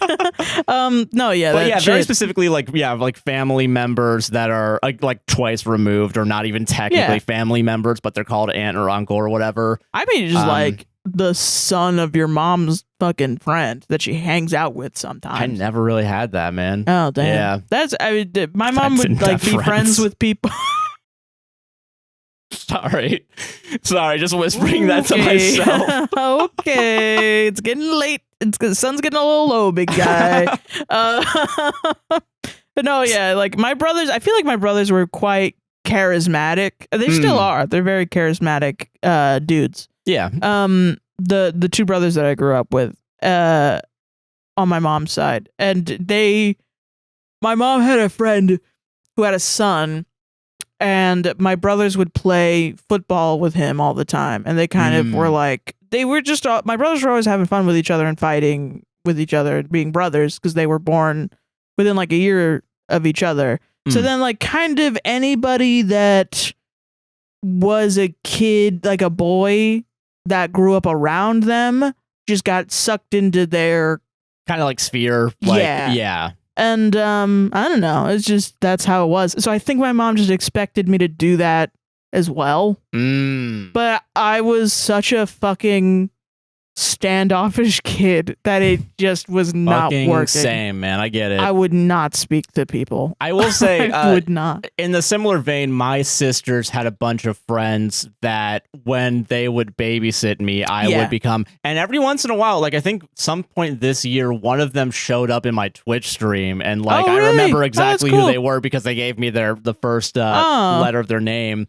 And I was like, Jesus, that's interesting. Oh, wow. And also, yeah, like I'm friends with a bunch of them on Instagram, technically. But also, it's like, it's all very passing. Like, I'd call them like maybe acquaintances at best, Yeah, I don't know if any of them even remember me. Maybe. Who knows? Don't comment. Don't comment. But do leave your address. So, and you're those three wacky and so we know where not to visit. You don't need to be like, oh, me. We don't interact. It's okay. And if you knew me in high school, you definitely don't have to not do that. You do not. You're not supposed to be here. Yeah, you shouldn't. Don't perceive me. Don't perceive me. This is where I'm not me. My life will only be good when my life is only this. All right, nothing else before that mattered. Exactly. I agree with that. So funny though. Yeah. Yeah. But yeah, no, man. I don't know. I guess it's a weird expectation. I could understand still thinking about it from time to time because I do feel like it's like why did this random lady? Which, by the way, I said 30-year-old, like probably maybe 50-year-old, like because she's the mom of the late 30-year-old at that point. Yeah. But no, some people are wild. Dude. Yeah. They will coddle a 39-year-old straight up. Dude, I would remember if a 50-year-old fucking just started yelling at me. No, when you're 19, it is a traumatic event. That's a canon All event. Right, I understand. Sure. It's not a minor faux pas. So if this is some pas. closure. Plus, it's also like you gotta expect a 19-year-old to just say some shit. Yeah. They're 19. Yeah, they're fucking. They're gonna say something that is a little rude, maybe. Yeah. Like if you straight up was like, "Well, we're not friends. I'm not going to your wedding." Which, while is true, it is kind of harsh. Yeah. It is a bit rude, but no, I get why you said that. Yeah. Yeah. My daughter is friends with everybody. So what's your fucking problem? Why do you feel the need to bully a 19-year-old into being a 39-year-old's friend? You just got out of high school. You think you know what the real fucking world is like?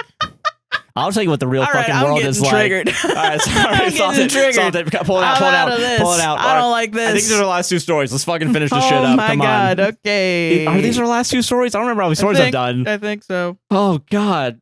We can't record 2 days. Okay, sweet. This is from r/pointless stories. Awesome. This is awesome. I love grocery store humor. Okay. I love it. I don't know what it is. Somebody being wacky at the grocery store? Sign me up. We still get comments. We got a comment recently. I'm not going to say comments. Only one person did. They were upset about the Apple story? No, they were dying laughing about it. Oh, thank God. Yeah, that's one of my best things. It's the most controversial things I've said. Amazingly. Meanwhile, I feel like I've had worse takes. Me agreeing with you was not controversial at all. But people are like, no, throw that old man buying one singular apple. Fuck, man. The Marinara Trench has the apple. The Marinara Trench has landed, yeah. Throw that old man buying one singular apple into the fucking pits of hell for daring cause a commotion in public. But Josh is okay to agree because, like, he's probably just whipped and... so it's all the woman's fault. Somehow. For sure. She can't be making a joke. That's not true. Him She's laughing serious at it genuinely. all the time. Him genuinely laughing is not real because... He has to, or else she'll send him to the pits of hell because she's the president of hell. That's what I think. Anyway, someone joking about stealing my groceries. Okay. r/pointless stories. I walk into a pizza shop and I'm ordering. I put my grocery bag on the counter. This middle-aged lady. No. Oh, no. So Uphill good. battle, but let's really do it. Good, let's do man. it. I'm gonna cry already. I haven't even finished it. Okay, this middle-aged lady comes close to me and says, "Oh, sorry, this is my bag," and starts grabbing my grocery bag. What? I'm gonna cry. It's so funny. That's crazy. I turn and politely say, "It's mine."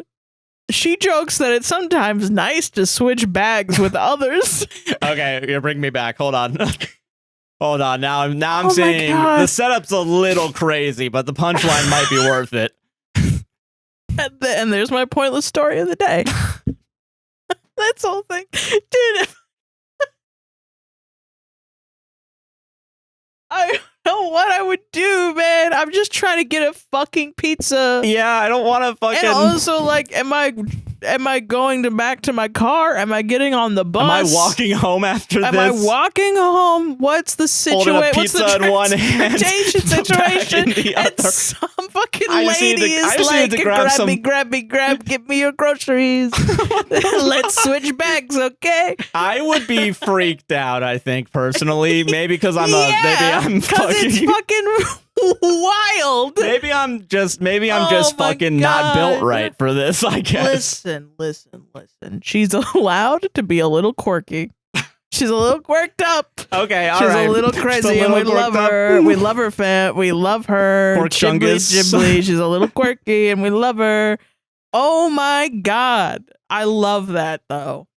Don't fucking touch my shit. Listen, I mean, of course not, and I'll karate chop her in the throat. Yeah, and send her to the damn hospital. But like, which is the correct response here, yeah. Yes, yeah, and send the fucking old man with buy one apple into the pits of hell and never clap at the Friends theme song. We're a Puritan-only podcast, all right? Nobody's allowed to do anything fun. No one. No one's allowed to be a little bit weird. I genuinely fell and I had to stop myself from falling onto the ground. Holy shit. We're not allowed to have fun ever in the world. And there are going to be people that take this and they're going to be like, Sarah's wrong. Sarah's wrong. If anyone touches my bag, stop making me laugh. I'm gonna have to piss before our last fucking story. Christ. I can't believe that she's cool with people stealing groceries. And making sure, that's something that escaped my mouth for sure. That's a quote that you can say that is attributed as opposed to me. Someone jokingly. Maybe I think it's fine for a middle-aged woman who has lived up until this motherfucking point. She saw the Beatles break up. You know? Imagine all the horrible shit she said got to bullied her. in the fucking 80s. All right? Yeah. That's the worst time. You gotta give a little bit of credit. Second only to maybe the 50s, because they used to send you to an institution if you were too weird. If you're too wacky of a lady. They used to electrocute you. That's crazy. They used to give you a lobotomy. Let her be a little quirky. Just be a little bit. Just a little bit. That's fine. Did she steal your groceries? No. Did she put her grubby little hands on it? Yes. Yeah, and that's weird. That's a bit of a crime. That's a weird. That's a bit of a crime. I don't like it. But if no one got hurt in this thing, I'd just be, and you just kind of reacted like, what the fuck is going on? And she was like, yeah. And it is a little bit worse, I think, than the Apple thing. I'm sorry. I think it is a little bit worse because it is more intrusive. Yeah, it is literally grabbing your shit as opposed to asking someone, hey, can I just come? Can I swing by real quick? But it does give big, give me that. Give me that. Give me that. I'm joking.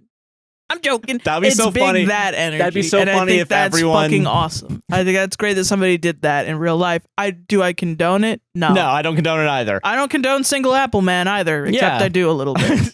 but we don't talk about that. We don't talk about that. All right, whatever. It'd be so funny if the reaction to the Apple story is worse than, or is not as bad as this one. Or no, actually, no, sorry. It'd be funny if that story got a worse reaction because 90% of our audience went to Disney one time and they got line cut and they were like, I'm never letting that shit happen again. Fuck that, dude. I was gonna go on the test track ride, and then some little fucking 8-year-old was like, hey, my family's up front there, I gotta get through, and I was like, yeah, sure, bud, yeah, sure. I will say though, in both situations, if I was actually there and I was the person that, a guy's like, I got Apple Gill, let me go in front of you, I would be like, fuck off. Yeah, like what? And if I was ordering a pizza at Pizza Hut and a lady, a middle-aged woman old enough to motherfucking know better, got up next to me and tried to steal my groceries, I would be like, can you please fucking not leave? Do this? I would be pissed. And if I found out 2 piece of shit podcasters afterwards were dunking on me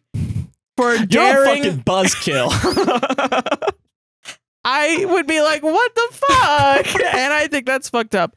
You're not fun and no one likes you. I was not the victim in these situations. I'm the piece of shit podcaster. So I get to be like, you're a fucking buzzkill. You're not fun and nobody likes you.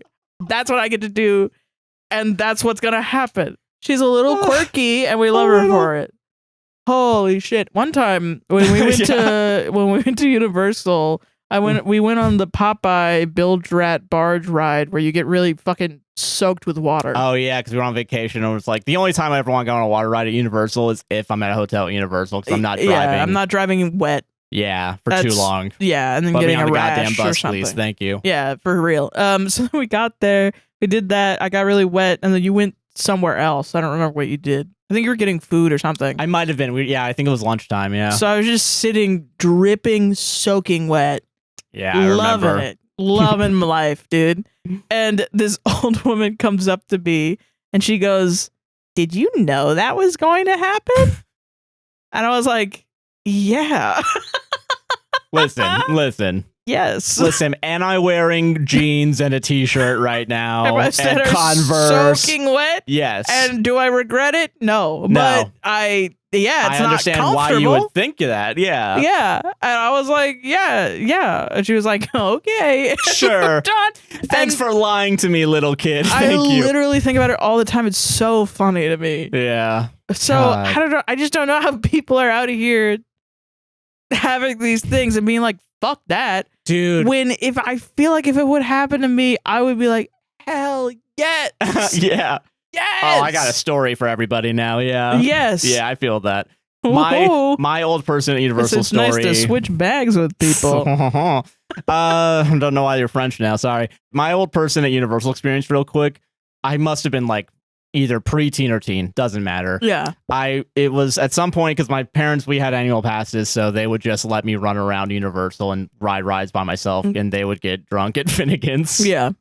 And there was one time I was just rewriting The Mummy, I think a bunch, or I got there with like my parents. And I was like, "Hey, can I go on The Mummy?" And they were like, "This is "Hell the one yeah!" where they were like, "Well, see if he finds us." Right? That might have been. This might actually have been afterwards. Yeah, yeah. There was one point where they didn't tell me where they were gonna stay, so they just like expected me to find them. Yeah, and I did find them, but and it was like an independence test or something for you. Yeah. And I loved hearing them talk about it because they were crying, laughing, talking about how they abandoned you, which was funny as hell. And now it's here. A joke. It's not real. They didn't abandon him. But, okay, he's fine. I went to the single riders line because that's where you would go if you were the only person. Yeah. And I mean, if it's open, like, you like if it was a fucking Wednesday, middle of you're spring, getting on that thing immediately every 10 minutes. Yeah. So, and I straight up, I was running through the line, right? Cute. Yeah. But there was this old motherfucker, like a dad, in the standby queue. Yeah. That yelled at me, "Hey, stop that."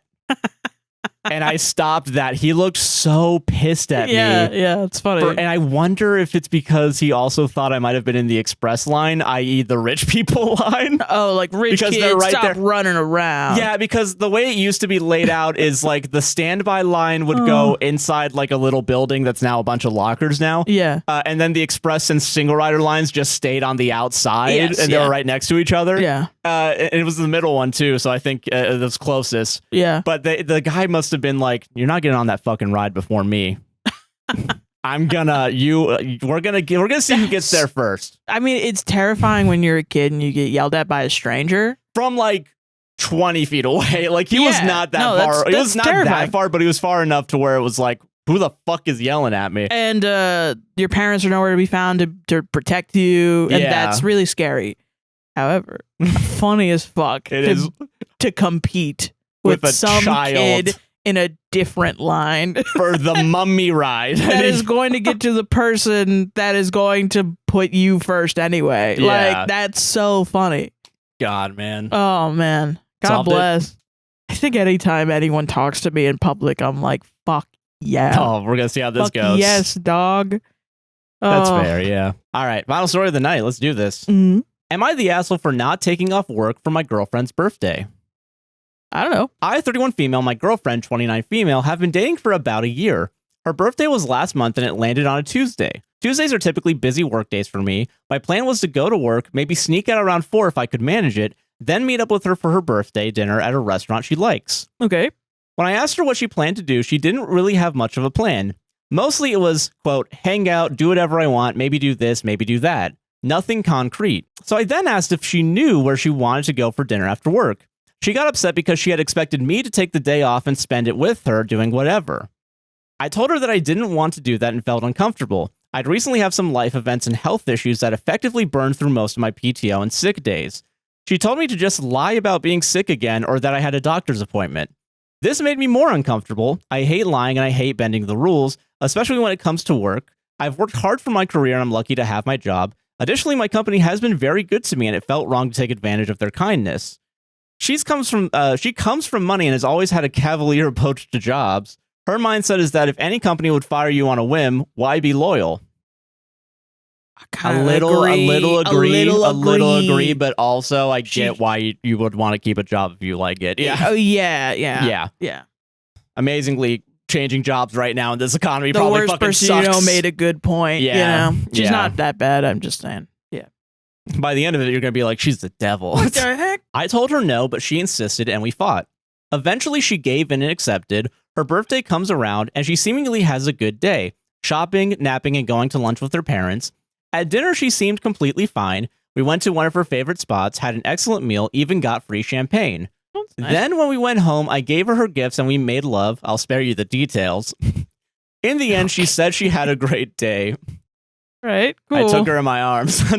I didn't need to know that stuff. Okay.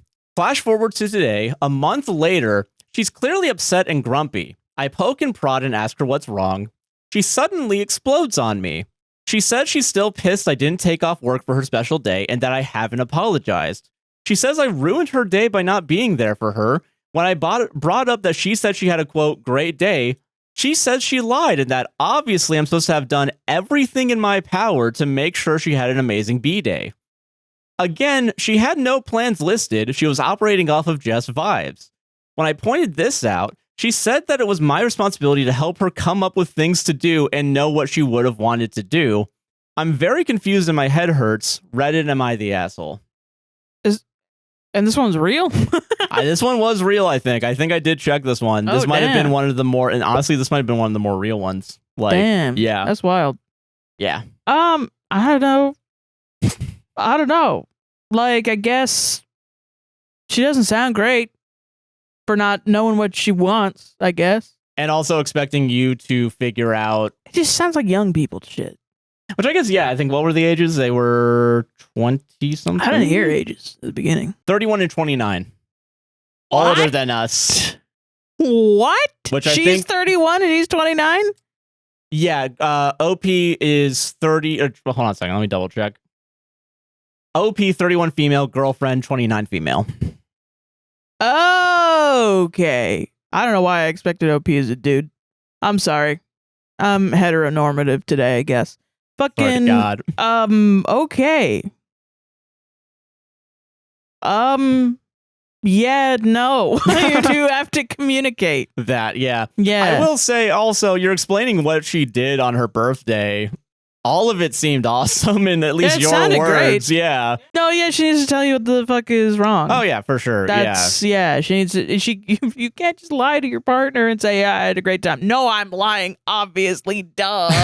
Like, that's not how it works. Yeah. Yeah. Which I guess that makes me think, now that I reread it, like, what is actually wrong? Or is that actually what is wrong? In which case, why wasn't it communicated? Yeah. Does it feel weird that, okay, because we've been talking about it's the holiday season right now, right? Yeah. That people are saving stuff to blow up about. It feels like, or it feels like no one is communicating with each other. I mean, I don't think anyone ever communicates. Ever. Okay, I think we're the only two people who do that. Oh, fuck. Really? You, me, and every autistic person tries to and does it maybe even too much, which is frustrating. Okay. Because we're doing it for everybody else. And nobody else is picking up the damn slack. Weight. Yeah. But yeah. Yeah. I can't believe they're 29 and 31. That's so wild. It's such, like, just say what you want. I don't know. I think there's two different, I mean, I don't know. I think I'm trying to keep my mind open to other types of relationships. Yeah. Right? I think it's fine to, like, I think if you have an expectation for your partner for certain things like birthdays and holidays like Christmas or Valentine's Day, you should state them at some point. That's true. Yeah. Because they're not going to be able to read your mind. But also, I recognize that sometimes you don't know how you're feeling until later. Yeah, that's true. But why would you make it somebody else's fault? Yeah. It's really nobody's fault. Yeah. Because how would you know? Yeah. Take some grace on yourself and also take some grace on your partner, because how would they know if you don't know? Yeah, that's true. So, and also, like, maybe it was good in the moment, but then you think about it more. It's like, I mean, I would have liked more to go into that birthday. And I think that's normal, like, especially if you're prepping for your partner's birthday and you're doing so much extra shit. But then there's the other thing, too, of over planning for your partner's birthday. Yeah. And I read something recently. I think I was looking for stories for this podcast, and it was on Am I Overreacting? And it was similar to this, where a girlfriend was planning her boyfriend's birthday party and realized how hurt she was that he didn't put enough effort into her birthday party, her birthday. And someone in the comments was like, I'm noticing that people are birthday people and some people are not fucking birthday people. And it is a serious point of contention in friendships and relationships and things like that. And it is like, I think just when you're young, you should need to figure out what you are. Like, you need to have, and I've said this last episode too, you need to have a birthday where you're working to see how you feel. Yeah. And you need to have a birthday where you take off, see how you feel. And if you realize, when I work on my birthday, or if I don't give a fuck, not a birthday person, fair. Awesome. But if you realize, man, it is my fucking birthday today and I have to come in, man, at least I should have at least taken the day off. Yeah. I'm going to take the day off from now on. Because, being a birthday person doesn't mean necessarily go all out. Maybe it just means taking the day off. Yeah, or something like that. Just like hanging out. And even then, it's like, okay, if she's mad that you didn't plan it out, there's also like, sometimes circumstances happen. Yeah. And that's another part of growing up. It's not everything can always, like, not everything can stop on one moment, especially when things are in turmoil and everything's in crisis. Yeah. It's going to be wild for everything to line up perfectly for you to be deservedly the center of attention. You know what I mean? Yeah, I get you. That's fine. You know, I think it's great to want, I don't know. I'm a performer. It's fine to want attention and do all that stuff, but it's also like you can't tell somebody lie to your job. There is overkill, yeah. Especially to hang out with me. Yeah, no, I agree with that. But it is her birthday. I get that. But I also don't think that OP didn't put any effort into her birthday. No, she at least thought about it. There wasn't like an outright no without explanation, you know? Also, truly, this is like my perspective if I was somebody in this relationship, but truly I'm not. We're viewing this from an outside perspective. What is happening is OP's girlfriend is bringing stuff up, and now OP might have a problem of, why are you bringing stuff up outside of the, like, why did you say one thing and now you're doing another thing? That's a red flag for me. I will do better in the future. That's all I can do. I can't go back and change the past, but I will do better in the future. How can I solve this right? You know, how can I help you right now?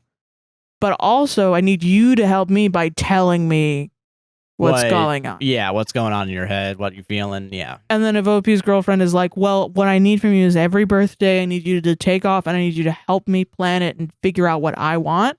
And OP is like, yeesh. Yeah, I don't know if I can do that. Yeah. They're not an asshole for saying, I don't think this is the right relationship. Yeah. Yeah, like, then go find somebody who knows you so well that they will can anticipate your wants. Yeah. Maybe they exist. I don't know. Maybe. I mean, maybe. I mean, I don't know. I feel like we've been together for so long that I can anticipate your wants, but I also know that, like, you're an individual and you will probably want something that I don't.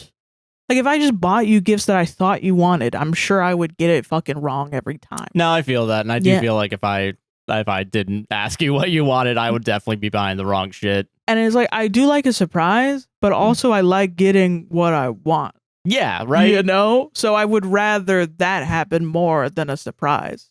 I agree with that personally as well. Yeah. Yeah, I would rather. And also, I'm going to be honest, dude. If a surprise ends up being like bad, it's like, this fucked up my day, man. Yeah.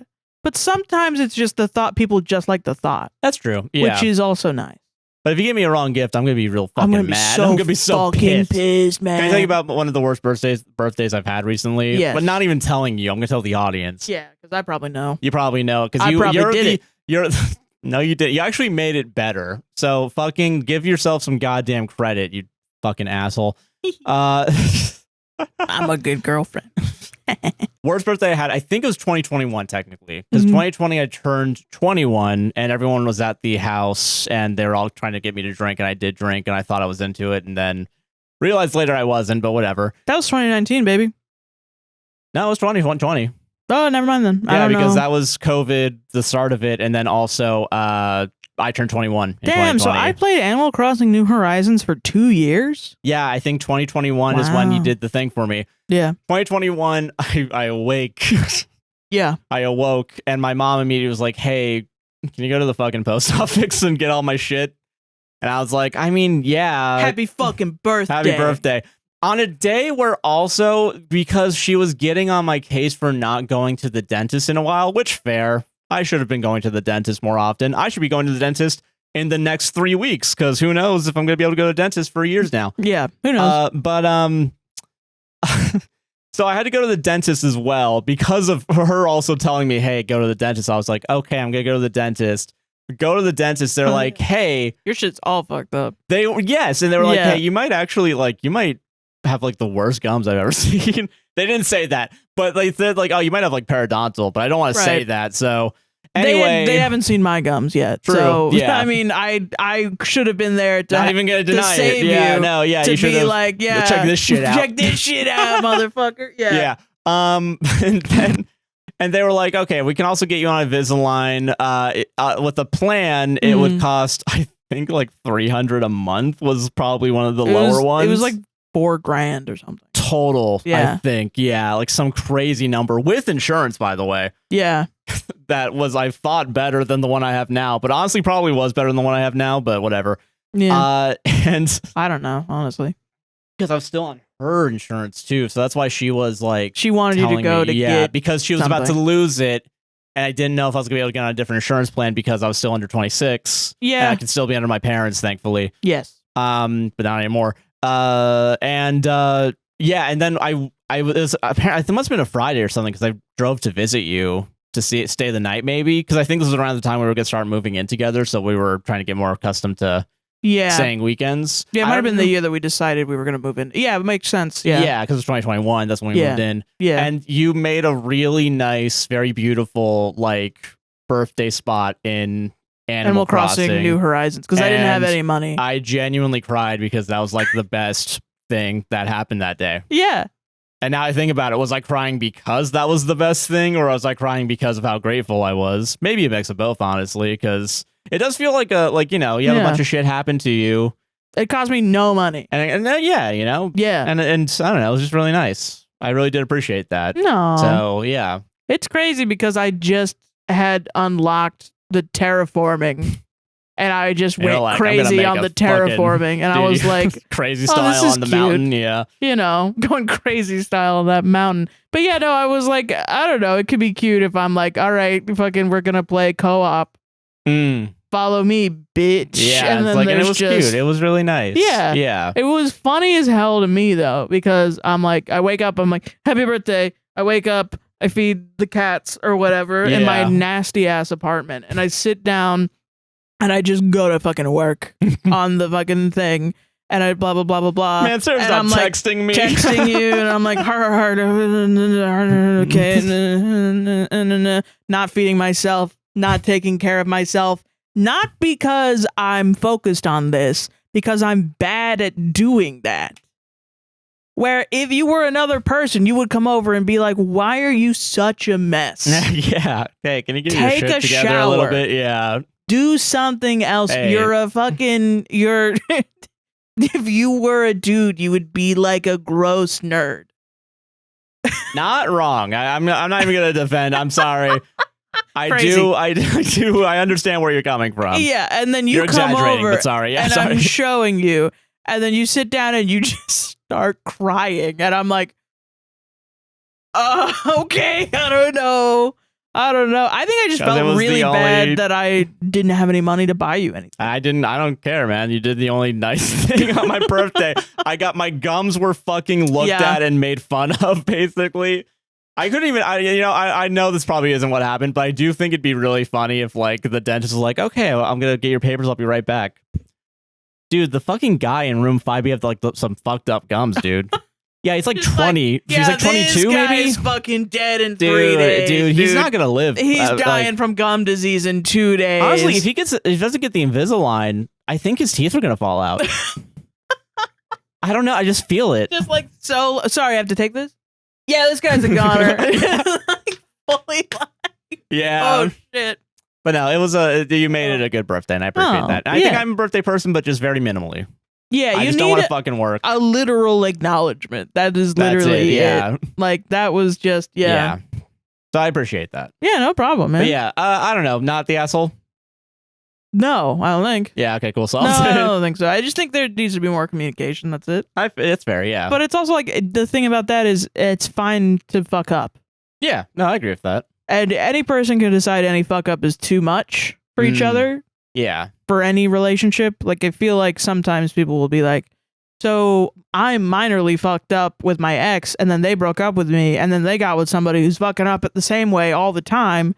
What the hell? Oh, but maybe they just hated me. And it's like, who knows? Yeah. Every relationship is different. Who knows? The dynamics are always different. You can't really compare. You really can't compare yourself to anyone. Yeah. No, I understand that. You know? Yeah. I agree with that. Yeah. That's nice, man. I solved that. Yeah, I solved it. You solved that, and I just went off about myself. No, I get it. It's like that didn't cost me any fucking money. Yeah, man, it was still really nice. Yeah, and it was fun. I played video games all day, technically. Ah, fuck. God damn it, you had fun. You didn't suffer for my enjoyment. Now I'm real pissed. Yeah, pull the wool over your eyes, motherfucker. God damn it.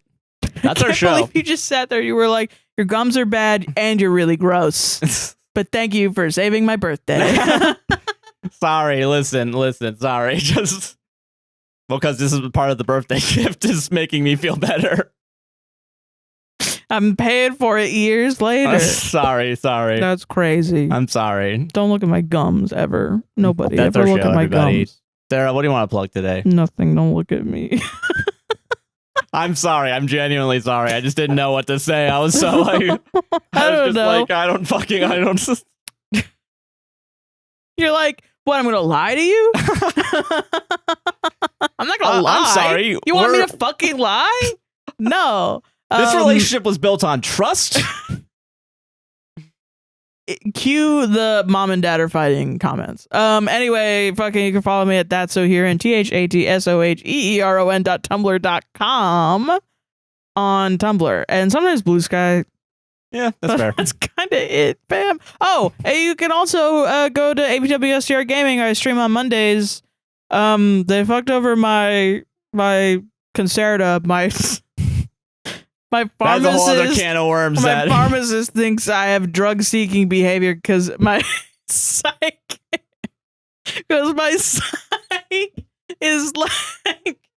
is 50 miles away because I live in Florida. And you're using telehealth. Big dick of America. You're doing telehealth, she which lives is a on real the tip thing. and I live on the balls. And they're like, you gotta get a psych from the balls. But every psych from the balls won't diagnose me with ADHD. Not even on the balls. We're on one of the little hairs. They're like, going I think up you should just kill yourself, actually. And I'm like, but what if I want to live? And they're like, then move to the tip of the dick.